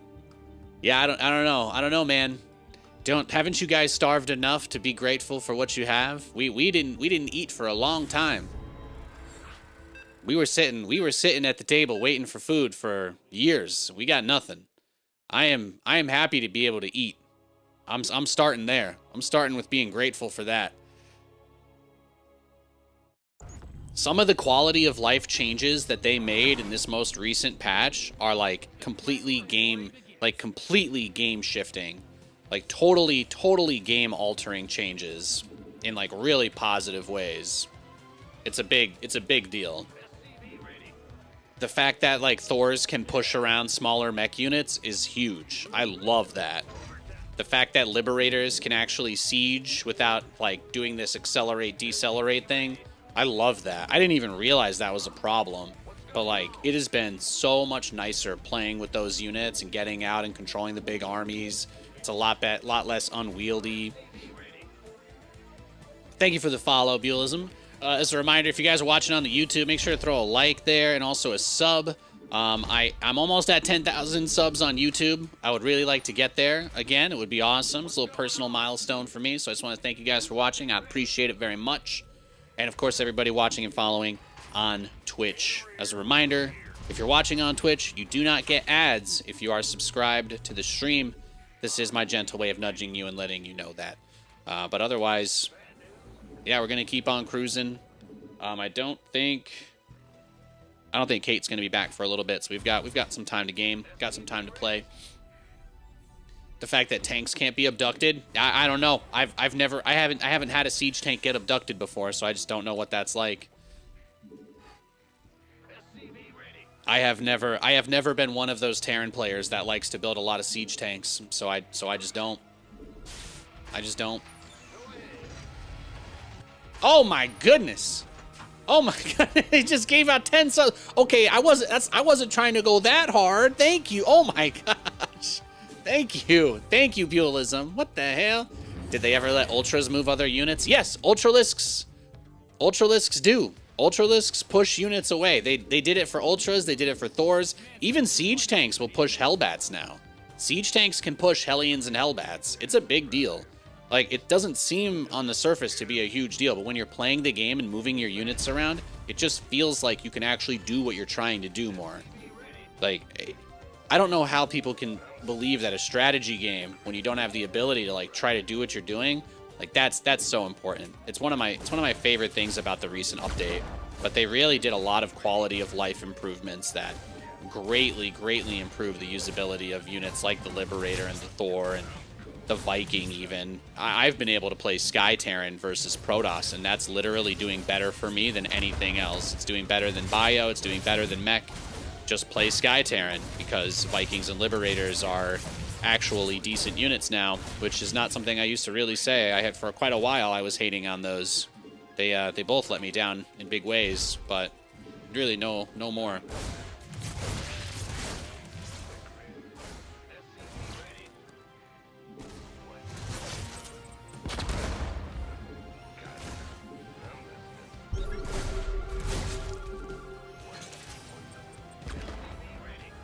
You guys are about to witness the 4 command center build. All right. Now this one, you'll probably be kind of shocked as to why I call it that, but I promise there's a reason. Did he take this space as his third? No. Okay. So now that we've got the 4 command centers on the way, now we can just kind of go home, just set up and prepare for the mid game. We delayed his third significantly, so I think we're in a good spot. Yo, Kamikaze SC2, thank you for the raid. And George says, I gave you your 10,000th sub, Nate. Thank you, George. Thank you. God bless you, man. I'm, again, my interest in StarCraft has been heavily revitalized now that Blizzard has come back and is updating the game. I did complain for the last few years about how an unaccountable group of anonymous volunteers were running all of the updates for the game, and we got some of the worst patches and buggiest game states in a long time. So I was definitely bummed out when that's how things were in the scene. But I couldn't really be happier with the state of things now. They're making quality of life changes. They're improving the playability of the game for everybody, not just pros. Those are all, like, you know, to me, it's really, really important that since we're past the point of there being big investments in the esports scene for StarCraft, I would always be happy. I would always be happy if they brought back WCS or the ESL Pro Tour. Either of those, I would take in a heartbeat. But as long as there's nothing happening like that in the game, there's also not really any reason for all the patches to be focused around pro play either. So it is a big deal that they are patching for normal people like you and me, the people that have played StarCraft our whole lives, that we're getting older. You know, I'm on the wrong side of 30 now. My knees, my wrists, they're getting a little bit less dexterous with each passing day. So I'm out here like, look, man, if you want to make it just a little bit easier to play bio one of these days, I'd love to play bio some more. But you don't, you know, as long as it's only balanced for the pros, it's probably not going to happen. But I let myself get my hopes up every now and again. I do. And in many ways, my hopes are up. But that's okay. I'm happy to have something to be excited about. Didn't mean to lose those Reapers there, but I think we'll be okay. He's kind of stuck, so. I think if I can bottleneck it here, right? I can bottleneck that. Perfect. Perfect. Perfect. So the entire point of this build is that we get 3 orbitals, but we don't have to have an exposed natural or exposed third base. So we're able to planetary fortress rush our own third while we already have 3 orbitals. So there's no downside. There's no economic downside. We get a lot of money. The only thing that really crushes this is if my opponent is like going for a roach all-in as his response to the Reapers. But as long as that's not the case, it's actually quite straightforward to deal with. So I got my Viking out. I'm just going to make sure we clear out any overlords that are on the map already. But I don't have to worry about my third base. It can literally protect itself. It's a strong, independent woman that don't need no bunker or anything else. So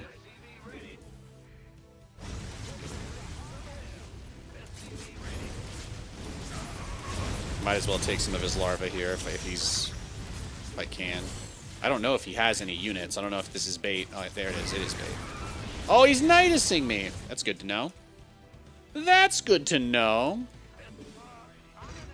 What do you get? So swarm hosts? All right, we're gonna get building armor. Let's go all the way with this.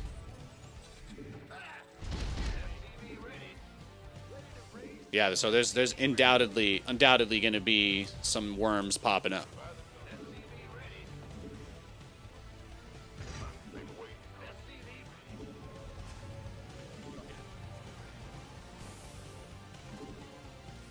No doubt. No doubt.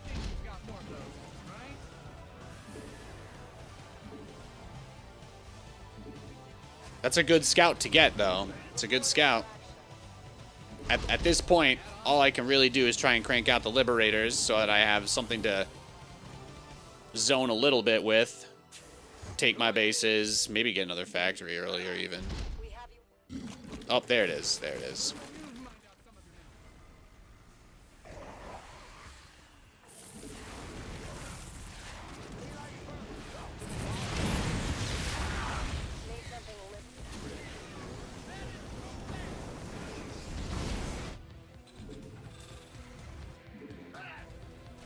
But the most important thing, really, is just that we don't have to, you know, we don't want him to get a Nidus inside of our base.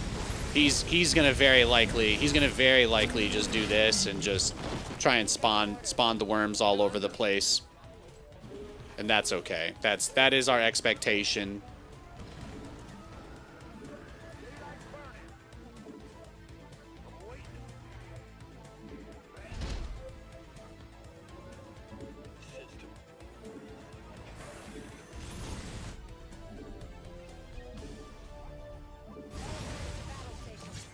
Yeah, look how much static defense he's built.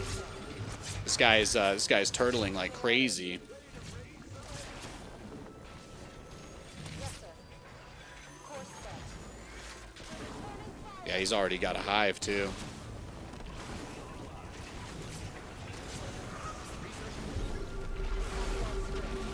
I'll take it.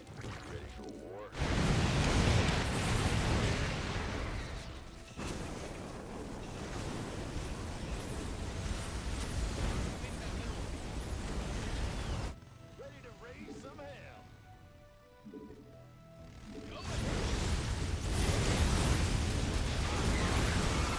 Yes, thank you. Yes.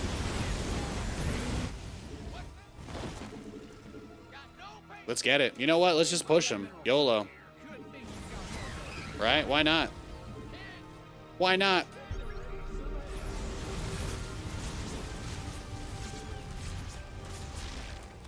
Cyclone en route.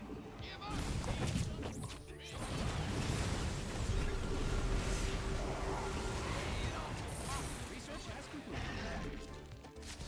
What's that?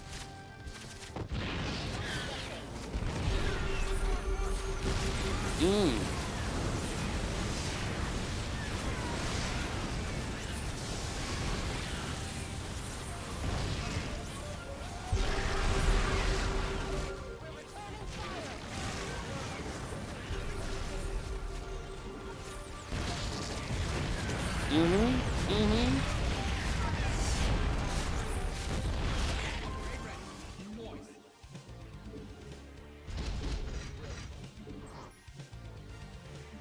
Lined out some of your minerals. All right, let's get 2-2. You've depleted They had a good transition. He's already up on the hive pretty quick, man. your SCVs are being liberated from the first wave. Let's see, if he shuts this base down, we'll just tap out. We may not be able to win anymore now that we've lost the momentum.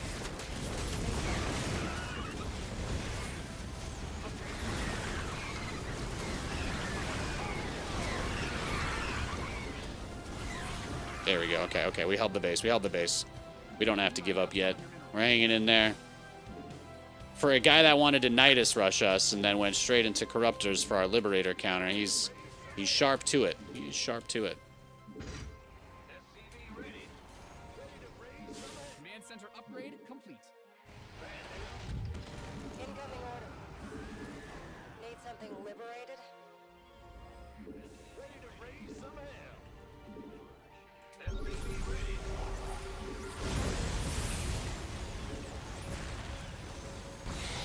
There you go. Give me your swarm hosts. Give them to me. Beautiful. Got Beautiful. some new toys. Yes, sir. You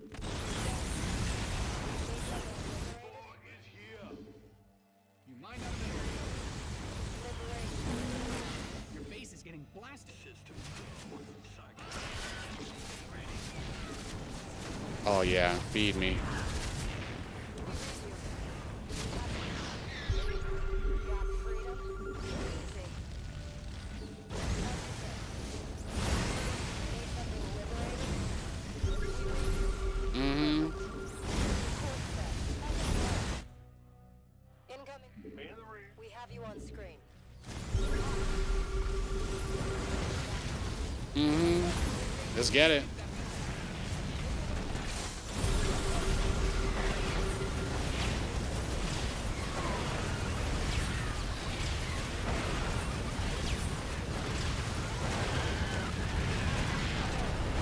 You. Yes, sir. All right, well, he's gone into Broodlords already, so we're going to need to switch into Thors. Something liberated? You mined out a mineral field. Good thing you've got more of those, right? I think we've been doing a pretty good job here. It's been a crazy game. Big job. What's going on? Crazy. Action. You mined out some of Bronze player 9000 in the chat is popping off right now. He is. I haven't seen anybody this excited about one of my games in a little bit. We've got someone cheering big for us to make this work. All right. I'll try not to let you down, buddy. I got you. You've depleted that mineral field. I'm a represent.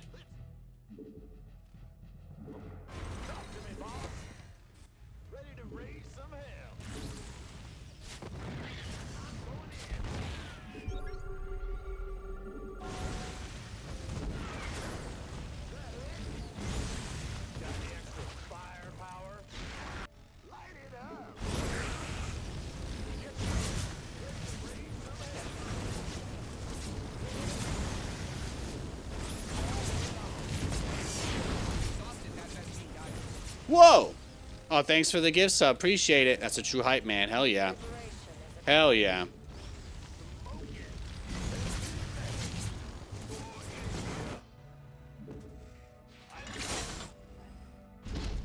Add-on's finished.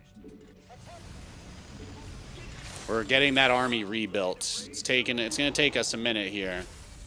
It's gonna be a tough matchup, I think. I don't know how easy it'll be for us to turn this one around. I feel like he's drained a lot of our resources, but Add-on is complete. there's a changeling. Those guys terrify me, man. I'm not interested in getting Nidist. Something I gotta be mindful of.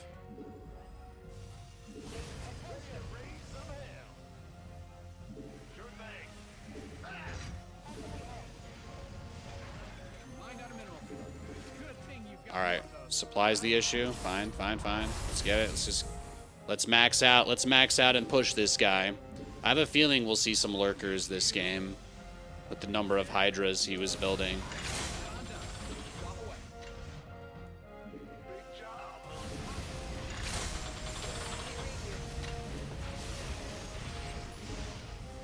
Need something? Ready to raise some hell. Upgrade ready. More.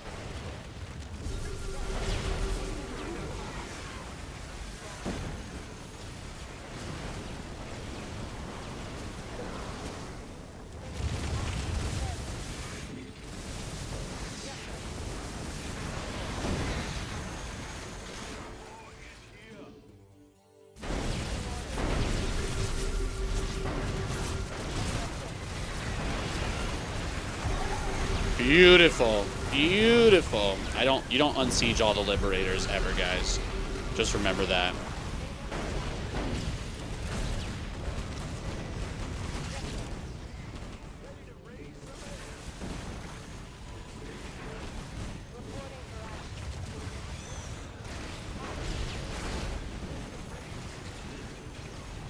Got him. Beautiful. Beautiful. Look at that. Beautiful. That's what happens when you try to Nidus swarm host me, man. It's a stressful game because you end up getting locked into your base. And I won't lie, I actually thought that I threw the game away the first time that I tried to counterattack him. Like when I made that big push over here, he abandoned the brood strategy. Yeah. Well, I mean, if you think about it, the first time that I saw the brood lords was when I pushed him. And I had a Thor at that point already. So my guess, A, he knows who Nathanias is, and he knows that I build Thors and not tanks. If you guys, I mean, like, let's face it. The number of times that a guy in chat will be like, Nathan, don't people know what you do? Yes. A lot of people watch my stream and check out my stuff and talk about my builds because they don't want to lose when they play against me because, you know, the last thing you want to do is lose to an aura farmer like Nathanias. That being said, I don't build tanks. I don't like tanks. If you build roaches against me, I will kill you with banshees. I will use banshees and liberators and force you to build hydras or corruptors, and then I will have 10 Thors and I will A-move you with those, supported by liberators and hellions. That is how you will die to me most of the time. So I think he kind of just realized that maybe I was going to try and build a lot of cyclones because of the swarm host. Like I was building cyclones and hellions because of the swarm host. And broodlords are good against cyclones. So I'll say that. But this is like the way that they play, right? They take the corners. They take the opposite corners of the map. He didn't even try for this one, you know. But that's the hard part about Zerg. You know, they can do all these fancy dance moves, but the Megazord build is very powerful. All right, this right here shipped in straight from Zordon. You know what I'm saying? That's a tough comp. That's a tough comp to go against. Let's see, resources lost 15.5 to 27. It's about standard. Upgrades 3-3. APM 729 to 200. Yeah, crazy. So we were a little over 3 times faster than him. Kappa. Hey, Gassed Up. Good to see you, buddy. Hope you're doing well. He's Lou posting in the chat. Hell yeah. That was a great game. That was a great game. Or rename replay. Great game. There we go.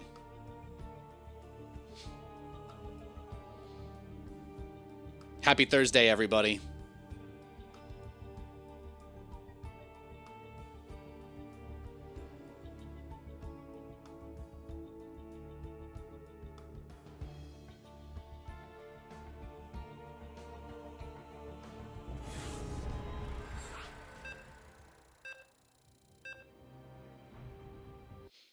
Is SC2 worth coming back to after all this time? Really just a matter of do you have a couple hours in your week to maybe play a few games? I think that's probably the only real question.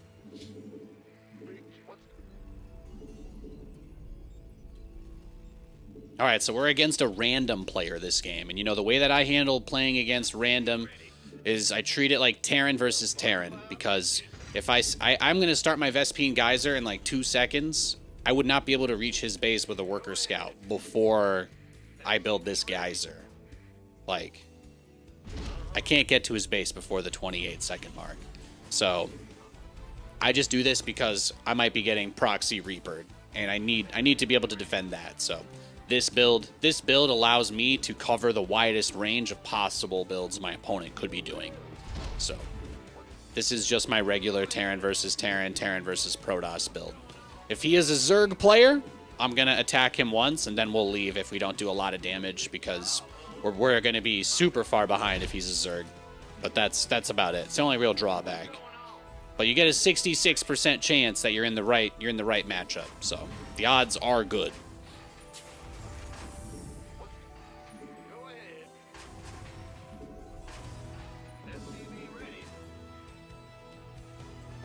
SC2 is love, SC2 is life, yeah.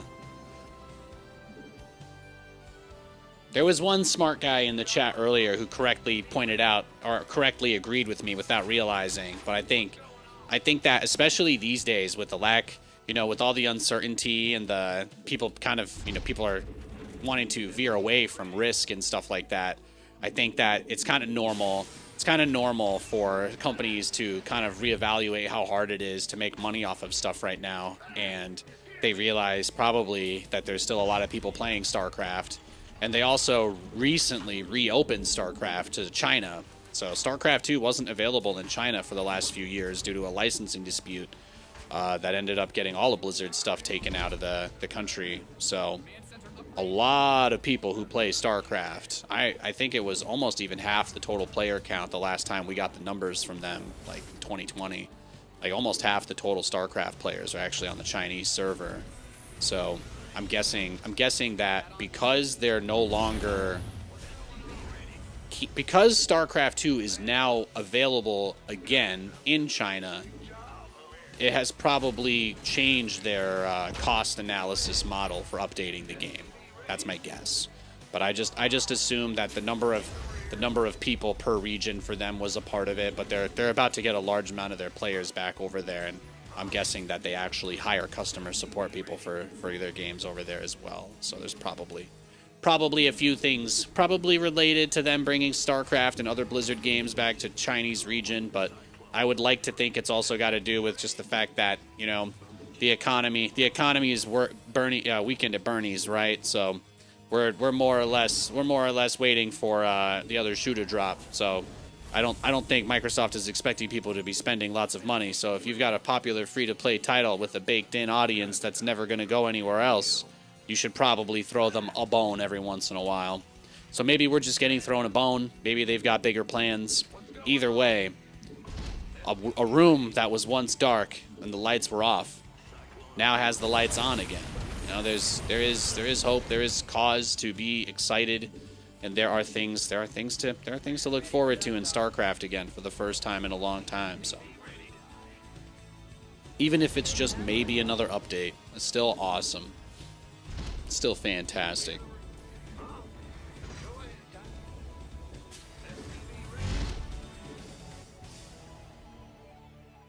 Yo, Vamp. Yeah, Chinese servers be going hard. Do you think they should make a show or movie of StarCraft? You know, I guess I haven't, like, I've only ever done the same kind of theoretical conversation with like Twitch chat that I would do, but I don't really know. Like, what would make a good StarCraft movie? Should they try to tell something completely unrelated to the game, or do you think they should try and make a real-life version of a bunch of cutscenes that people have already seen 50,000 times? You know, that's a good question. Do we get, like, the IRL 4K HDR version of the Zerg swarm crashing down on Tarsonis or whatever from the Heart of the Swarm cinematic?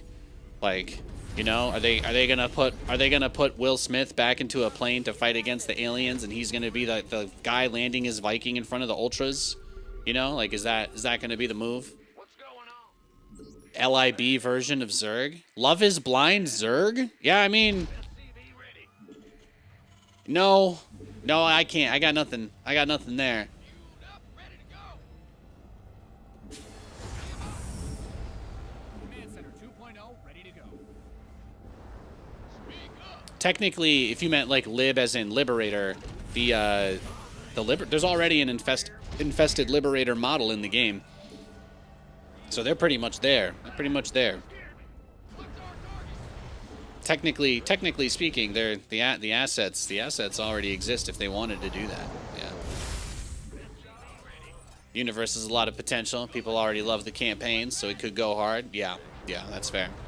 That's fair. I've always loved the idea of it coming back to Earth somehow. So they couldn't really film the movie on any other planet. So probably go back to Earth.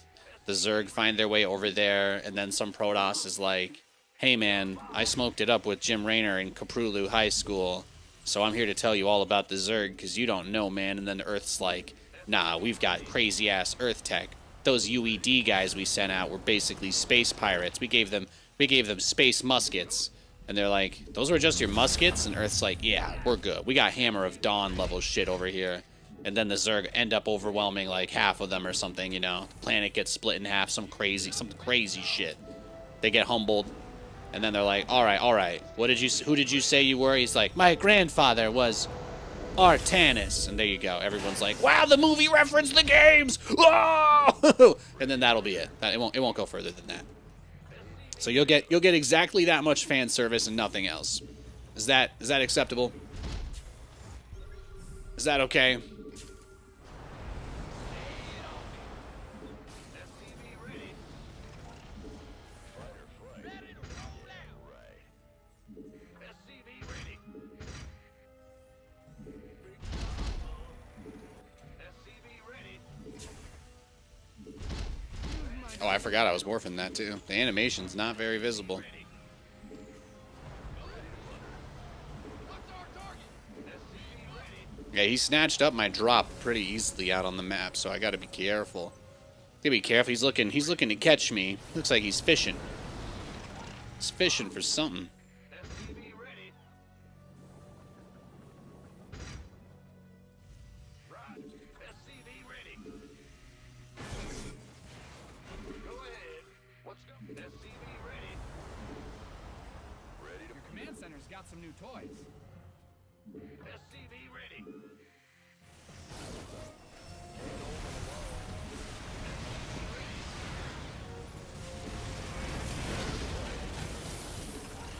Oh, there you go. Ready. SCV ready. Shut it down, baby. Very well. Ready. SCV ready. Ready to plunder. SCV ready.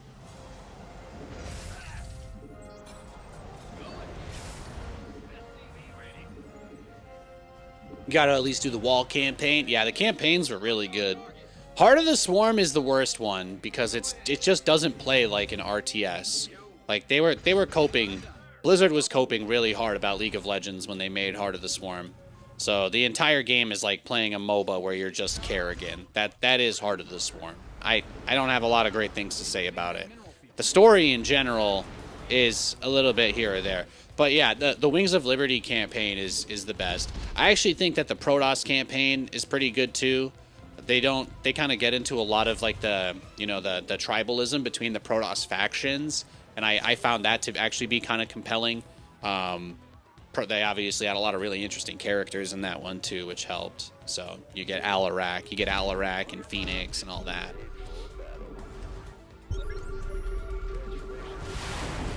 Here we go. Here we go.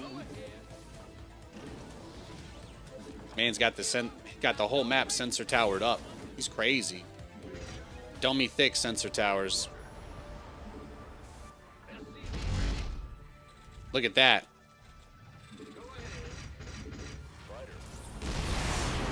Do you think he likes us?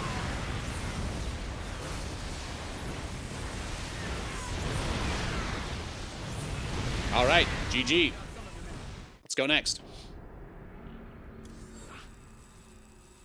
If you had to add a fourth race, what would your idea be? Infested Terran. Let me play as Infested Terran. Let me play as Infested Terran, okay? Pro gamers got their very delicate sensibilities hurt and they deleted Infested Terran from the game. It's one of the most messed up things that's ever happened to StarCraft. Hashtag justice for the Infested Terran. There you go. Those are my thoughts. If Zerg aren't allowed to have Infested Terran as a unit because pro gamers get their panties in a twist, then we deserve to be able to play as Infested Terran. Have you ever played Stukov in co-op? It's so... bruh. Some good shit. Why did they remove the Infested Terran? Yeah, just people who didn't have the willpower to do what was necessary, pretty much. I think the logic was like there were two very polarizing issues with the unit.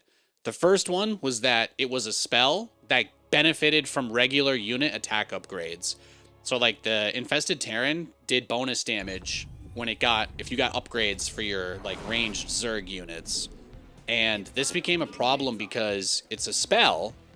So they also made it so that even though the unit benefited from attack upgrades, it was not affected by armor of anything that it attacked.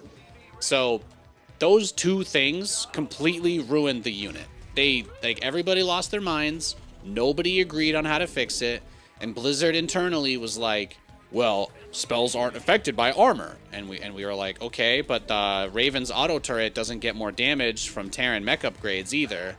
And they decided, they got so upset about it, and they basically just refused to even try and fix it. So they just deleted it from the game and put in a new spell that nobody asked for. So that's the tragic story of the Infested Terran.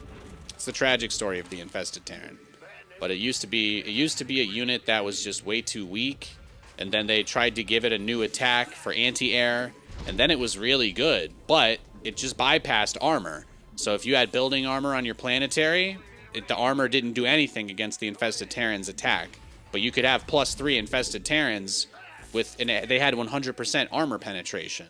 So people would just drop like 30 or 40 Infested Terrans on a planetary fortress, and the planetary would instantly die because you just have 11. You'd have 40 times 11 with no armor reduction. So, but back then a planetary would have had 5 armor. So we're talking about a scenario where the planetary fortress basically used to take half damage with full upgrades. It would take like half damage. So.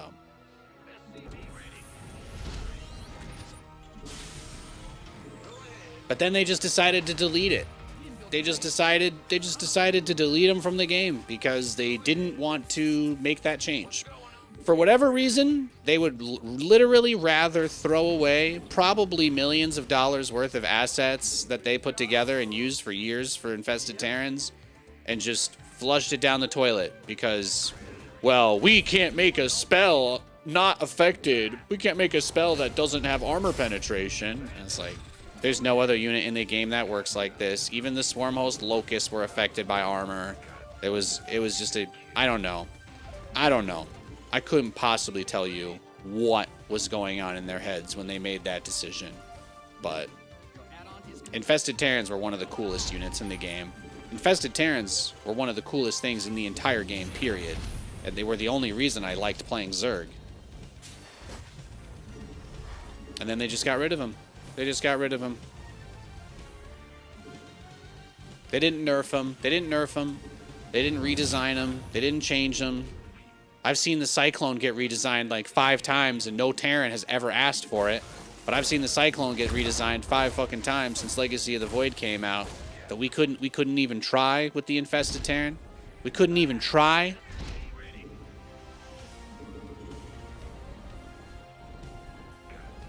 couldn't even try with the infested Terran. That's what broke my heart about it. There was no patch where infested Terrans were too weak or too strong. They were just, well, I guess they were too strong in general because of the upgrade thing. You could have +3 infestors that had 100% armor penetration, and that did create a lot of issues. So, I don't know. Blizzard decided they would rather remove a unit that was iconic from the game than attempt to balance it. I'll just keep saying I don't know over and over again because there's no possible way that I'll ever understand it enough to explain it. Seeker Missile, yeah, they did the same thing to Seeker Missile as well. They did the same thing to Seeker Missile. They nerfed it. They nerfed it to the point of they took it out of the game, right? It's not. Seeker Missile doesn't exist anymore. They replaced it with the anti-armor missile, like literally one of the worst things they've ever put in StarCraft. And then they nerfed the anti-armor missile as just like an extra fuck you to whatever dipshit decided he was still going to build Ravens after they took away their damage dealing ability. But again, you can't.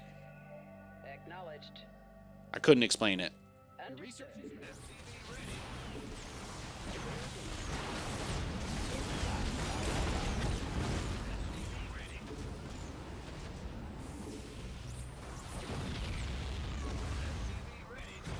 Perfect. I'll take it.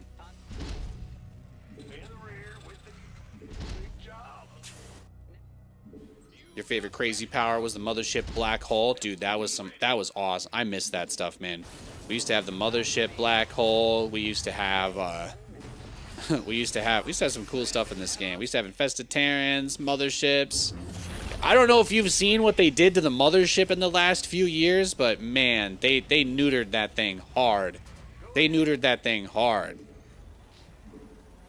There are so many reasons why I did not like the Balance Council, but that was another huge one too. They absolutely fucking gutted the mothership.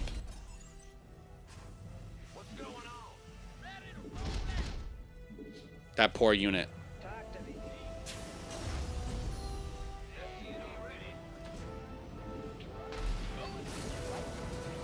Oh shit. My mouse battery just died in the middle of this game. Well, if he attacks me here, I think I lose, but let me just plug it in.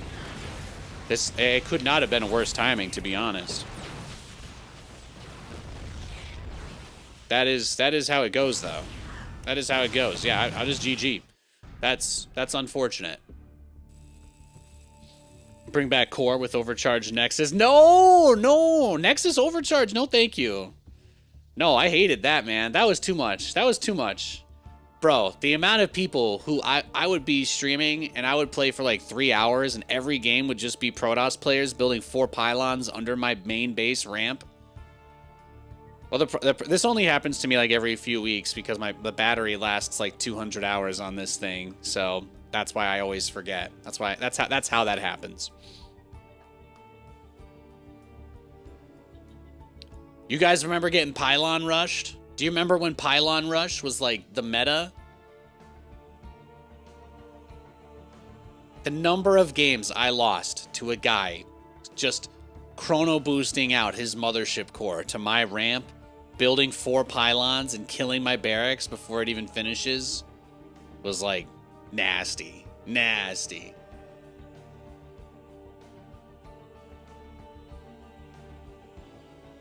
Back in my day, we could build a bunker before barracks. Back in my day, you could build a barracks before you had a supply depot. All right? Never forget what they took from us. We used to have depotless racks. We used to have depotless racks and dollar McChickens, guys. Send me back.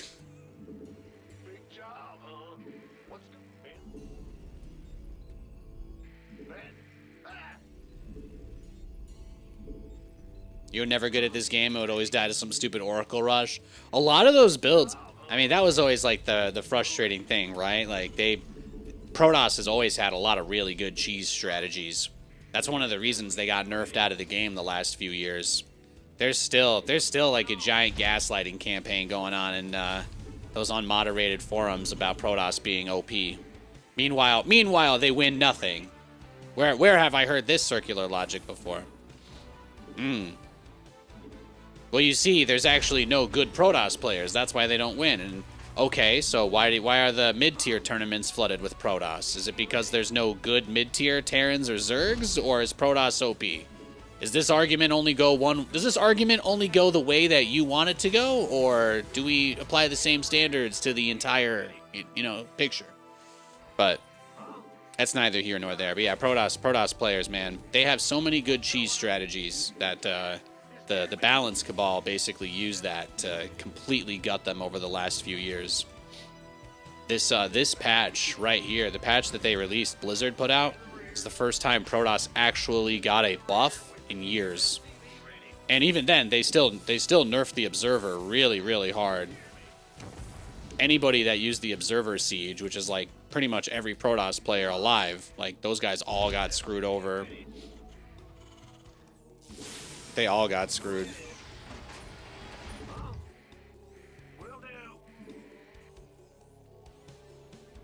Hey, Bals, thanks for the follow.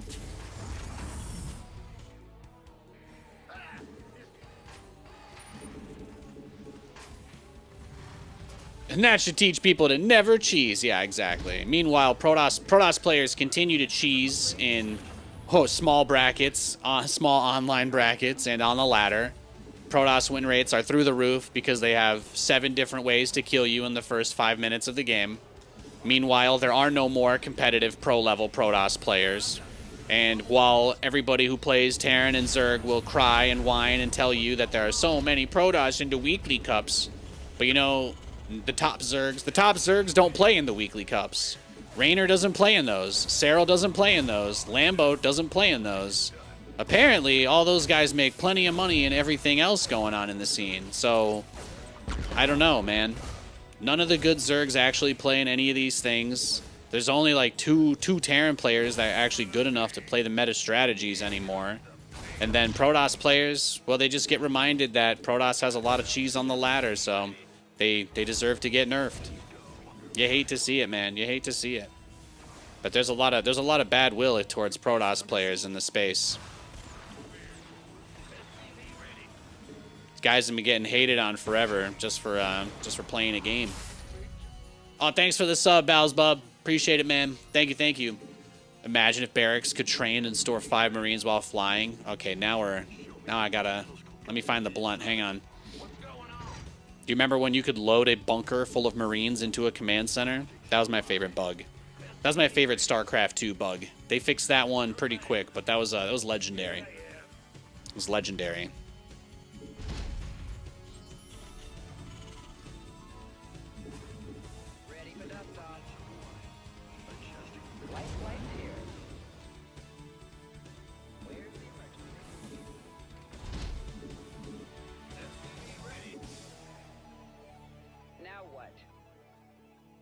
The bunker teleports. Yeah, you would use the load command. You'd use load, the command center's like load ability, as it was lifting off. If you press them at the same time while it was lifting off, it would load anything into it. So it could be other buildings as well.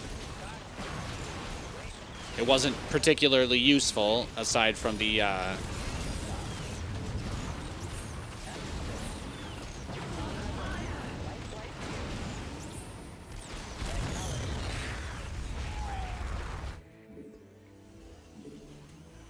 I got a couple of his stalkers. I got an Adepts.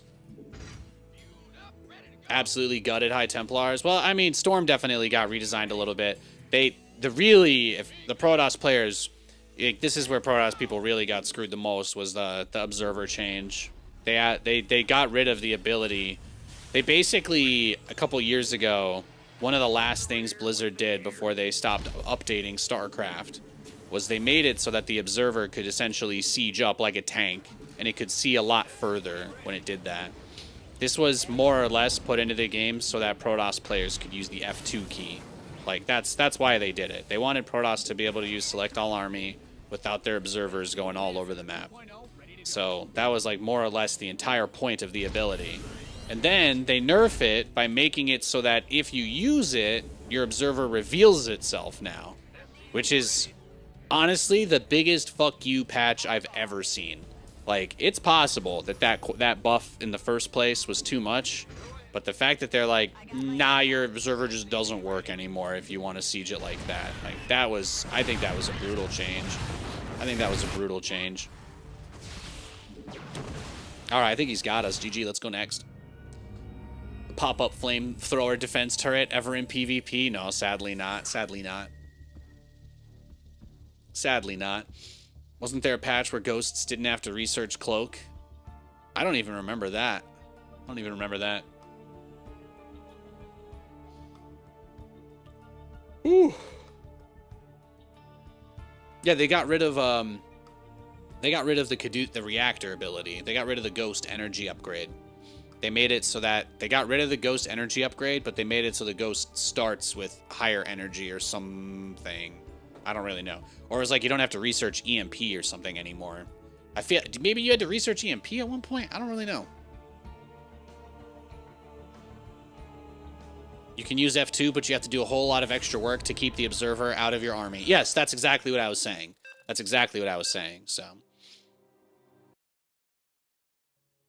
But Zerg players can use F2, and it doesn't affect their queens or their overlords, you know.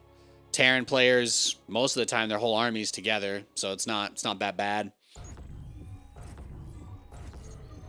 But Protoss is the faction, I think, that relies on it the most, because they're the race where all their units kind of have to be together to take a fight. So,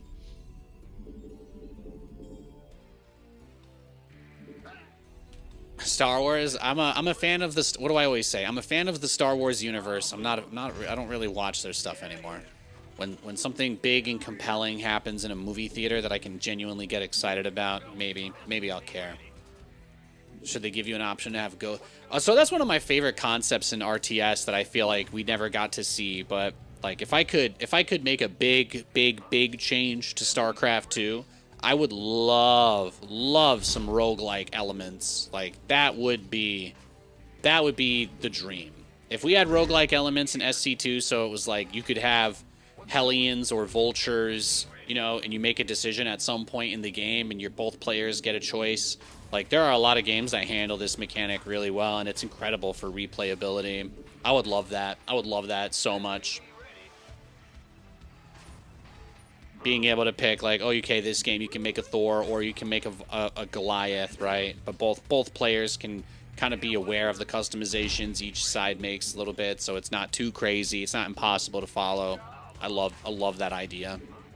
That's one of my favorite things. That or some kind of like mutation that they do, you know, different parameters for the ladder for casual players, which is, you know, 99% of StarCraft players are casuals, so. I always loved that idea. Or even just PvP co-op, like, would be nice. If they had given that a real shot, would have been cool to see what it looks like. If I could play 1v1 with co-op units, I would probably only play that. So, unironically, unless there was no one who played it at all, I would. That sounds much more fun to me than. That sounds awesome. That sounds awesome. Exactly, High Pockets, exactly. So that's exactly what I mean. Maps with more dynamic features, yeah. Well, maps are another thing that have just been completely ruined by the pro scene. We used to have a lot of really interesting, cool maps in StarCraft. We had a lot of maps that people remembered by name, and nowadays, every map is the same. They took away a ton of resources from the bases. They made it so you mine out half your patches super quickly. And every map in StarCraft is just a copy pasta with this giant no ramp into your natural, huge open spaces, giant bases, huge walking distance between your main and natural to your third. Like, this may even be one of the smallest maps, I think, in the pool. But almost every single map looks like this. You have these giant lips at the edge of every base, just following everything. But there's very little originality. You know, the layouts are all exactly the same. It's a consequence of map makers not really getting paid anything for their work. So the only way to get recognition is to be put in the ladder. And the only way to get put in the ladder is to make maps that pros will vote on, since they decide everything. And unfortunately, these are the kinds of maps that they want, you know. But I do miss, we used to have really cool maps in StarCraft. We used to have really cool maps in StarCraft. They even got island maps in the Brood War Pro scene. Well, I think, you know, StarCraft players, they've eaten good for a long time. And now Blizzard is back, so the people that are in that space that were hanging on barely, they feel like they've got a second wind. But I do wonder how long it'll take for them to break and try new things. People who find out that the world is moving on from their ideas, they usually resist as long as they possibly can. So I do like to imagine a world where one day we get like 4-player maps back, pocket bases, choke points, right? Maps that don't have free vision pillars for Zerg, but then no tank spots, no liberator spots. That's yeah, that's been one of my biggest issues with StarCraft for several years, really. I wish we had maps like we used to. I wish we had maps like we used to. They don't make them. They don't make them like Super O-Man did. I'll say that. Miss that guy. The GSL people, they made many of the best maps we ever had in the game. Many of the best maps in StarCraft's history were made by some wonderful, wonderful folks who worked at GSL and GOM TV. And you know, they didn't make all of their maps trying to get into the ladder. That's kind of the problem. Like, Blizzard was really stingy about what they would put in the ladder for years. But now it's like, all you have to do is just keep making copies of the same map that we already have and can try to convince people that it's not the same thing, and that's it. That's the only requirement for map making nowadays. You hate to see it. You hate to see it. What's my favorite map of all time? Several of my favorite maps that are much more interesting than this one. There was the that 4-player space station map from Heart of the Swarm that Jaedong played a bunch of sick TVZs on. It was the same. Jaedong actually played Stardust in that match, that semifinal match, or that grand final actually, for my first DreamHack ever. Like, there were some really, really sick maps. I like Daybreak. I like Whirlwind. I thought that Neon Violet Square was a cool map. I thought that Frost was a cool map. I love big maps. Like, Frost was like a big map, but it was a 4-player map. So it's like going to those other corners was always like a different level of challenge than just playing on this kind of... Like, look at this map, where you just basically have 1, 2, 3, 4, 5... You have like 6 spaces just right there, you know? Just right there to grab. And then nothing but just huge open areas. So, like... And this is, if you look for it, you'll just see that every map these days is almost exactly the same. There's very, very little variance. Even the ones that try to be a little bit different they still all follow these, like, guidelines. These guidelines. No tank spots. No tank spots. No liberator spots. There must be overlord spots. No oracle spots. There must be a place to put a creep tumor before there's a ramp on the way out of your natural. There must not be a ramp going into the natural. Like, it used to be that there were no maps where you didn't have a ramp going into your natural. Like, it was a pretty agreed upon design thing that maps in SC2 had a ramp going into your natural expansion, particularly to help deal with units like Ravagers and stuff. And then one day they're like, no.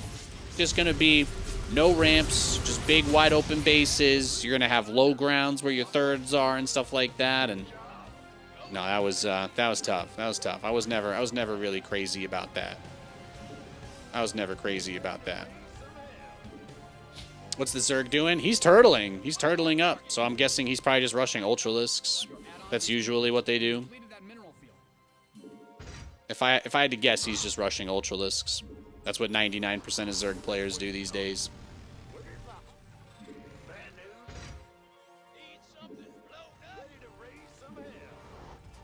Ready to plunder. Research complete.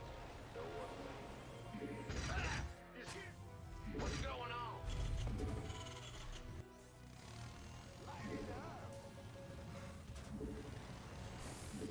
But you can see this game, all he's built are queens, right? He's just got a bunch of queens up front. That's it. Yeah, I'm sure his hive is on the way. He's got double Evo, a bunch of random upgrades maybe, but there's no army out here. There's nothing going on. Oh, there's some Ravagers. He's got some units. Okay, that's nice.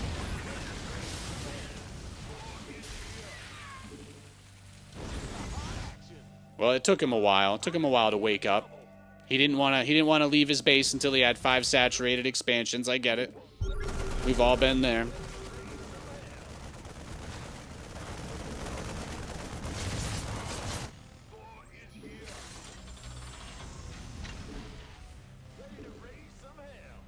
Upgrade ready.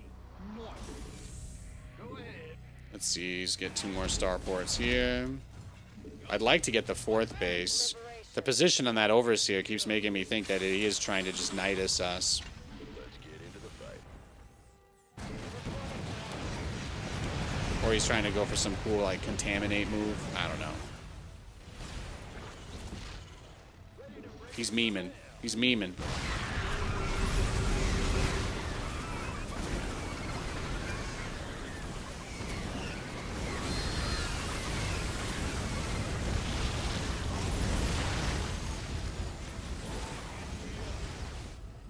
See? It's all good.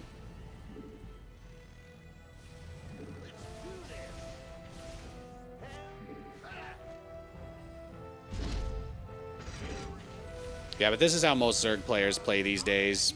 They open up with a bunch of queens. They don't do anything other than spread creep until they have like 80 drones. And then once they have 80 drones, then you get the privilege of them making 700 spine crawlers like this, yeah. And it's just a super turtle strategy. They literally just wait for you to try and leave your base so they can base trade you. But he has very little interest beyond that.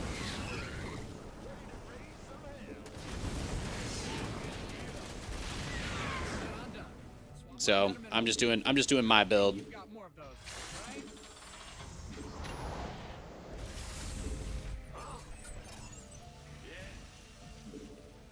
You mind out some.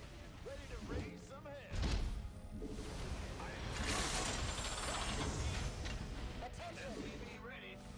You've depleted that mineral field. But what we need to do right now is just finish maxing out and then push him, and that's the play. Did battle cruisers get nerfed? I mean, depends on what your time frame is. Like, have they ever been nerfed? Yeah, a couple times. The teleport got nerfed. Their anti-air damage got nerfed. They made it so that they have to pause before and after the teleport. Battle cruisers are another unit that got butchered by the balance police. The you know, the people who take balance very seriously at their square table. Those guys absolutely neutered him.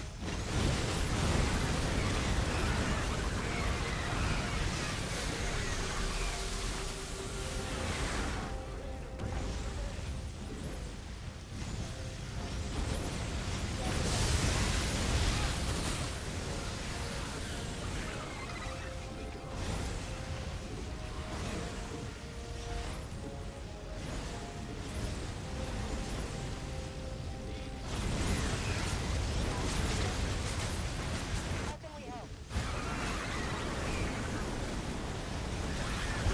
Oh yeah, there's the ultras. Shocker.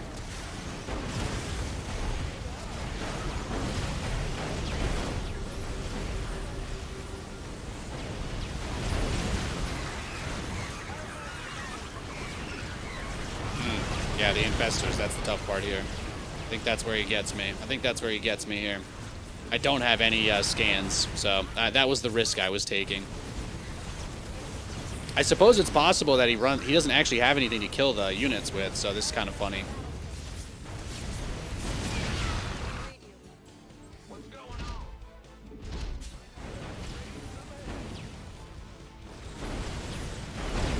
Wow, he actually just didn't have the energy. He didn't have the energy to do it. He's telling me that he's happy. He's having a good time. The dream. There we go.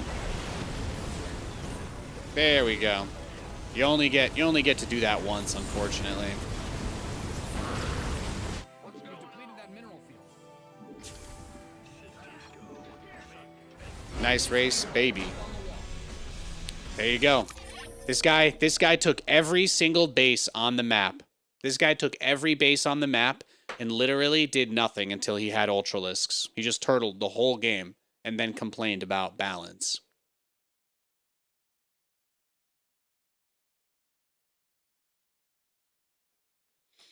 You take literally every base on the map, do nothing until I'm maxed out, and then complain when the game is over.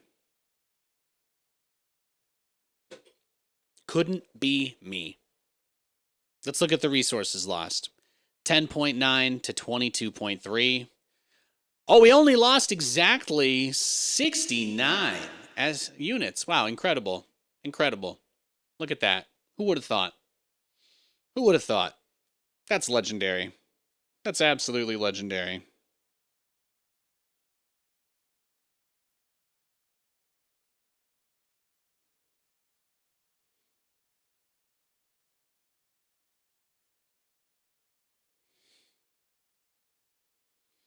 You lost 12 too many.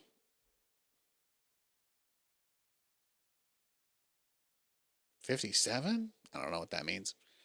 67 is the other meme number. You might just be thinking of 67. You're supposed to say I lost too many units. 67 is the new thing.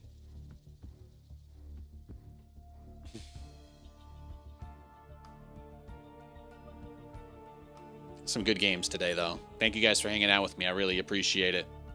Big time. 426.9. Yeah, we can do that. We can do that.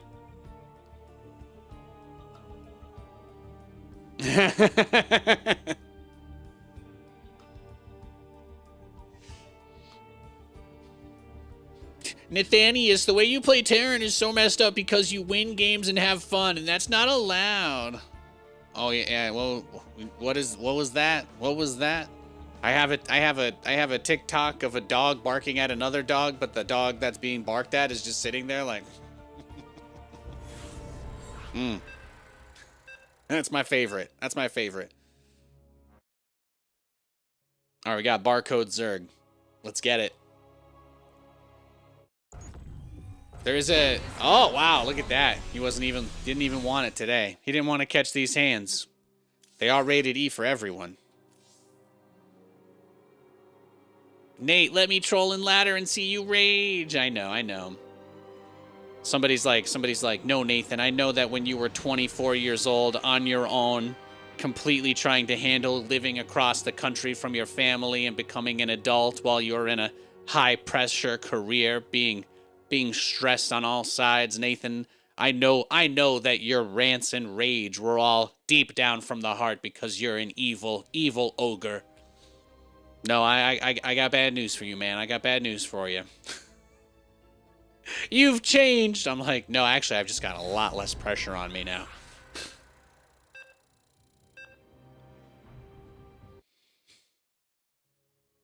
Just got a lot less pressure on me these days.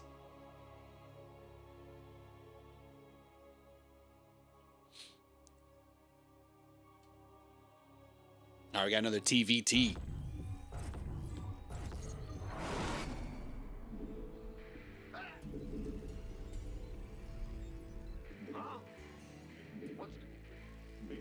Didn't you block this guy? Yes, I did. Yes, I did. Because he's got a potty mouth. He's got a potty mouth.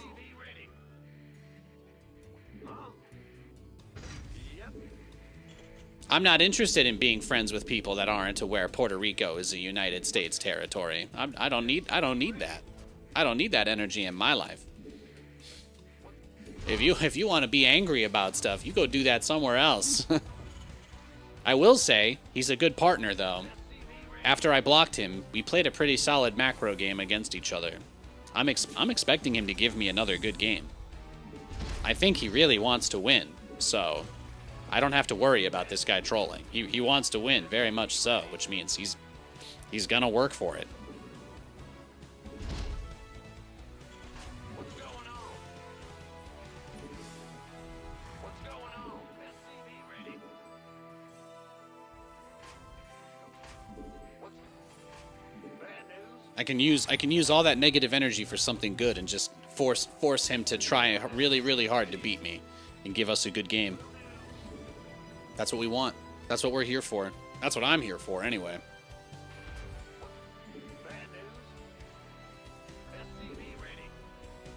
Oh, there it is.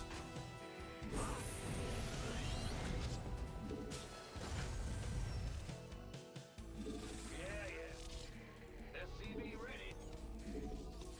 Ah, you scared me. What's going on? Big job? Bad news? Yes, sir. In the rear, SCV ready. What, he's running? Huh? What's bad news? Huh? In the rear. Go ahead. Ah, in the rear. What's going on?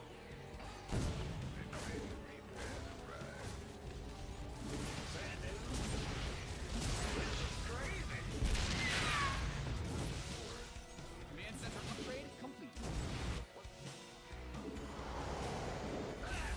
The SCVs are being liberated in the worst way. Let's see what he's got. Your SCVs are under attack. I'm just happy he's willing to work so hard for me. Now let's watch him micro his SCVs like crazy.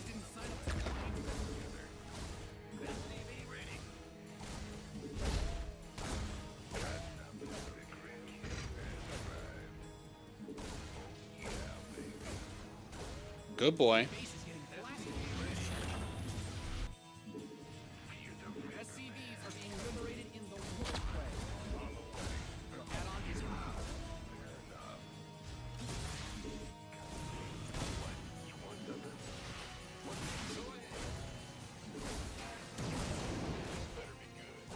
SCV ready.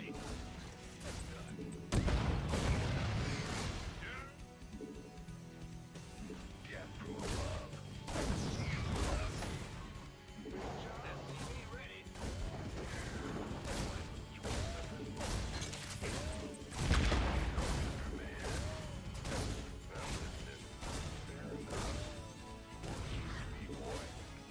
Whatever you do, man, don't stop dancing. Don't stop dancing. Win game. Protect them.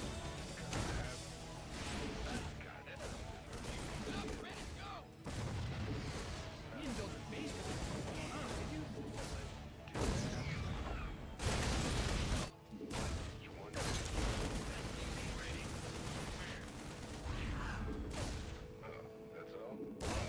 You wish, bro.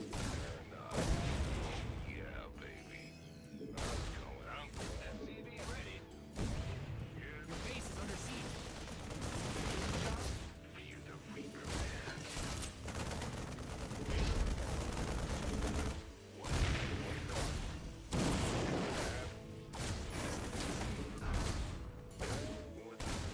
Hmm.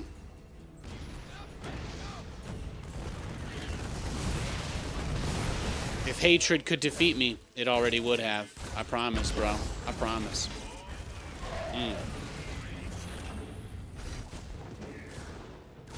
Now lift all your buildings up like a bitch. Got him.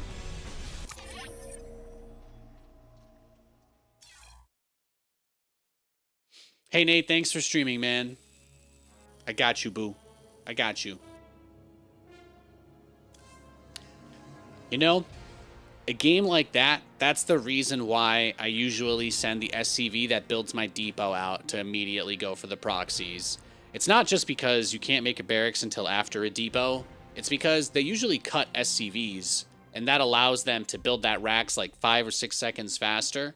So it'll already be under construction when your SCV that you send out, like, actually goes out there and sees it, you know? Like, it'll actually... The timing works better. I waited until after the barracks already started in my second gas before I scouted for it, so I wasn't able to shut it down. But I did buy time. I delayed the second barracks, and that bought me enough time to send the Reaper across the map. That bought me enough time to send the Reaper across the map and get a lot of work in. So, you know, that's just the kind of play I like to make. Yo, thank you, NSB. Thank you, man. Thank you for the sub. I appreciate that. Good to see you, Wreak Havoc. Thanks for streaming. We appreciate you. Oh my gosh, you guys are so nice. Thank you, thank you. I thought you pulled too many SCVs, but you're the pro for a reason. Well, sometimes it's about giving him work to do, right? You're trying to give him busy work. It's like it's Charlie work. Like, go kill the rats downstairs, you know, Charlie work. So he gets to micro his Marauder halfway across the map while I'm building my defenses and killing all of his SCVs with a Reaper. The only way his Marauder doesn't die to those SCVs is if he keeps kiting forever. So, it takes a Marauder a long time to kill 7 SCVs.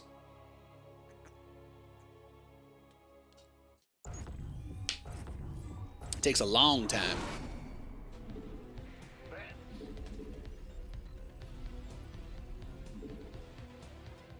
All right, let's get it. Terran versus Protoss now. If I told you guys I played these last 2 games with my actually, let me just show you. I got something kind of funny before I remember how I told you guys the battery on my mouse died? I played the last 2 games with it plugged in to my portable battery right here. So I can finally take off the weights. That should keep it charged for another week.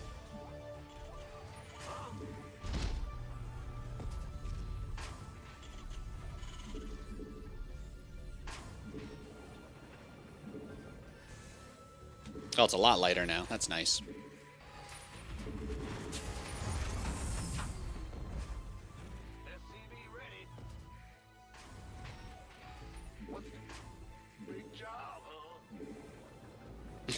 Yeah. I just had the battery at the edge of the mouse pad, you know. I'm a freak like that.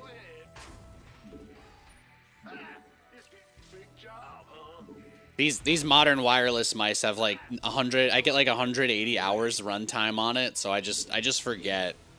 I do. It's also got one of those like micro USB guys. It's not a USB-C. They did make a USB-C version of this mouse, but I don't have that kind of money. I don't have that kind of money, not these days. So I've got my micro USB. Thankfully, the cable is built into the battery, so I don't have to worry about finding one of those archaic devices.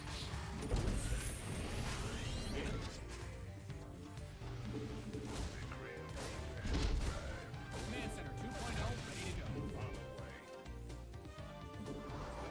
Just get a good wired mouse. No. Nothing bad happened, guys. Nothing bad. Nothing bad happened. I only did it for 2 games. It's all good. If I had known it would upset you, I wouldn't tell you. I just thought it was funny that my mouse died in the middle of the game. That's just life, man. Sometimes you run out of gas and you're not near a station. You know what I mean? You got to go someplace you've never been before. You got to find a new place.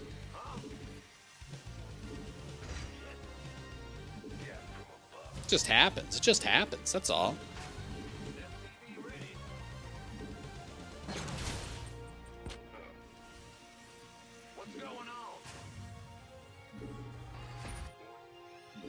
You recently had to dig out a micro USB-A cable? Yeah, that's the only thing I really don't like about it. Because I have USB-C stuff everywhere, especially with like now that phones and stuff are all USB-C, even the Apple stuff. Like, it's nice that everything in my entire home, bro. My massager charges on USB-C.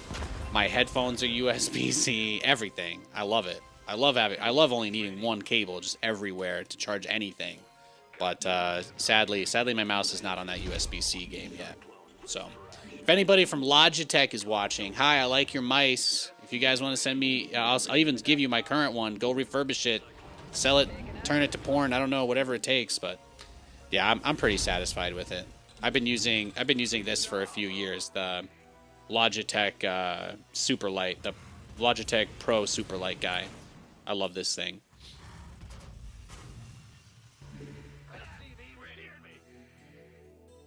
I think I've been using variations of this mouse and like different versions of it for no cap, like 10 years actually. Unironically using this mouse for like 10 straight years. It's really good. Not this exact one, but I've been going through those guys.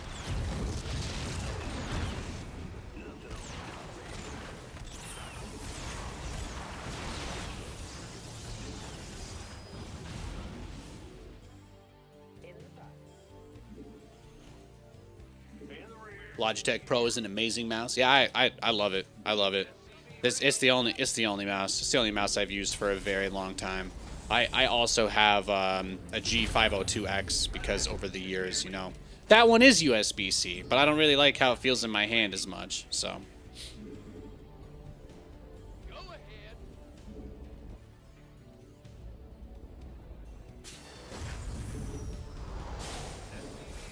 You can attack Protoss with Cyclones. That's right, man. That's what I'm saying. That's what it's all about.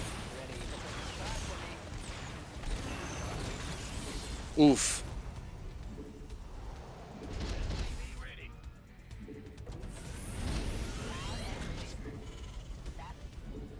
Yeah? Roger that. Inbound. Ready to roll. Your command center's good.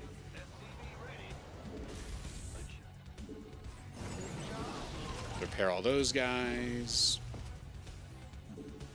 But thanks for hanging out, everybody. I really appreciate it. You're still using the Proteus core you used to game with? Dude, Proteus core is some good shit. Yeah, I got a G502X super light, whatever the fancy-ass one of that is. It's got the best scroll wheel of any mouse ever. Just the shape of it in my hand. I go back and forth like once or twice a year. I'll switch which mouse I'm using, but that's about it. I've had both of these for a little bit now. I haven't been using the 502 for a little bit, but it is a great mouse. I think it might even be better than the super light. I don't like the feel of it. If I could get the super light with the same scroll wheel as the G502, we'd be cooking. We would be cooking. That would be incredible. That scroll lock button is very underrated. Yeah. You know how fun it is to play CS:GO and just flip that? I would just spin the scroll wheel and just watch my guy cycle through all the weapons 500 times. Love that shit. We have to assume the observer is coming, but even though his army is here, he has no detection, so we take what we can get. Somebody, get me out of this mess.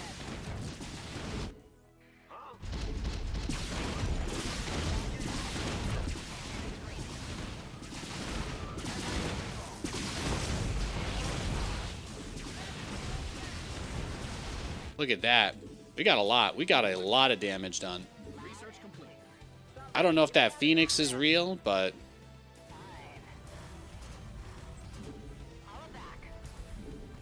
that felt like a lot.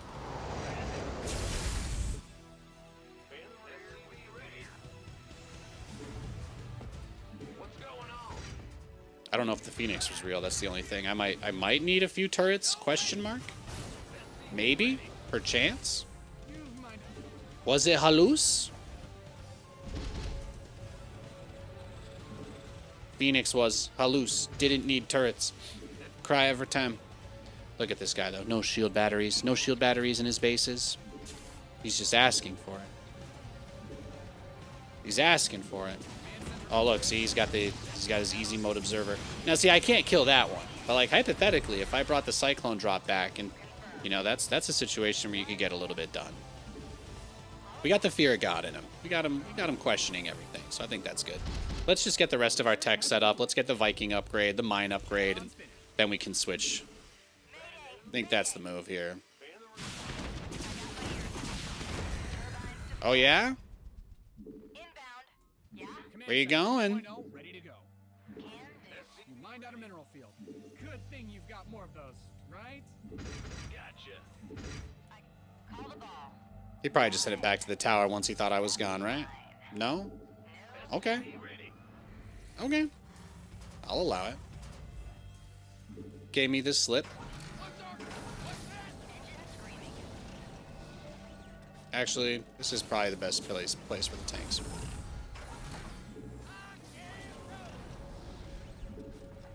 Ready to plunder.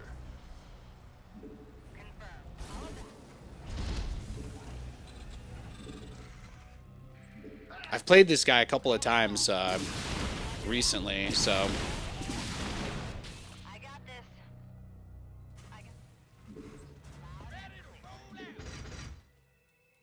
I got my ear. Your add-on is complete.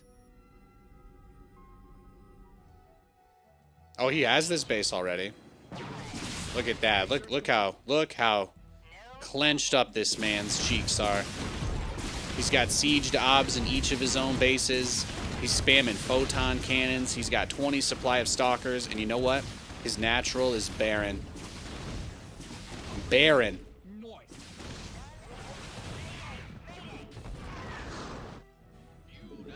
All right, we're gonna be past the point of being able to move out of our base in a little bit here. The only thing I'm kind of being that's dumb is not really getting extra command centers. I should be able to, I should have a 4th base right now. I can admit that. We should be on 4 bases at the moment. The fact that I don't have another command center is like really the only error. But we did get a lot of damage done. His plan is to just weather that damage and use the economic advantage to still overpower me. Loud and clear.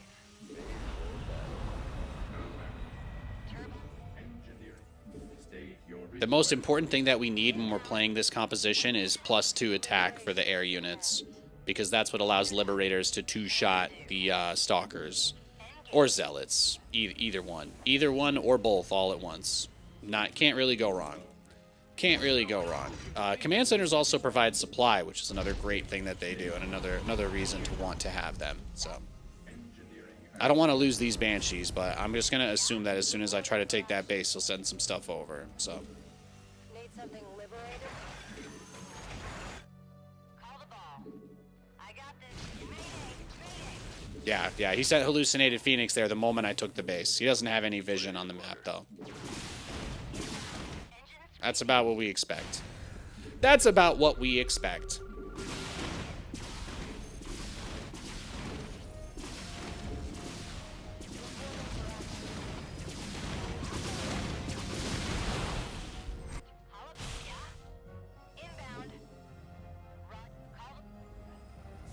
How many ravens do I have? Just 2? Okay, let's get a few more ravens.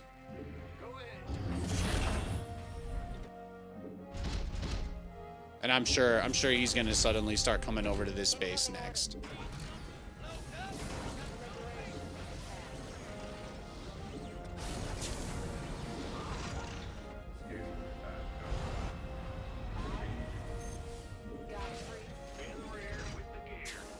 Let's see. Let's see how long. Let's see what his reaction time is for this one.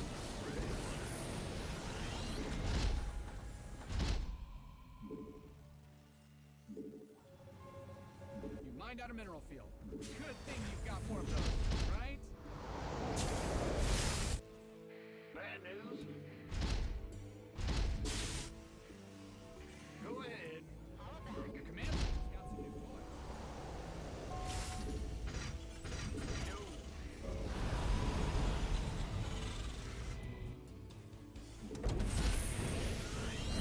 Great, you've mined out some of your minerals. But we can almost move out. We're getting there. We are getting there. We've got a very good, well-rounded army composition. I've got just the right number of banshees. We got plenty of Vikings. I think I'll get 2 more ravens, 1 more banshee, and then max out the rest Viking Liberator as like a 50-70 split. Then we should be good to go.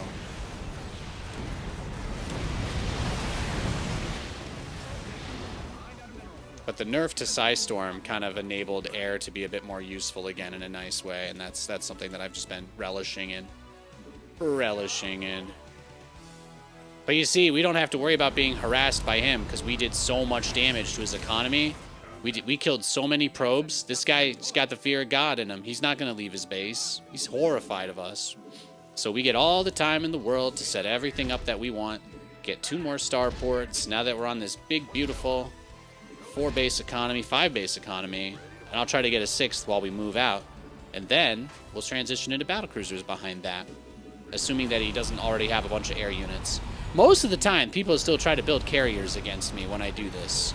So that's kind of like my only thing. You know, there's still a decent amount of people that try to go carriers against me when I do this. So I don't necessarily go directly into battlecruisers. Not because they're not good against carriers, they destroy carriers, but mostly because the apex predator in this situation is going to be Tempests. Like Tempests are really good against battlecruisers. So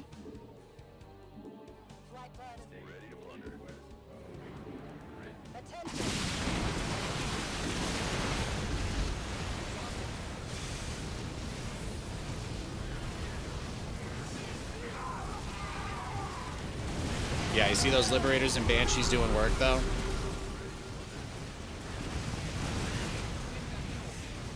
Yeah, this is what it's all about, man. This is what it's all about.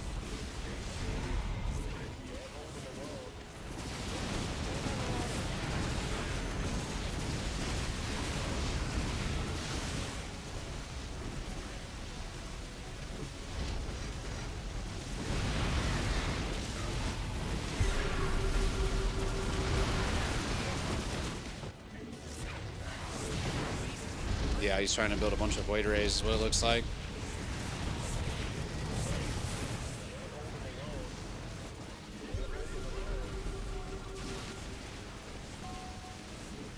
There you go. We got him.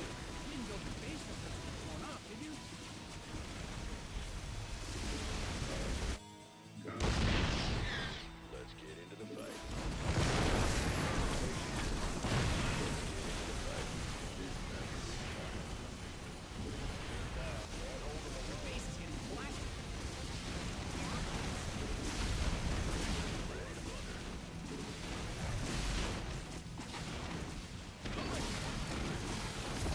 Bad news. Beautiful.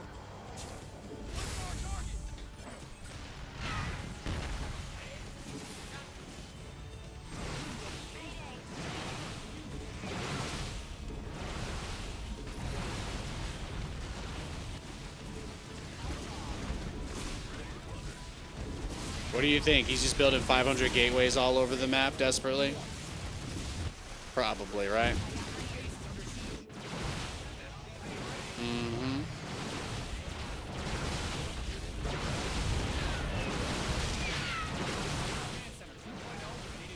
That's fine. Just send the Banshees home because we know he doesn't. There's like no chance he has detection.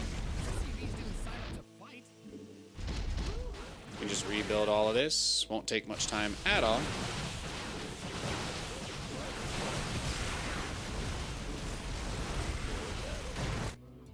I got my ears on.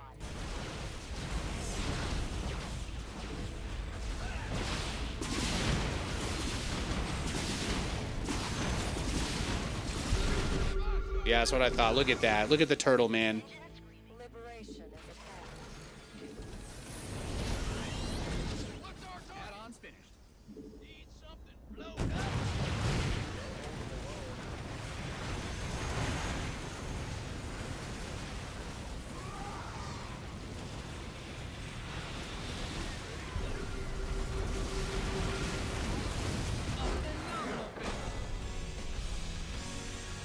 Bro, if your plan versus Nathanias is to turtle and then try and rebuild 14 gateways in the corner of the map on one base, all I have to say is... It didn't work, my friend. Yeah, yeesh. Resources lost. Ooh, 14.4 to 30.5. Upgrades 2-2. He had +1 air armor. He almost made an air unit. He did still have some money. Yeah, he's got 3K 2 point. He's got 3K 3K in the bank. He's got 3K 3K in the bank. The other great part about this is like the only Terran army composition ever that actually like is faster than all the opposing units. But like, how are you gonna attack into this? You know? How are you going to attack into this? It's beautiful. And his whole plan was to just make 700 cannons in the corner of the map and just start the game over. But he didn't, you know, I still had all my bases. And the weird thing is when he does that, it makes taking these bottom left bases, I could have taken those a lot more easily. But I was going to float this over and take his third. I was going to assert myself upon the land, I must admit. I had some absolutely diabolical plans for this man if he was going to stay in the game. I trust you. I would have done everything I can to make him regret it. Let's just watch the final fight one more time. The real final fight. But pushing in like this. Look how many stalkers he has. Now, like I said, the most important part about doing this build is getting +2 weapons for your air units. Because now the Liberators are going to two-shot these stalkers, and that's really, really important. So being able to have the Liberators just obliterate the stalkers like this And then I throw down a bunch of interference matrix because I'm taking out what? 2, 4, 6, 8, 10, 12, 14, 15, 16-ish supply. Like 16 supply are basically removed from the fight by interference matrix. So I just do that to give a little bit of buffer for these liberators while they're sieging. And then the tanks are coming up from behind. The Vikings are there to take out anything in the air. And then as soon as the air is cleaned up, then the Vikings really clean house. But just the liberators just create the absolute no-no zone here, and a bunch of the stalkers still can't actually do anything during that. So it's one of my favorite things. It's one of my favorite things.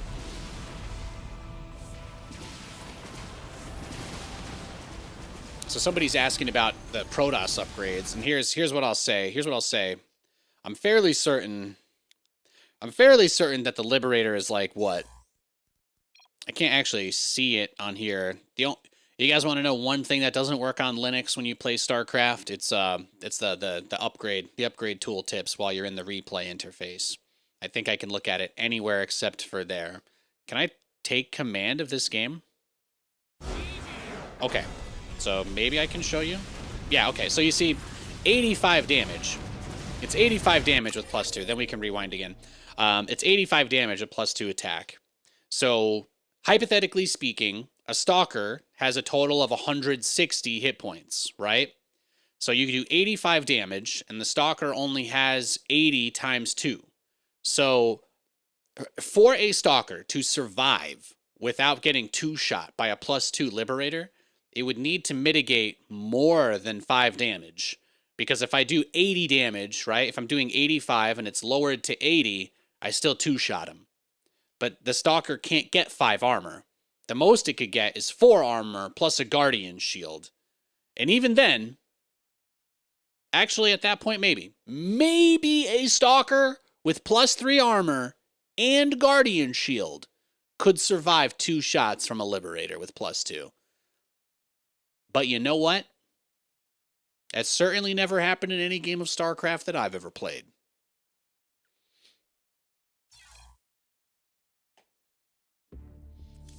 Yeah. Certainly not. 610 to 188. How do plus shield upgrades factor into it? Well, the thing with shields is that they actually... what the shields do is they basically function like hit points that just regenerate out of combat. So what you're looking at is a situation where you have... It's basically the same thing. They just cost more. It's like worse HP, honestly. Shields are worse HP. You don't have to spend anything to repair them, but they don't... The fact that they don't get the benefits of the upgrades is pretty big. Oh, he's trying with the GL there.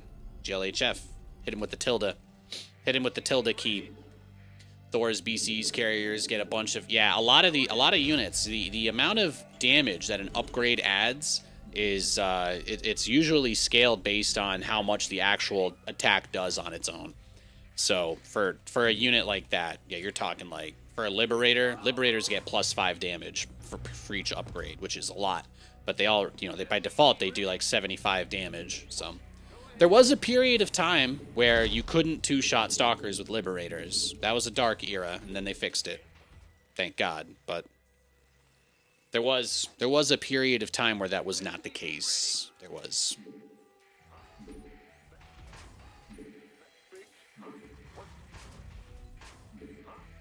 Let's go. Big job. SCV ready. Yes, sir. What's Ben? Huh? Right. Big job, huh? SCV ready.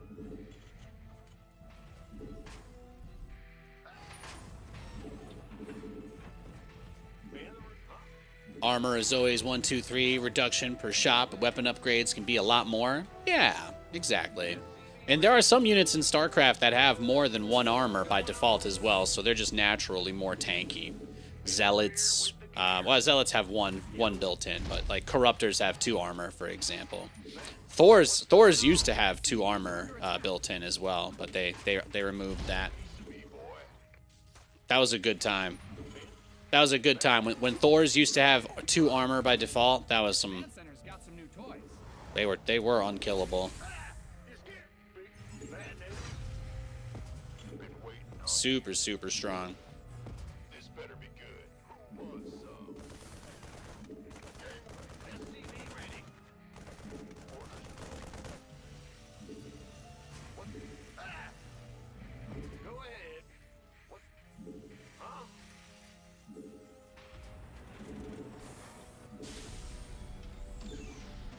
Armed and ready.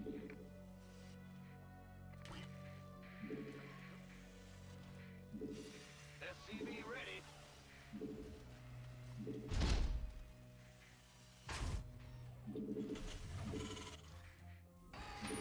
Go, go, go! SCV ready. Command center upgrade complete. What's going on? What's... Huh? In HOTS, you had a 1230, 6 carrier, plus 2 attack build. Bro, when I used to ladder as Protoss, that was all I did. That was all I did, and it was a good time. It was one of my favorite things to do. Just go carriers every game until they nerfed the shit out of them, and they buffed corruptors. When they gave corruptors that huge speed and attack speed increase out of nowhere, like that was what ruined it. Like that ruined battle cruisers, that ruined carriers. They made corruptors into Ferraris, and it was like you just couldn't go carriers anymore. It was impossible to get away from corruptors at that point. If they just made a bunch, they would just always be able to dive you. If you built 10 missile turrets, it didn't matter because they're so tanky, and then they have all that move speed. You were never gonna get away from them. That was one of the things that absolutely killed it for me. But I loved building carriers back then. That was a good time. It was a really good time. You could win a lot of games if you just got like 4 of them out. 4 was the magic number for me anyway. Just getting out 4 carriers would be enough to typically you'd lose your third base in the process of getting them out, and then as they're trying to push up into your natural ramp, boom, all the interceptors come flooding, and that was good stuff. It was good stuff.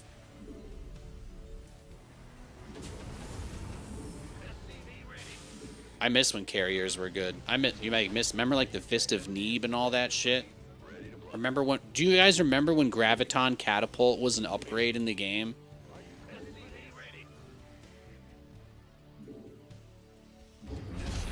Then they made it no fun allowed. No fun allowed game. You guys are spooking me with that shit. Okay, careful. Thank you, Mr. Allstate, though.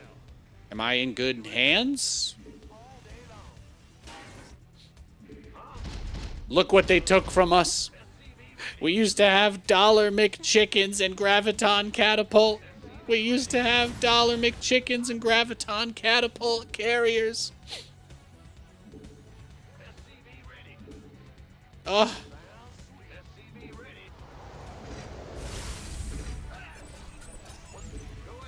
All in the name of a pro scene that hardly exists anymore. I cry every time. Give me StarCraft. What is it? Like, you know, Bejeweled Blitz? Give me StarCraft Blitz, all right?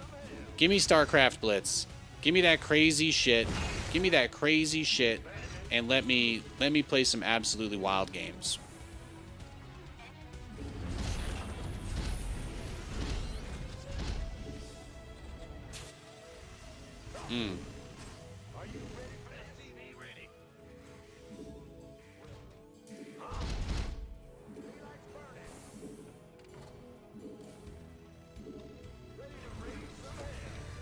Yeah, it looks like he is just playing a pretty chill strat here, right? He's gonna be. This might just be another Ultra Rush. This might be another rush to Ultralisks. Yeah, he's got slow roaches at 6.5 minutes. So either his roach speed is about to finish, and we're gonna get all in like crazy, or yeah, he's just gonna turtle to Hive. Transformation system. SCV ready.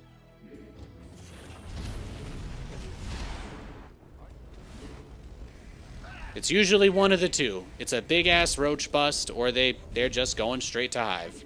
Most often than not, it is straight to Hive for these guys. I don't even have an engineering bay. Look at me. See, Nathan's trying not to just spam turrets every game, okay, guys? What else should they do?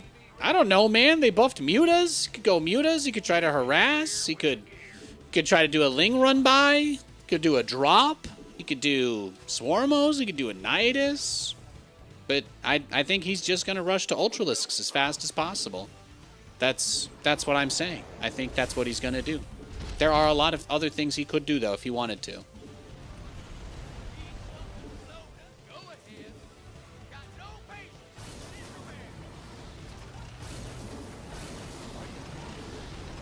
But it's hard. It's hard to put pressure and harass somebody who makes a bunch of queens and roaches and just sits back on creep. So it gets difficult. It gets difficult.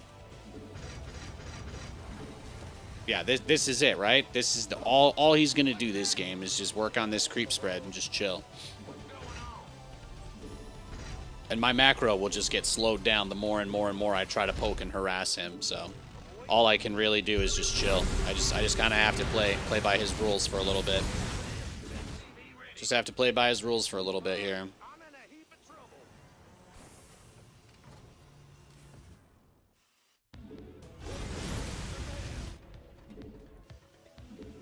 Yeah. That's it, though. This is all he's doing.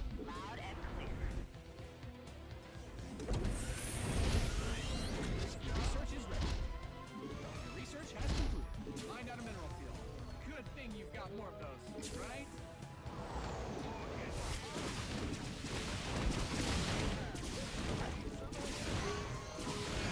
Well, now he's coming for it. There we go. We found a way to make him leave his base, guys. We found a way to make him leave his base.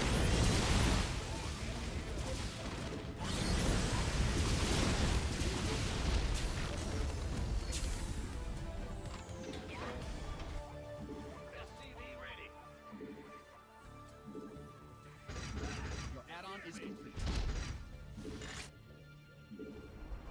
I got my ears on.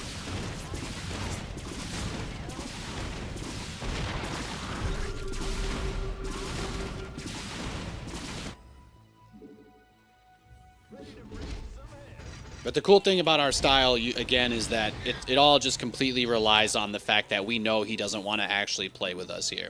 So we're gonna get up a super giga death ball that he won't be able to stop, and then either he's gonna amaze us or we're gonna probably hear another balance complaint at the end of this one.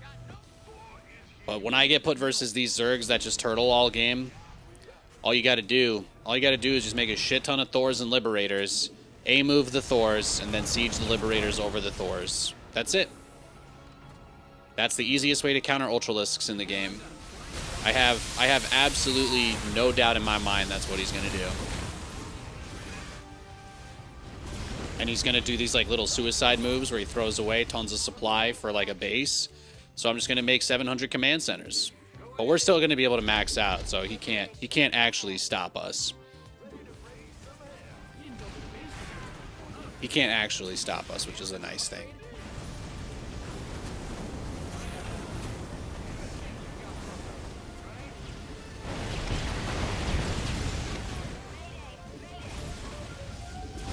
Yeah. Oh, yeah. No, we're doing this, man. This is happening.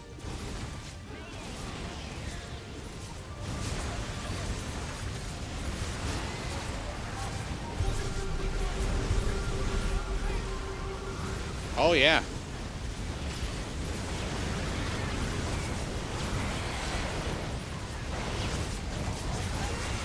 Launch your locusts. Good boy.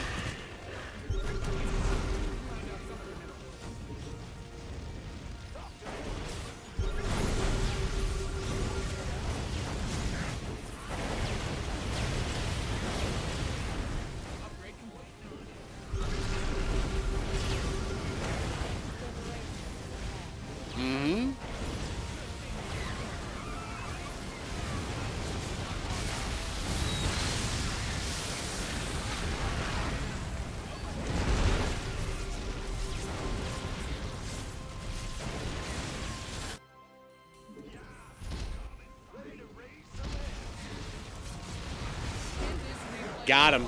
And that's how you beat a turtle Zerg.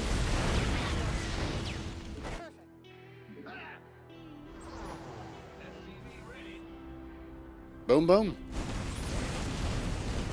The Megazord build, guys. The Megazord is the key to have the Thors in the second mode. There will probably be somebody out there who disagrees with me because I am on the internet, but I would like to make this statement as clear as I possibly can. Under no circumstances, and I mean no circumstances, should you ever have Thors in the splash mode, because the splash mode is a fucking joke. The single target mode does more damage at a higher range. It has instant impact. There's no missile that has to travel. Thors in the secondary mode are better in every way than the splash Thors. If I had the option to just automatically build these Thors instead, I would 100%. Like, no brainer. But splash mode Thors are complete trash, and they don't actually splash anything except occasionally mutas. Like, occasionally.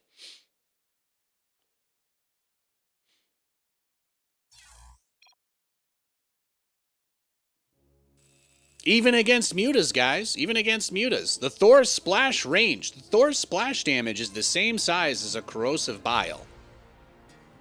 There is nobody in Grandmaster League who is clumping up all of their mutas onto one hex against Thors.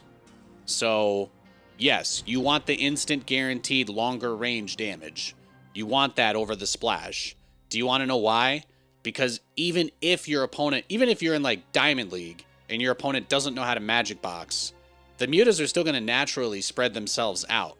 But if you have 10 Thors, that's like 4,000 hit points. That's a lot. That's a lot for mutas to get through. So, magic box, yeah, it's just some high-level strategy stuff. At my MMR, Zerg players split their mutas. So there is no reason to use the splash mode Thors. And even if they tried to attack my Thors because they weren't in splash mode, I can turn them into splash mode and then the mutas are on top of them, so they'll all die. Like, but yeah, a lot of people just don't understand that the Thor splash attack does not actually really deal splash. It only does damage to stacked units. It only deals stacked damage. It is the same size as a corrosive bile. That is the AoE of the Thor splash. There are virtually no scenarios where you want it, because it also has a horrendous DPS. It's like 4 damage times 4, and it fires like every 5 seconds. But the high impact payload, the single target, does 40 fucking damage. 40 damage. It kills a muta in 3 hits. You still kill a muta in 3 hits, and those 3 hits will come faster than the Thor's splash mode as well. But range, always range and attack speed. It has a higher range and a faster attack speed. I will always take those. Always. But there are virtually no scenarios unless, again, if you're in a very low elo, if you're in like a very low MMR and your opponent doesn't ever split their mutas, you can use splash mode Thors, sure. But you won't see me defend them, because nobody that I play against is stacking 50 mutas on one hex. And if they were, I still have 10 Thors and Liberators. I have the ability to recognize that and then maybe put 1 Thor into splash, and then he'll start splitting again. And that's it. That's all it takes. That is all it takes.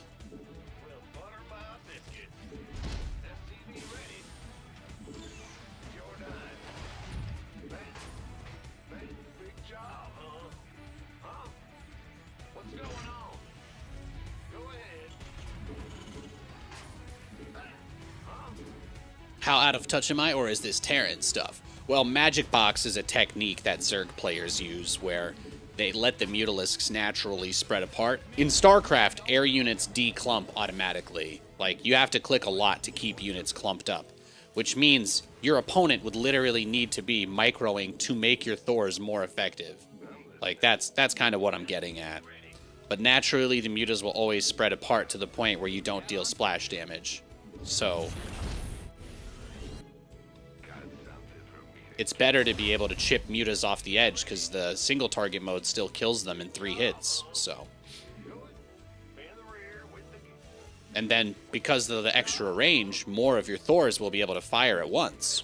And then because of the much faster attack speed, your Thors will be able to fire and then move closer to the Mutalisks at a much better pace than they would otherwise be able to. So here we've got Cybercore before Nexus. He's got the fear in him. He's got the fear of God in him a little bit. What's going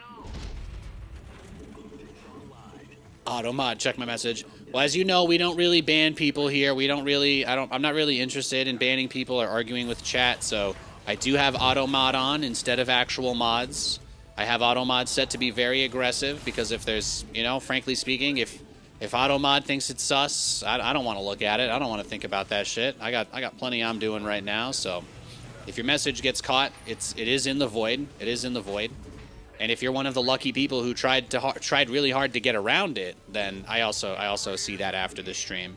So disciplinary action, we don't do that on stream anymore. I don't get paid enough to babysit. But if your message gets caught by Automod, I would just either you've used some sort of language that's very particular that is setting it off, or there was just a harmful harmless little accident and. You can just say what you meant to say because it wasn't bad, right? So, yeah, it looks like he is going to be doing a 2-base all-in. Ready for dust off.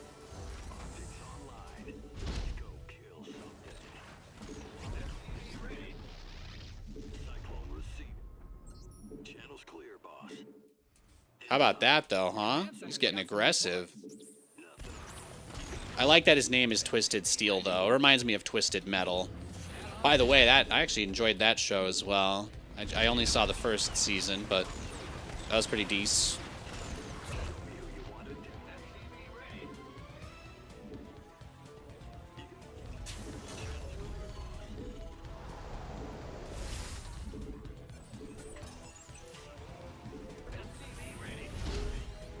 Yeah, most people don't even make that many mutas either. If my opponent actually had, like if I was playing versus someone that unironically had 50 Mutalisks, then yes, of course I'm going to use the splash mode. But I'm not going to set all my Thors to it. Because, again, the idea of baiting him in with a bunch of non-splash Thors is still really appetizing. Because the 3 Thors will one-shot a muta in single target mode. So if they spread them out, you're still going to be able to just rip them to pieces. So that's kind of where I'm at with it.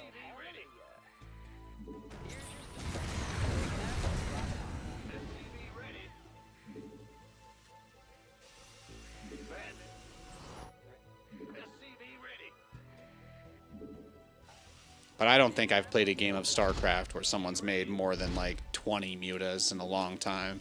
Usually, if they get that many mutas, it's because you fucked up and lost a bunch of stuff to the first 10, and the game is over anyway. So your game is really at that point. At that point, you just the only reason they even got 50 mutas is because you just refused to leave. that's kind of it. Oh, he almost got my evac.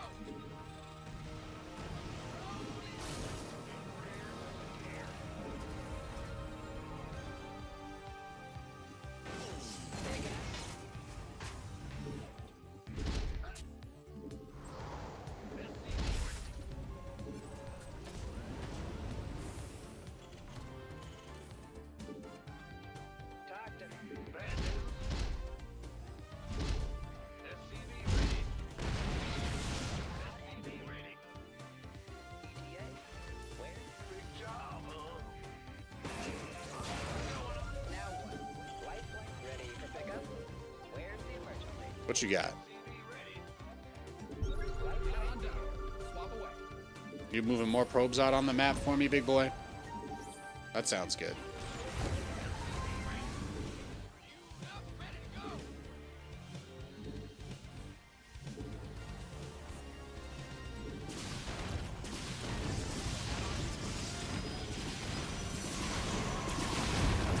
Those are expensive. 150 minerals for each one of those? Yes, please.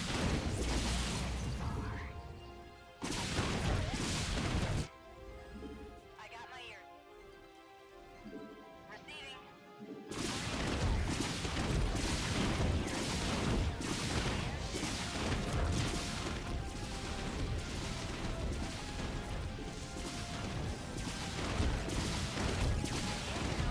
Oof.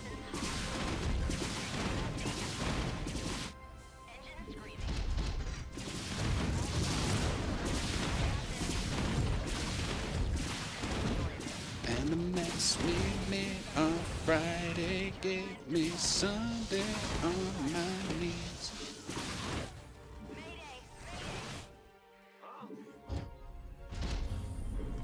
Big job, huh?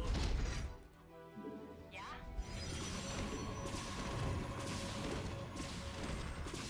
Liberation is at hand. Research has completed. Meh.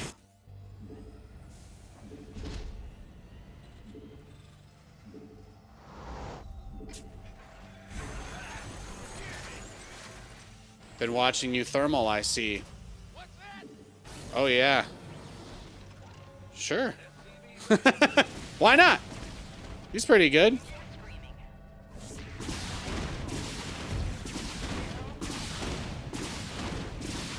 He's comparing me to you thermal? Mind out some of the He really just doesn't have detection though, huh? command center's got some. Reporting for action. Add-on is complete.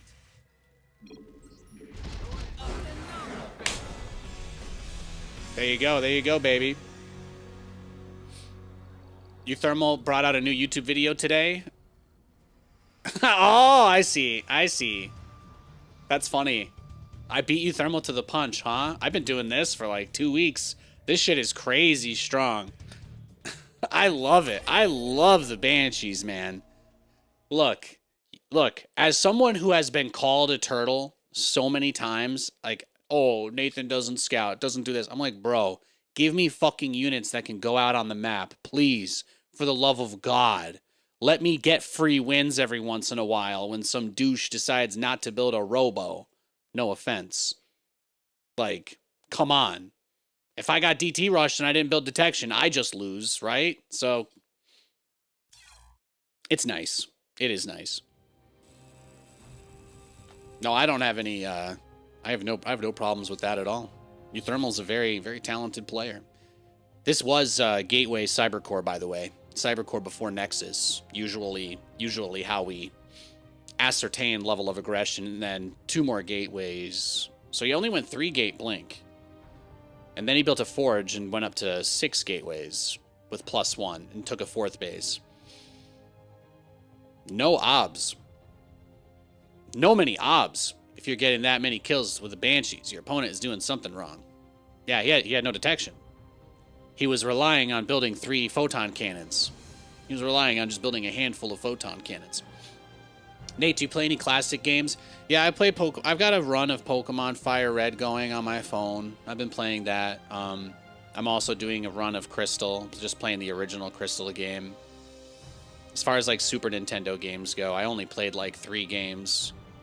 I played a few Nintendo games when I was little. We had one, but it was like Luigi Saves Mario, and then obviously Super Mario World, and then a game, and then I had like Sega Genesis games. I played a lot of Sega games. I play those occasionally. I love Sonic the Hedgehog. I had a Sega Genesis 3. That was like my main console when I was little, before we got an N64. But I played so much Sonic the Hedgehog. I mean, the best games on the Sega Genesis were Sonic and Knuckles, Sonic and Tails, regular Sonic. They all deserve their own mention. Also, the Power Rangers side-scroller beat-em-up game was great. I played that with my brothers a bunch. And one of my mom's favorite games, Toki Going Ape Spit, which is a video game about a dude getting turned into some sort of like Mayan temple animal, and you shoot fireballs out of your mouth, and you're trying to save your wife or something like that. I don't know, but those are about the only games from that era that I really played when I was little. I haven't explored too many of the other ones, except for Castlevania. I've tried to play some of the old Castlevania games. Holy shit, they are unbelievably difficult. They are. Hey, Larsh. Hey. Yes. Oh, the Pooch is coming over to say hi. Blue, come here. Come here. Come here. Come. Come. Yeah, what you got? What you got? Is that a bunny? Is that a bunny? Yeah. Yeah. Mm-hmm. He's saying, Dad, get off the computer. Dad, get off the computer.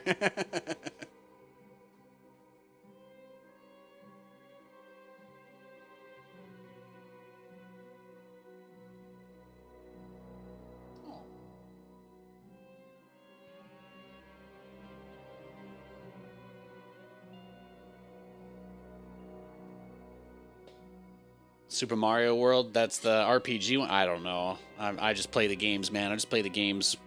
I don't consider myself a Mario expert. I just like those games. He's so red. Yeah, Lewis is he's a handsome pooch. He is a handsome pooch.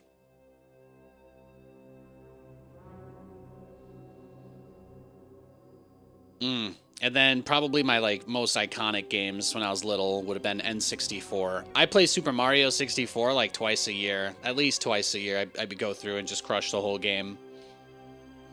Banjo-Kazooie was probably my favorite N64 game. But also Turok was good. We didn't have that many games, so it was like just a few. I think those were basically it for me.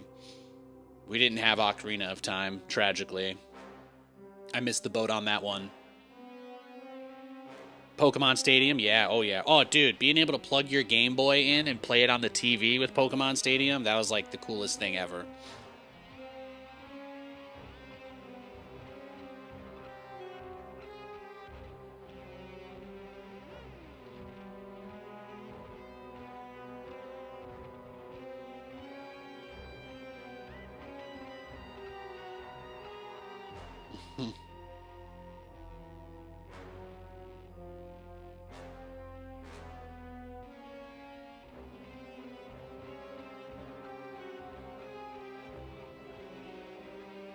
Ever played Mega Man? I think I played some on like the Game Boy way back when. I had like a Game Boy Advance, you know? Video games were basically like that was it. I played sports, I went outside and I played games. And that was my thing. That was my thing.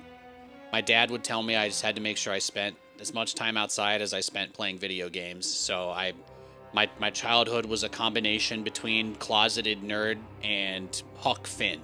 So a lot of that kind of stuff. Any big MMORPGs? I think the only MMO I've actually played was Final Fantasy XIV Online.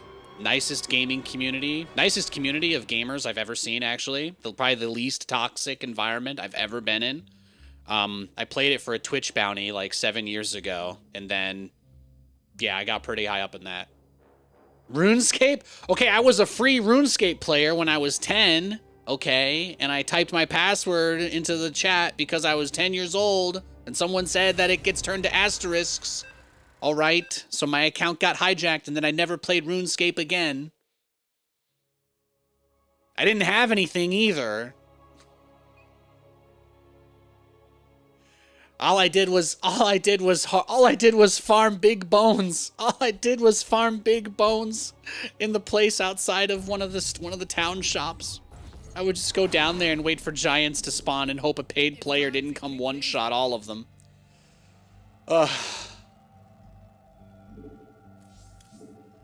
Yeah, so I got RuneScape PTSD. Man. My username was ON3_Nate. That was the Metroid Prime Hunters clan I was in. I used that clan tag for my RuneScape account. Nathanias was the top-ranked Samus Aran player in the world on the Nintendo DS. I hit number 1 on the leaderboard. Unfortunately, I couldn't afford a camera either, so I got no evidence, but it was a good time. Everybody always played the red sniper guy, but I just cheesed people with the morph ball. I just bounce off of them like a fucking pinball. Honestly, I Sonic the Hedgehogged people. But her lock-on missiles were also completely busted.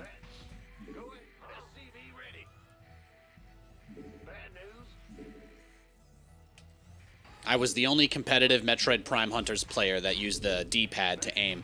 I didn't aim with the touch screen. So I had like better grip of it because I wasn't doing the weird thing for the aiming, but yeah, I had to play a different character in order to take advantage of that.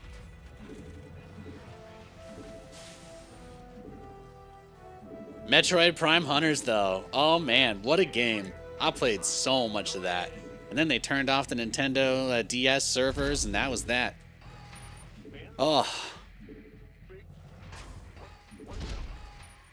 Some good stuff. You know, people like, nobody really remembers stuff like this, but Metroid Prime Hunters got, like, delayed so much. That was supposed to be, that was literally the demo that came with my DS. When I got my Nintendo DS, when it first came out, it didn't even have any games. It didn't even have any games because my dad was like, I'll get it for you next paycheck, but I was able to find a DS. So, because I called every GameStop in the entire state of Pennsylvania until I found one that had one. But anyway, dude, I played that Metroid Prime Hunters demo so many times, and then the actual game came out and everything was completely different, and it was like, that game got delayed for like 2 or 3 years. It took forever for them to release. But it was supposed to be one of like the launch titles for the game, or it was supposed to be kind of close after, but that game, they completely reworked it, and then the real game ended up being nothing like the demo at all. The demo itself was a completely different experience. And you could play the demo against other people. Like, it had online matchmaking, the demo. So it was yeah. It was completely different in every way, but both great, actually. Actually, I would review the Metroid Prime Hunters demo as 10 out of 10. It was good. It was good stuff.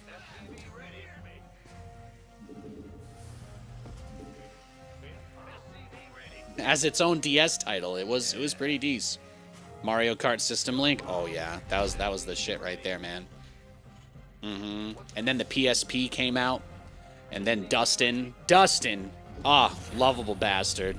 He figured out how to make a Pandora's battery, and then I figured out how to use a custom firmware PSP to convert a regular battery into a Pandora's battery without having to hard mod it. Oh my god. Bro, financial crisis was not good for your boy when he was a little kid, but let me tell you something. The number of PS1 and PSP games I had on that bad thing is ridiculous. I had a lot of fun with my PSP. That thing was the best homebrew console ever made. Hands down. There will never be anything like it. There will never be anything like it again. Truly. There never was after either. I mean, the Nintendo 3DS ended up having a pretty good custom firmware scene, but, you know, they're like, you can't really play N64 games on that. But you could play any PS1 game on a PSP. So it was like, even though they didn't have a bunch of games available, like you could repack PS1 ISOs into the CSO files that these things would read, and then you could just literally play any PS1 game on a PSP. It was sick. It was awesome. Then people, like, I had 54K internet, so it took me like 5 hours to download 100 megabytes. So people would do like these repacks where they took all the audio out of Grand Theft Auto Liberty City Stories. So it was only like 250 megabytes, but there was just no sound in it, and that's how I got to play the game. Because otherwise the 3 gigabyte version took so long to download, it timed out every time because it took like 5 days. No cap. Good times, man. Good fucking times.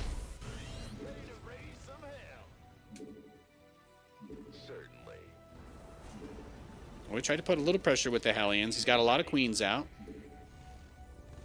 Gotcha. SCV ready. Yeah. Made for battle. Agreed. SCV ready. You spilled Diet Coke on your Nintendo DS? I'm sorry to hear that. That does sound tragic. I actually won a free Nintendo DS after I got a Nintendo DS from a lighthouse machine at the North Pocono ice rink. My dad was shooting some photography there because my brother was playing for the North Pocono hockey team. And I was just in the arcade with my little brother, and I spent like $7 on this lighthouse machine where you have to like stop it, you know, and win a prize. And I won a Nintendo DS right after they had come out, and they were impossible to get. It was like 2 weeks after Christmas. So I just gave it to my little brother, and then we played Mario Kart, and I beat him so bad he snapped it in half. So I learned a really valuable lesson about just giving expensive things to people. But I was also a literal child at the time, so I mean, you can't do so much. But yeah, those good times. So I can say I've won one of those. You know, I've won those before. I've won one of those. I used all my luck for a lifetime on it, but you know, it's all good. Yeah, he's turtling up. Look how many queens he's got. Look how many queens he's got. Would you time me out from your stream if I said you were forced to play a boring game? No, I don't think so. I'm not. I don't ban people or time them out. If you want to act like a fool in chat, everybody in here is just gonna laugh at you until you leave. So, if you want to make a scene, by all means, go for it. We don't have that much going on tonight. There's not that much happening.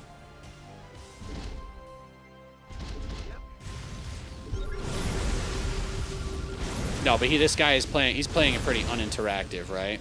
The only thing that he could surprise me with that would be interesting here would be like, yeah, that's not gonna do it for me. It's not gonna do it.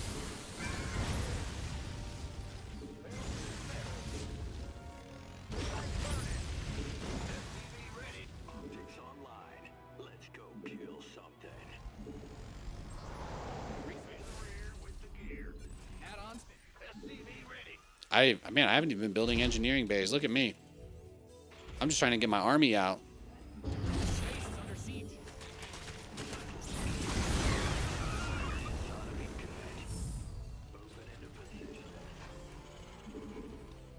Your research has concluded. Ready to raise some hell.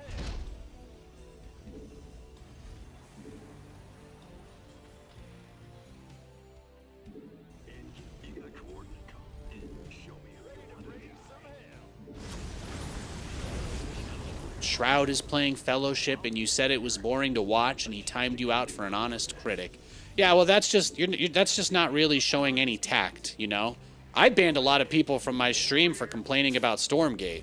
It has nothing to do with Stormgate. It just has to do with people being bitches about stuff. Like, you know, that's really it. If Shroud is playing a game, he's probably doing it because A, he's being paid to, which means it doesn't really matter what you think at that point. Or B, because he really wants to play the game, right? Because like he enjoys it.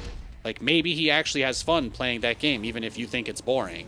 So if you tell him that you think it's boring when he's like really excited about it, you're actually just kind of coming off like a dick, you know? I think based on what you've said, it sounds like going into a streamer's channel and telling them that you don't like what they're doing is just, I don't really know what you expect. It takes a lot to put yourself out there and take criticism from people, but when it's something so, it's just such a hollow kind of criticism, really. It really is. You're talking about somebody that literally just gets paid to play different games by different companies. You can't be shocked. They're not all going to be bangers or interesting. Now, if what you're really just trying to get at is you wish he was playing different game that you do like, that's completely understandable. But when you voice that to people, you know, they have a right to have their own feelings about that as well.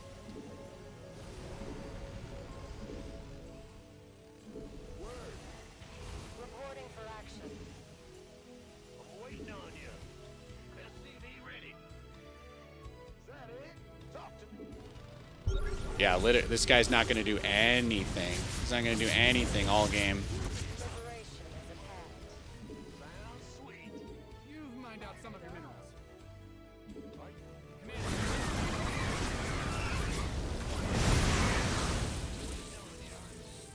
Talk to me, Bob.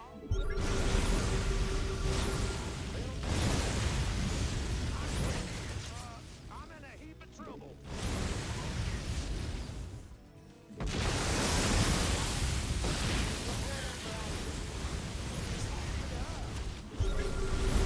Yeah, you wish. You wish. Sit down. There it is. I knew something weird, right? This guy, he was playing so passively. It was coming eventually. It was coming eventually.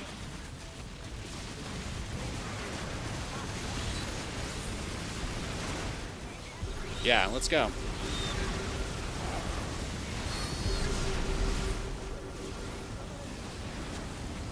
Yeah, feed me your supply, bro.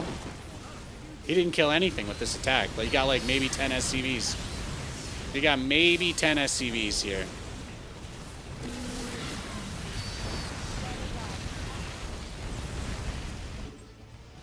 Go ahead.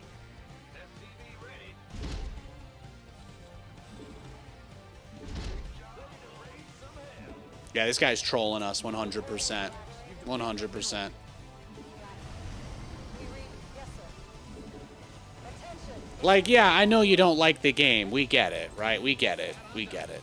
If somebody telling me they didn't like the game was enough to make me turn it off, then I would never play anything, because there's always someone who doesn't like something, right? Etc. Etc. It's not a compelling argument. Ready to raise some hell. It's just not a compelling argument. Course set. Liberation is at hand.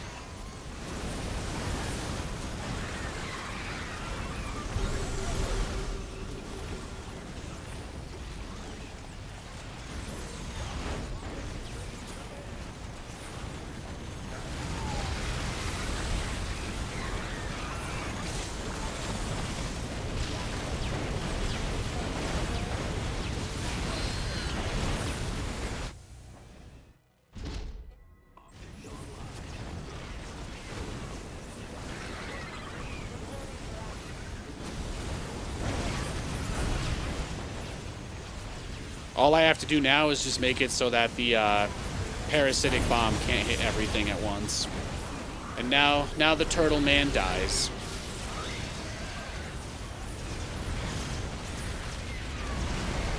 And now the turtle has his shell has been cracked. The turtle shell has been cracked. No GG. No GG, guys. Guys, I went to 7 bases as a Zerg, and I literally did nothing until my opponent tried to attack me with his maxed out mech army, and I lost the game. Does anyone have any advice? Boo-hoo. In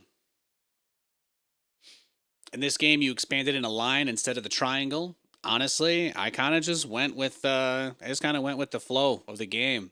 I didn't really think about it that much, TBH. I didn't really think about it that much.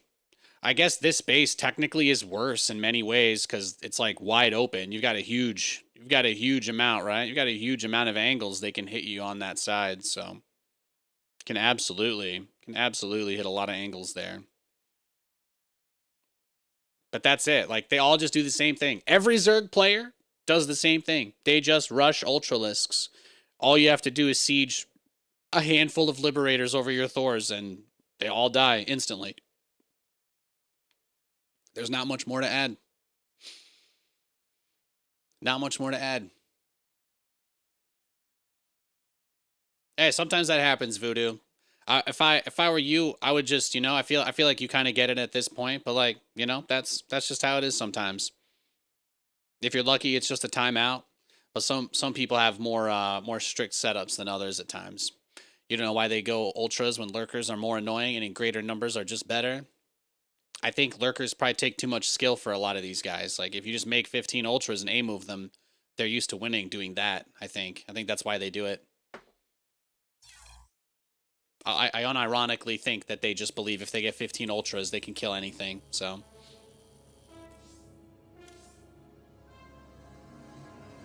Yeah, like, he opened up. He went hatch, gas, pool, hatch, speed. Did nothing with it all game, right? Nothing. And he went lair before his evolution chambers. So if you needed any more evidence, he was just sprinting to hive. There it is. But typically people who are playing against me, they try to get the banelings on the Hellions. Like, that's their whole goal. Like, they're like, if I get the Hellions with the banelings, then I just flood out 500 million Zerglings and that'll do it. And most of the time that does work. But the Liberators can help with Lings a little bit. They can do a little bit. I don't even see these guys scout you. No, they don't scout. I don't think that guy, like, hypothetically speaking, like, his behavior, not super different, right? But he, at least this particular dude's had that Overseer in my main for like 2 minutes, so. But you're right, most people don't scout me in the start of the game, especially. If they wanted to, they just pull up the stream, right? It's pretty easy to do that, so. I can always tell when I'm gonna have a really good match with somebody because they do a quick scout and they leave. They don't go out of their way to harass my worker. They just want to know what's happening. Those are always the best games. It's kind of like my favorite thing is there are no Protoss players that don't probe scout versus Terran, right? Like there's literally no Protoss players out there who do not scout with a probe against Terran because you can get free damage, you can scout proxies, right? All of that sort of stuff. But on my stream, when I'm laddering, half the Protoss I play never send a probe across the map. They either go straight to where they're going to proxy me, or they don't send anything. And then a few of them, they will send a probe. They just be crazy aggressive with it. So, like, they're trying to actually harass with it and not scout. But it's very rare. It's very rare for someone to just scout me and dip. Invisible enemy mode run? No, that just doesn't seem enjoyable to me. I understand that it's like a challenge, but I don't see what's interesting about it beyond memorizing where everything is and what it does.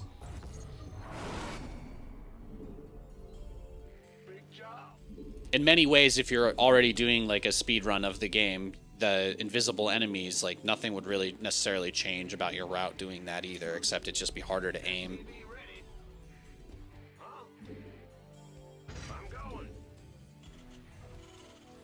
Surprised you don't see more Blinding Clouds against your army comp? Well, the cool thing about Blinding Cloud is that it reduces the Thors to melee range. And then once my Thors are in melee range, the Ultralisks arrive. And the thing about Ultralisks is they also are melee range.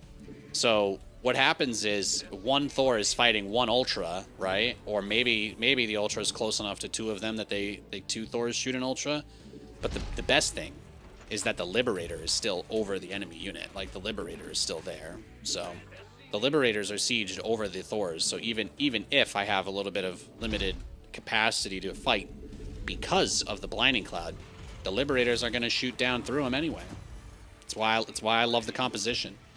The only true weaknesses are not having enough Hellions or letting them get hit by Banes. And then, yes, Lings will, if they've got a lot of money and a lot of larvae, Zerglings can rip those Thors apart if they have no support. If the Thors are completely on their own, like that's the only scenario where it falls apart. If the Thors are completely isolated. But if you have just one or two Liberators or one or two Hellions or Hellbats, just sometimes that can be all the difference. Can make all the difference.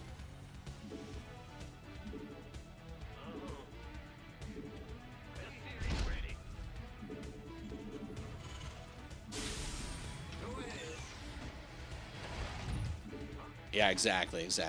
Hellbats, Hellions. I like to keep them in Hellion form. Sometimes I'll put a few into Hellbat form. But the reason why you want them to be Hellions is nothing matters except them being alive after the Banelings are dead. And once you understand that, then you truly understand why the composition is so strong. Command Center 2.0, ready to go.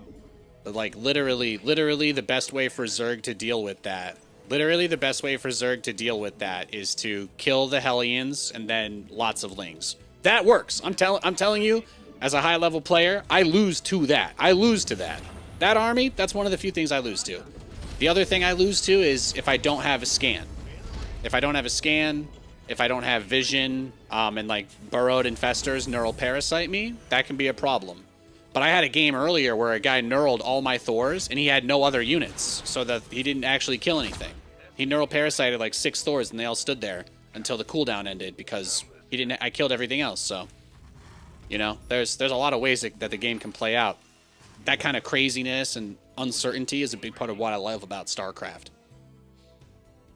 You forgot Thors had a melee mode? Well, it's important to keep in mind, Blinding Cloud does not make it so units can't attack. That's only in co-op. Only in co-op does Blinding Cloud stop you from fighting. In 1 versus 1, Blinding Cloud simply reduces the range of the affected unit to melee range. That's it. That is it.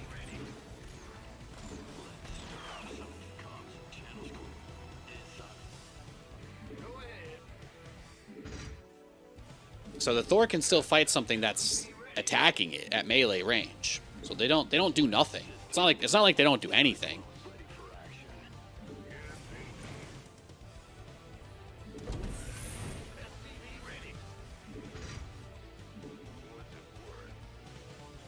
He didn't even think to kill some of the Thors with the Thors that he stole. I mean, game is hard. Game is hard. People can always play better. Saying play better is usually very meaningless because anybody could always play better. But yes, you are correct. He could have simply played better.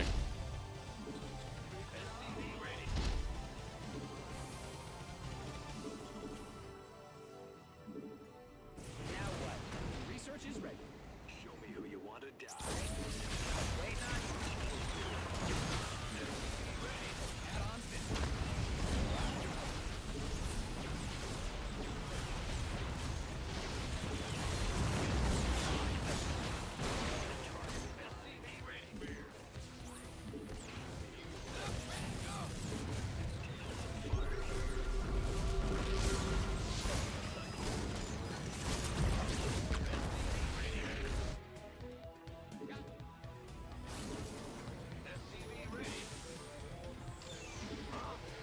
We got a little bit done there. I don't know how much that was really, but...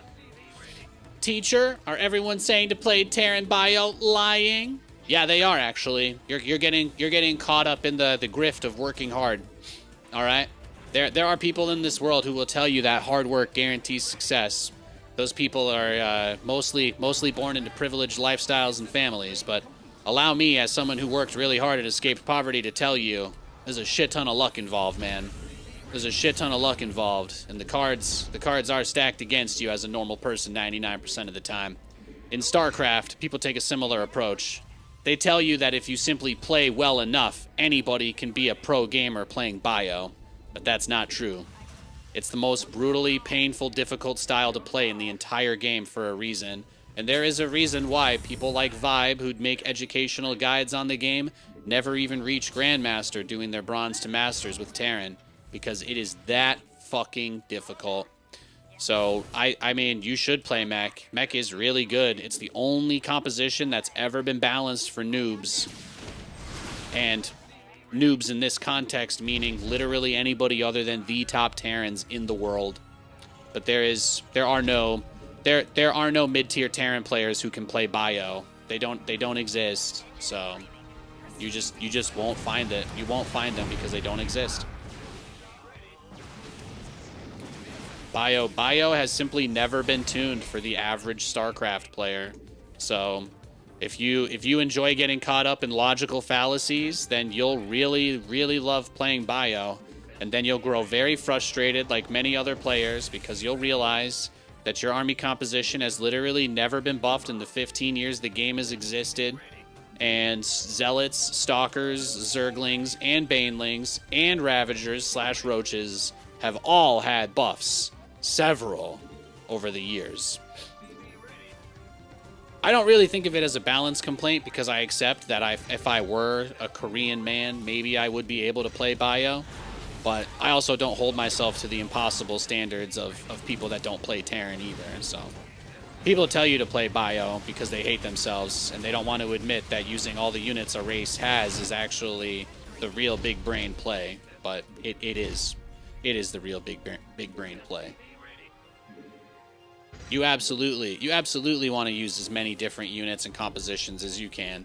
And the fact that there are Terran players out there dumb enough to like give up using half the units in the game for no reason other than some sort of faux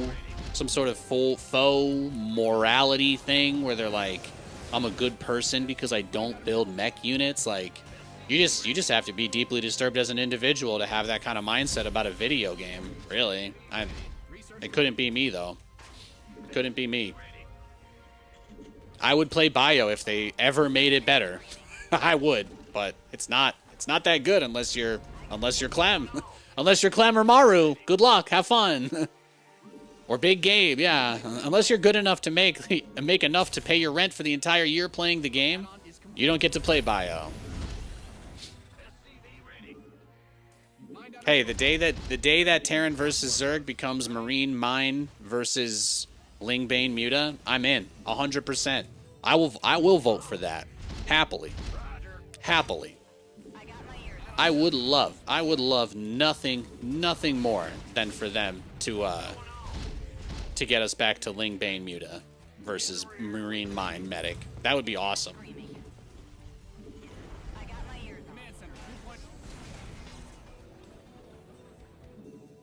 That would be the bee's knees. That would be the bee's knees. But they'll never buff Bio because they don't want to admit that they hate turtle games. They just hate Terran.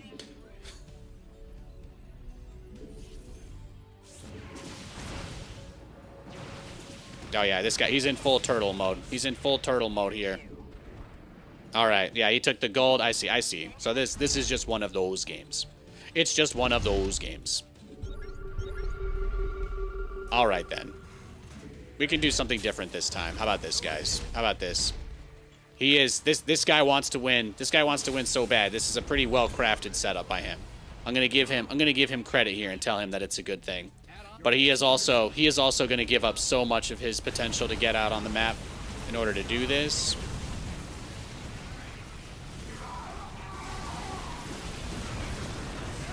Oh no, okay, he's gonna kill us, thank God. All right, we can go next. I don't have to play 20 more minutes against him. How come pro players, when they play mech, just go straight Hellion Cyclone? Probably because they don't practice it. But, like, I don't really understand your question either. Cyclones are the only anti-air unit you can build out of a factory without an armory. So, I think it makes a lot of sense to build Cyclones in the early game, anyway. If you're asking why pro players don't do the Nathanias Mass Thor Liberator build, it's probably because they're good enough to win with Bio. Like, Bio is balanced if you are a top 5 player in the world. Like, that's on what in order for you to believe that, you have to accept that at the highest level it is actually that good. Like, you don't get to lie to yourself on this one. You don't get to say it's imbalanced or it's weak, because it's not. It's just not balanced for you. But for pros, if you are a top 5 Terran in the world, you can play Bio and beat anybody. Sure.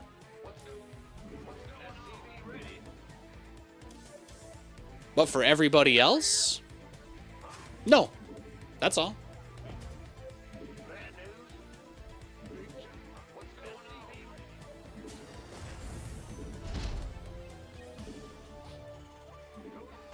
So don't twist my words. Bio is perfectly balanced if you're one of the 5 best players alive. Meanwhile, you watch me do this stream today. Every Zerg I play just rushes ultras. That's it. And they all lose too. But that's apparently that's good enough. It's good enough strategy that that's all they do.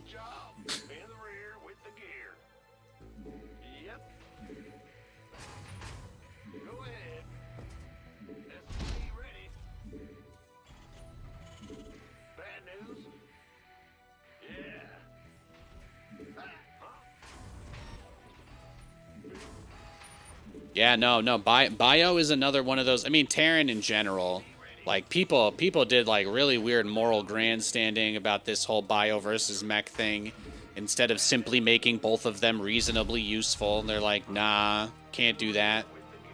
And then you have like the truly based enlightened chads like us, where we recognize that you can actually play really great games with both styles. You can play some really great games with both styles.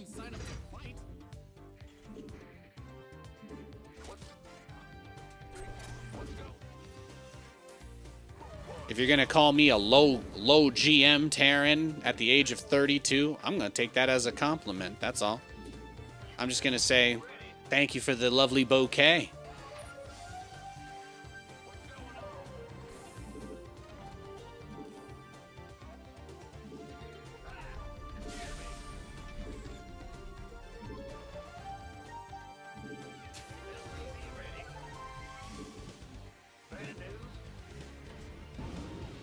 Where does Sky Terran come in?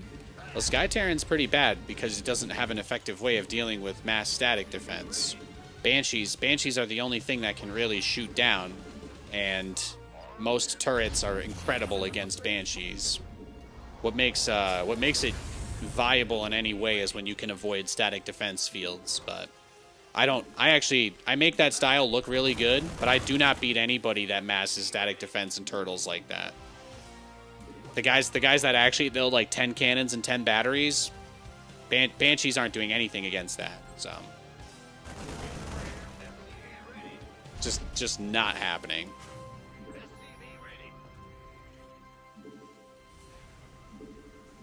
I think I'm probably the highest level battlecruiser user in the history of StarCraft, and especially these days, it is completely dead.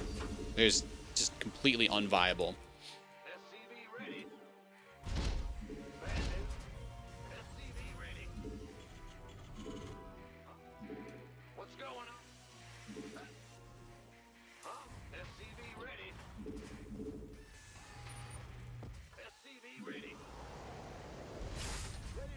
The battlecruiser was only good because I was the only guy willing to figure out how to use them. And then some people copied me, but mostly Zerg players got fed up with it and it got nerfed. And then they buffed, right? They buffed everything else. They got rid of the tech requirement for spore crawlers, etc., all that kind of stuff. It's not easy. If the guy makes 6 queens, I can't poke him with Hellions or Banshees, you know what I mean?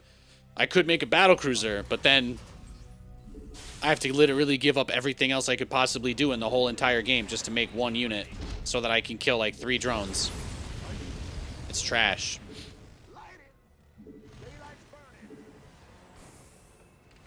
That's the greatest mistake I ever made, because that unit got nerfed out of the game just because of my stream. Nobody even ever won a GSL or anything with battlecruisers.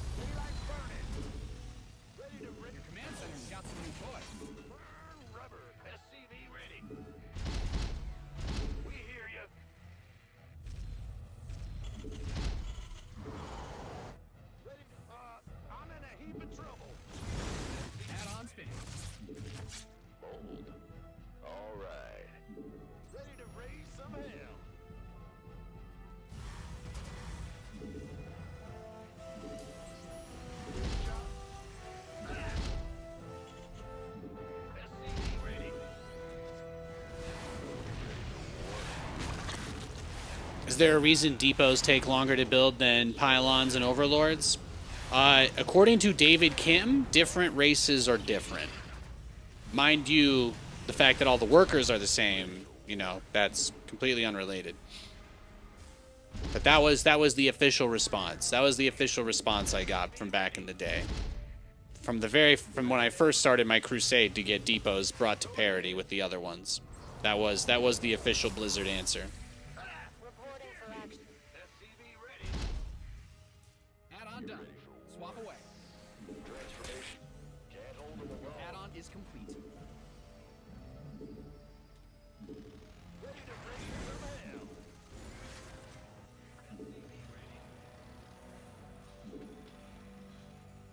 Add-on's finished. Got freedom.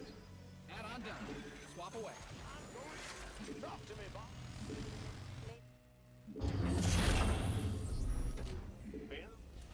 Big job. What's going? Huh?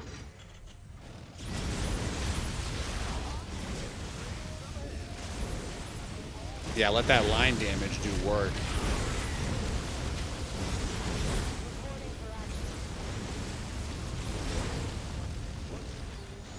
Reporting for action.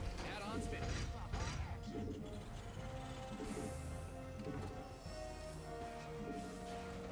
I am spending every resource I have so quick this game. I'm just gonna try and max this out as fast as I can.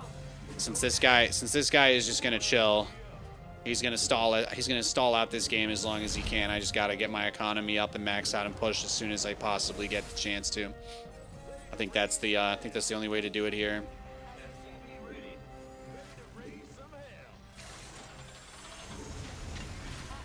What's going on? In the rear with the gear. SCV ready.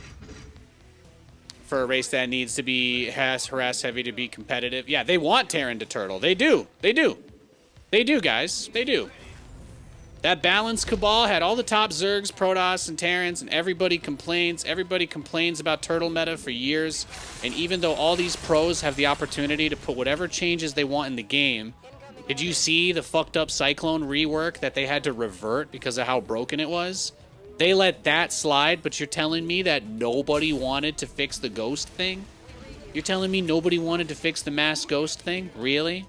I don't believe that. I don't buy that for a second. I don't buy that for a second. I do not buy it for a second.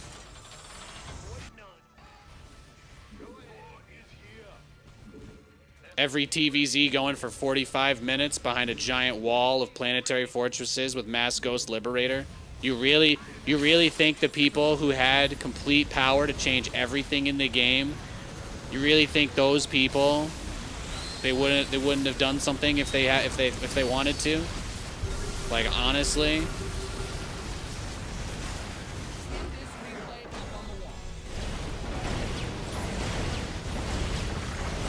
Not one person was like, guys, can we try, like, maybe nerfing ghost damage and buffing something else? No. Well, either nobody wanted it or they were all cowards, but again, I had no love. I had no love for the Balance Council.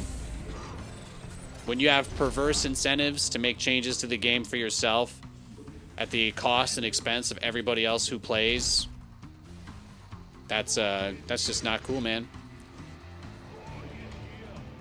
GG.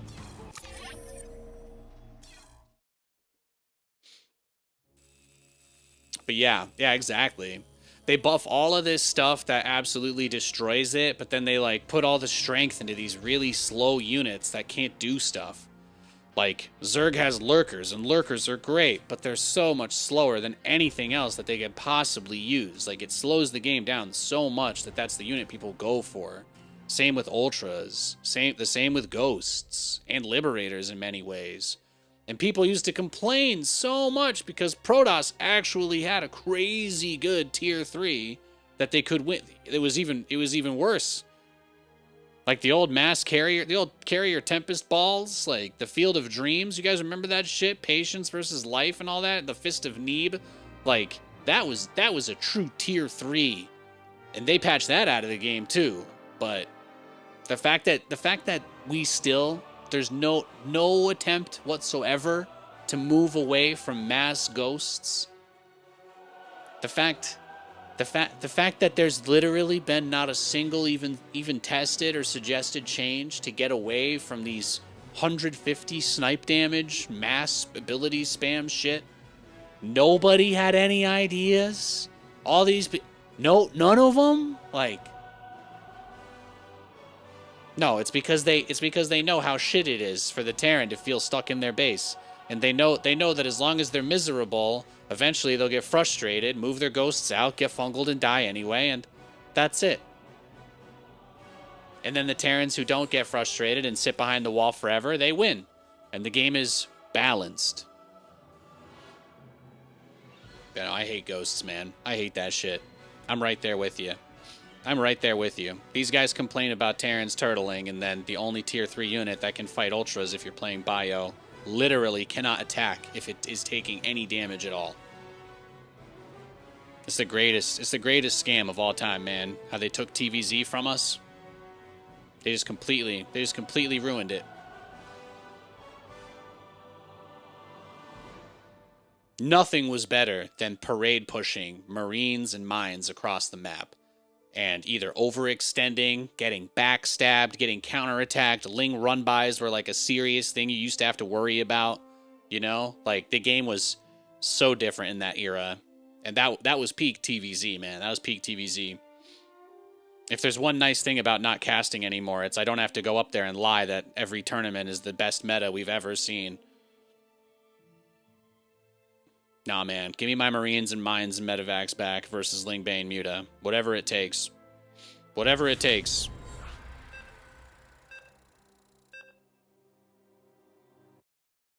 Whatever it takes, it's worth it. It is worth it.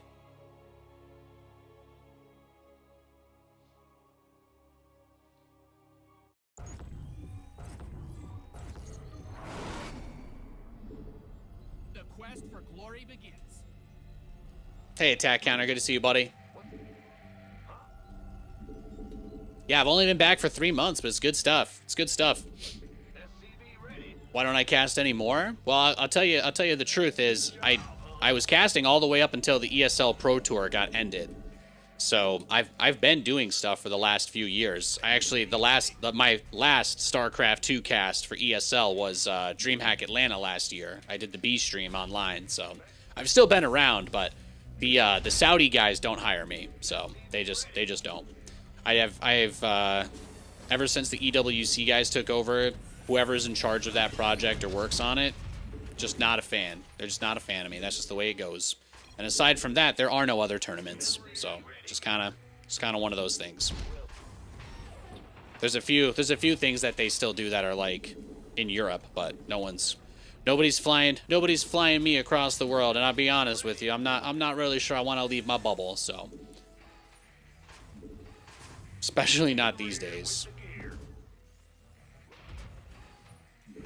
Am I still in Vegas? No, we moved to Washington like 3 years ago. Been out in Washington State for a little bit.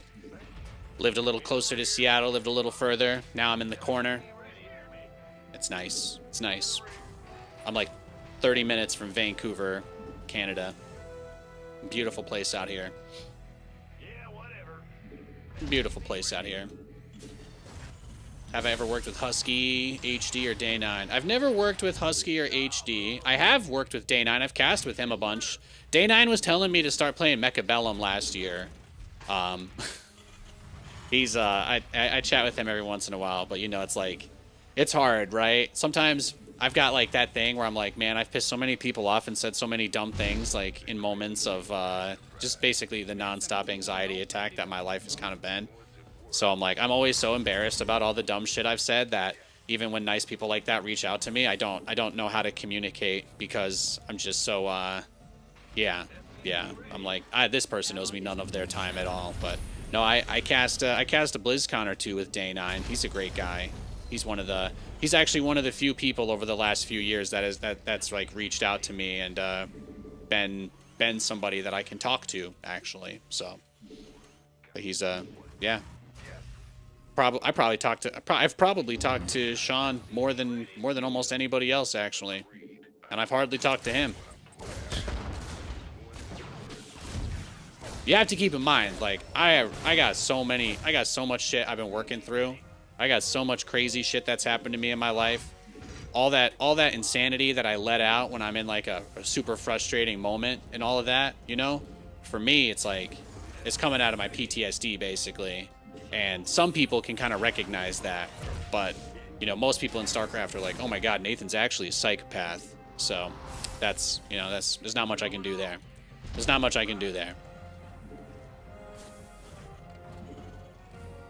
But no, Sean's a real one. I love that guy.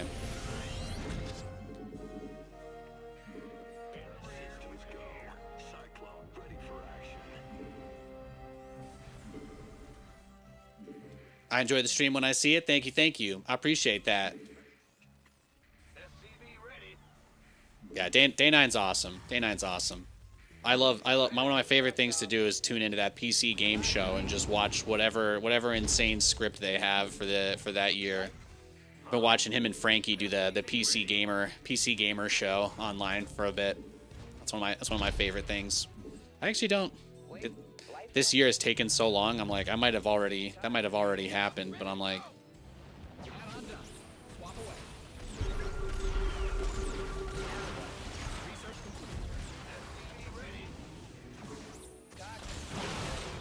yeah, that's fine. I gotta give up a Cyclone because I scanned for the Observer. That's okay. I can live with that. I can live with that.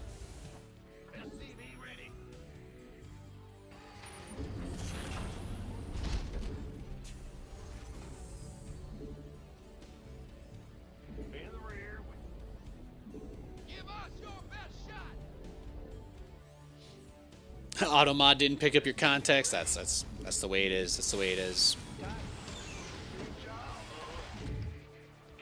Automod saves me a lot of trouble.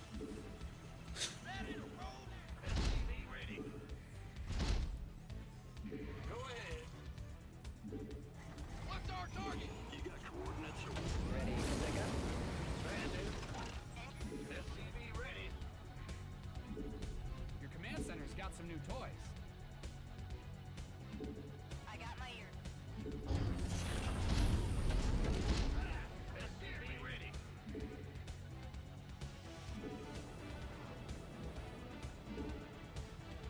Waiting on you.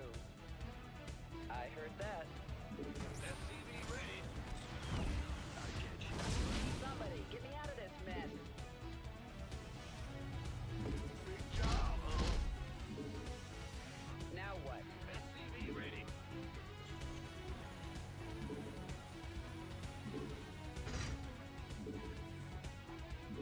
Call the ball. SCV ready. Inbound. Engine screaming.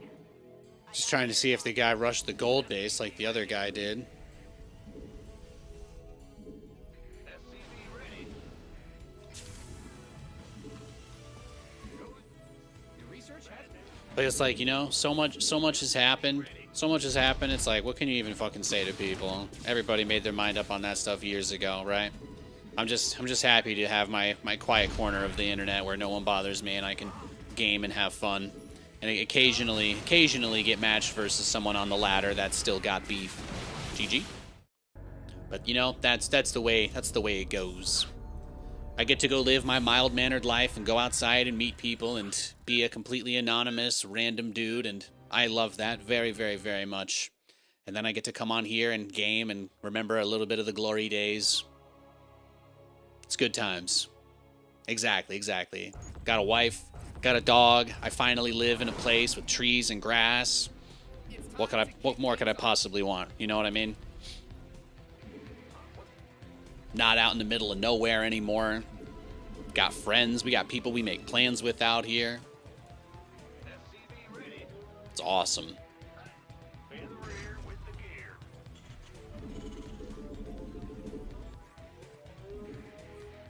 What's going on? SCV ready. Go ahead. What's going on? Yeah, I've been out of Vegas for a few years. Now. We moved up to Washington on Easter 2022.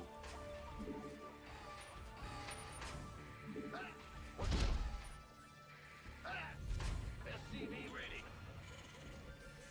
I'm in a beautiful city called Bellingham. It is fantastic. Clean air, clean water, lots of well-maintained roads and roundabouts. And proud to be in the state that had the least percentage the wrong way last year. It's a good place to be. It's one of those few places that can sustain itself in the madness.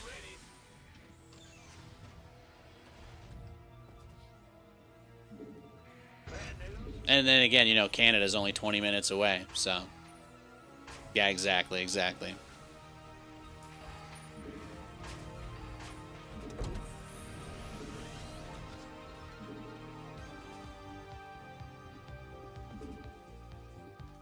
Center 2.0 ready to go.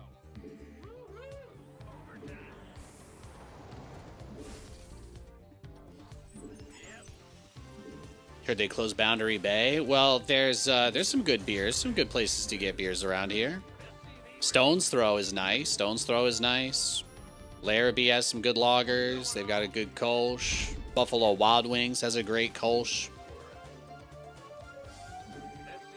Chuckanut's not too far either. I mean, you can get Chuckanut at Fred Meyer, so you can get it at the Fred Meyer out here. So the only thing I can't get are my East Coast beers or my California beers. That's about it. I would kill for a Racer 5 right about now, or a Yingling. Honestly, either would be nice.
Sorry, my wife's calling me. I'm gonna keep playing this game, but I'm gonna answer.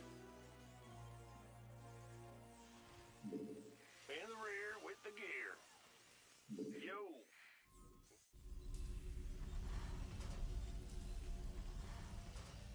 Command center upgrade complete. SCV ready. Go ahead. What's it worth? Get from above. Big job. SCV ready. What's going on? SCV ready.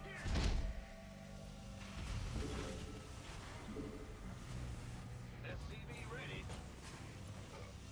What? SCV ready.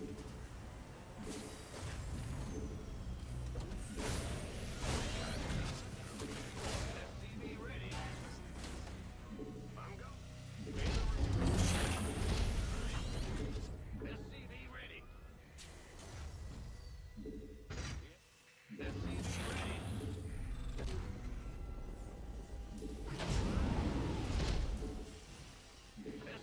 ready.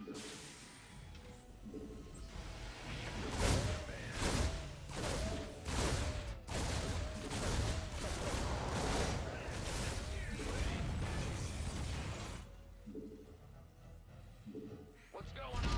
Huh?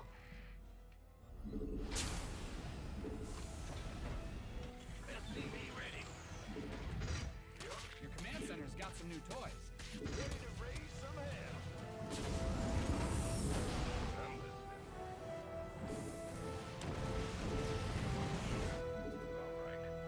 SCV ready. Probably another 2 hours. Probably another 2 or so hours. SCV ready. Certain. Agreed. Command center upgrade complete. SCV ready. Get from SCV ready.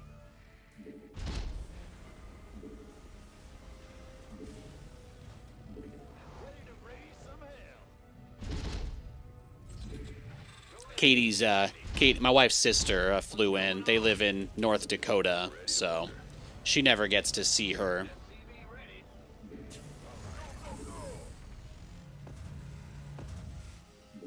So they're out spending the day. SCV ready. SCV ready.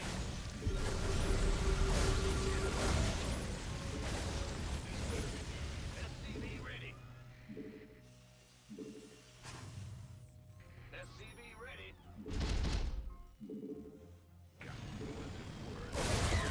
You went to a Buffalo Wild Wings recently, so bright your retinas were burned by the time you left. Can a guy get blackout in a nice bar anymore? Ready to raise some hell. Go ahead. It's all about them wild herds, man. It's all about that $4 wild herd. That's what we're doing tomorrow. That's what we're doing tomorrow.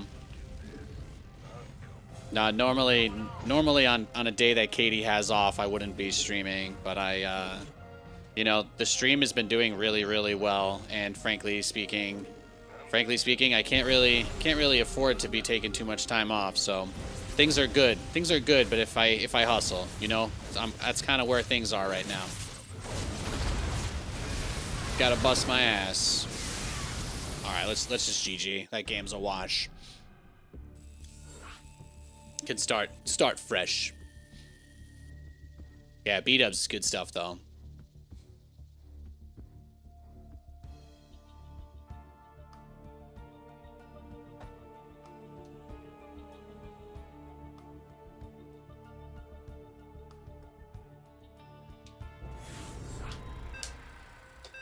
Good to see you streaming. Thank you. Thank you. I appreciate that.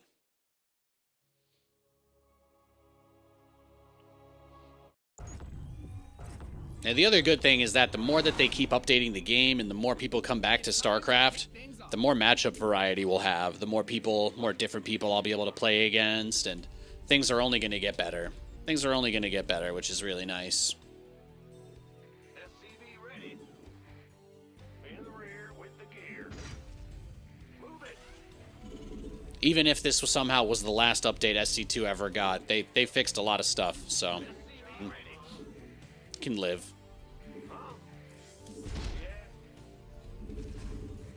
Now we just got to convince the Blizzard intern guy that the current map selection process is a joke. The last horizon. Roger.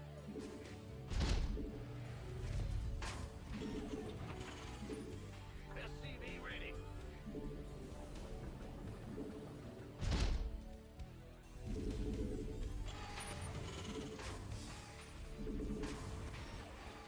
SCV ready.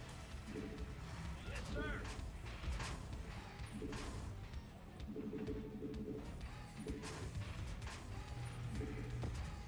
Huh? SCV ready.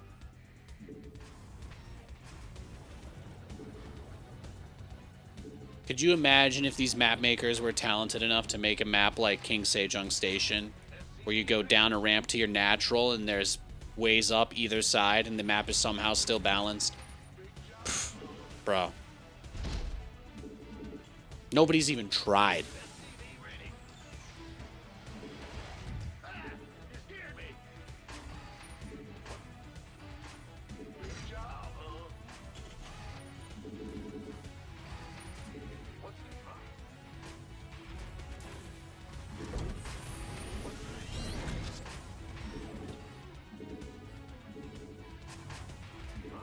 Command Center 2.0 ready to go. the Grand Reaper has arrived.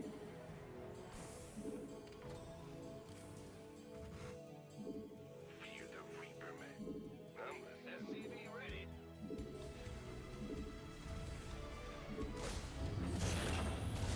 Add-ons finished.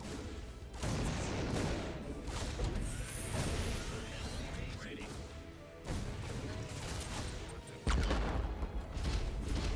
Yeah, from above. Boom, boom. Go ahead. Good job. SCV ready. Certainly. Let's do this. I'm going out. Is there a need to make new maps? Yeah, they could just do old maps. I'd be fine with that too, honestly. It's clear that the people who make them right now are like more concerned about making sure that they check all the boxes that the judges want than actually making something that's original and stands out on its own. SCV ready. It's only hard because they basically use the map makers themselves like hostages. Like those guys literally don't get any recognition or ever get into the game unless they bend the knee to these people. So they get forced to go out there and defend this shit, but it's a real big mess, honestly. It's a real big mess, and I don't think there's anybody that honestly really cares about it either. You know, it's not something people really bring up or talk about. Usually I mention something about it somewhere and then 5 people come out of nowhere to tell me that, well, they're volunteers, which means that because they all want to be in the game, they all deserve a chance to be in the game. Which, you know, doesn't really address the issue at all. There's nothing wrong with any of that, but Waiting on you. I would give a lot for more interesting map design to come back. SCV ready.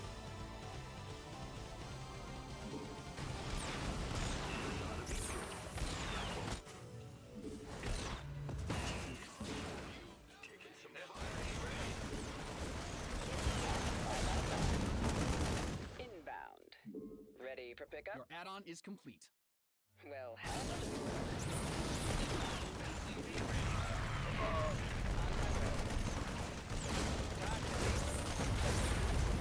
let's go. SCV ready. ETA 1 minute. GG, let's go next. Yeah, I would love to see some new maps come out one day. That would be great. That would be awesome. Yeah, we might just be tapped, guys. I don't think I've got any energy left.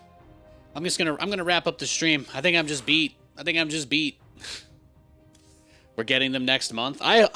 We don't know though. We don't know 100%. They said only the top 2 voted maps are guaranteed in. They said that the top 2 voted maps are guaranteed in. So I'm going to guess that the top 2 voted maps are going to end up being pretty boring. And then they're probably going to be busting out a bunch of other stuff, you know? That's kind of my expectation. My expectation is that they'll take the 2 highest voted maps, which will conveniently be 2 maps that are clones of what we have right now. And then the judges will pick the rest of the maps, and those will all just be more copy pastas. That is what happens every TLMC. Please, make me look like a fool. Show everyone how much of a doomer and idiot I am by putting interesting different maps in the pool. Please, God, show everybody how cynical and wrong I am. Pretty please. Pretty please. Why do you always play using the color green? I just like it because it's readable. It's really readable and it pops, and I like the jets. So, thank you guys for tuning in tonight. I really appreciate it. Yeah, we went for 6 hours and 49 minutes. I'm not gonna get like tilted or upset, but I just kind of realize I'm tired. So I'm gonna go walk my dog and get the old legs stretched out, and that'll be that. Enjoying a nice little Thursday night by myself over here. Thanks for hanging out, guys. I'll be live again on Saturday. See you then.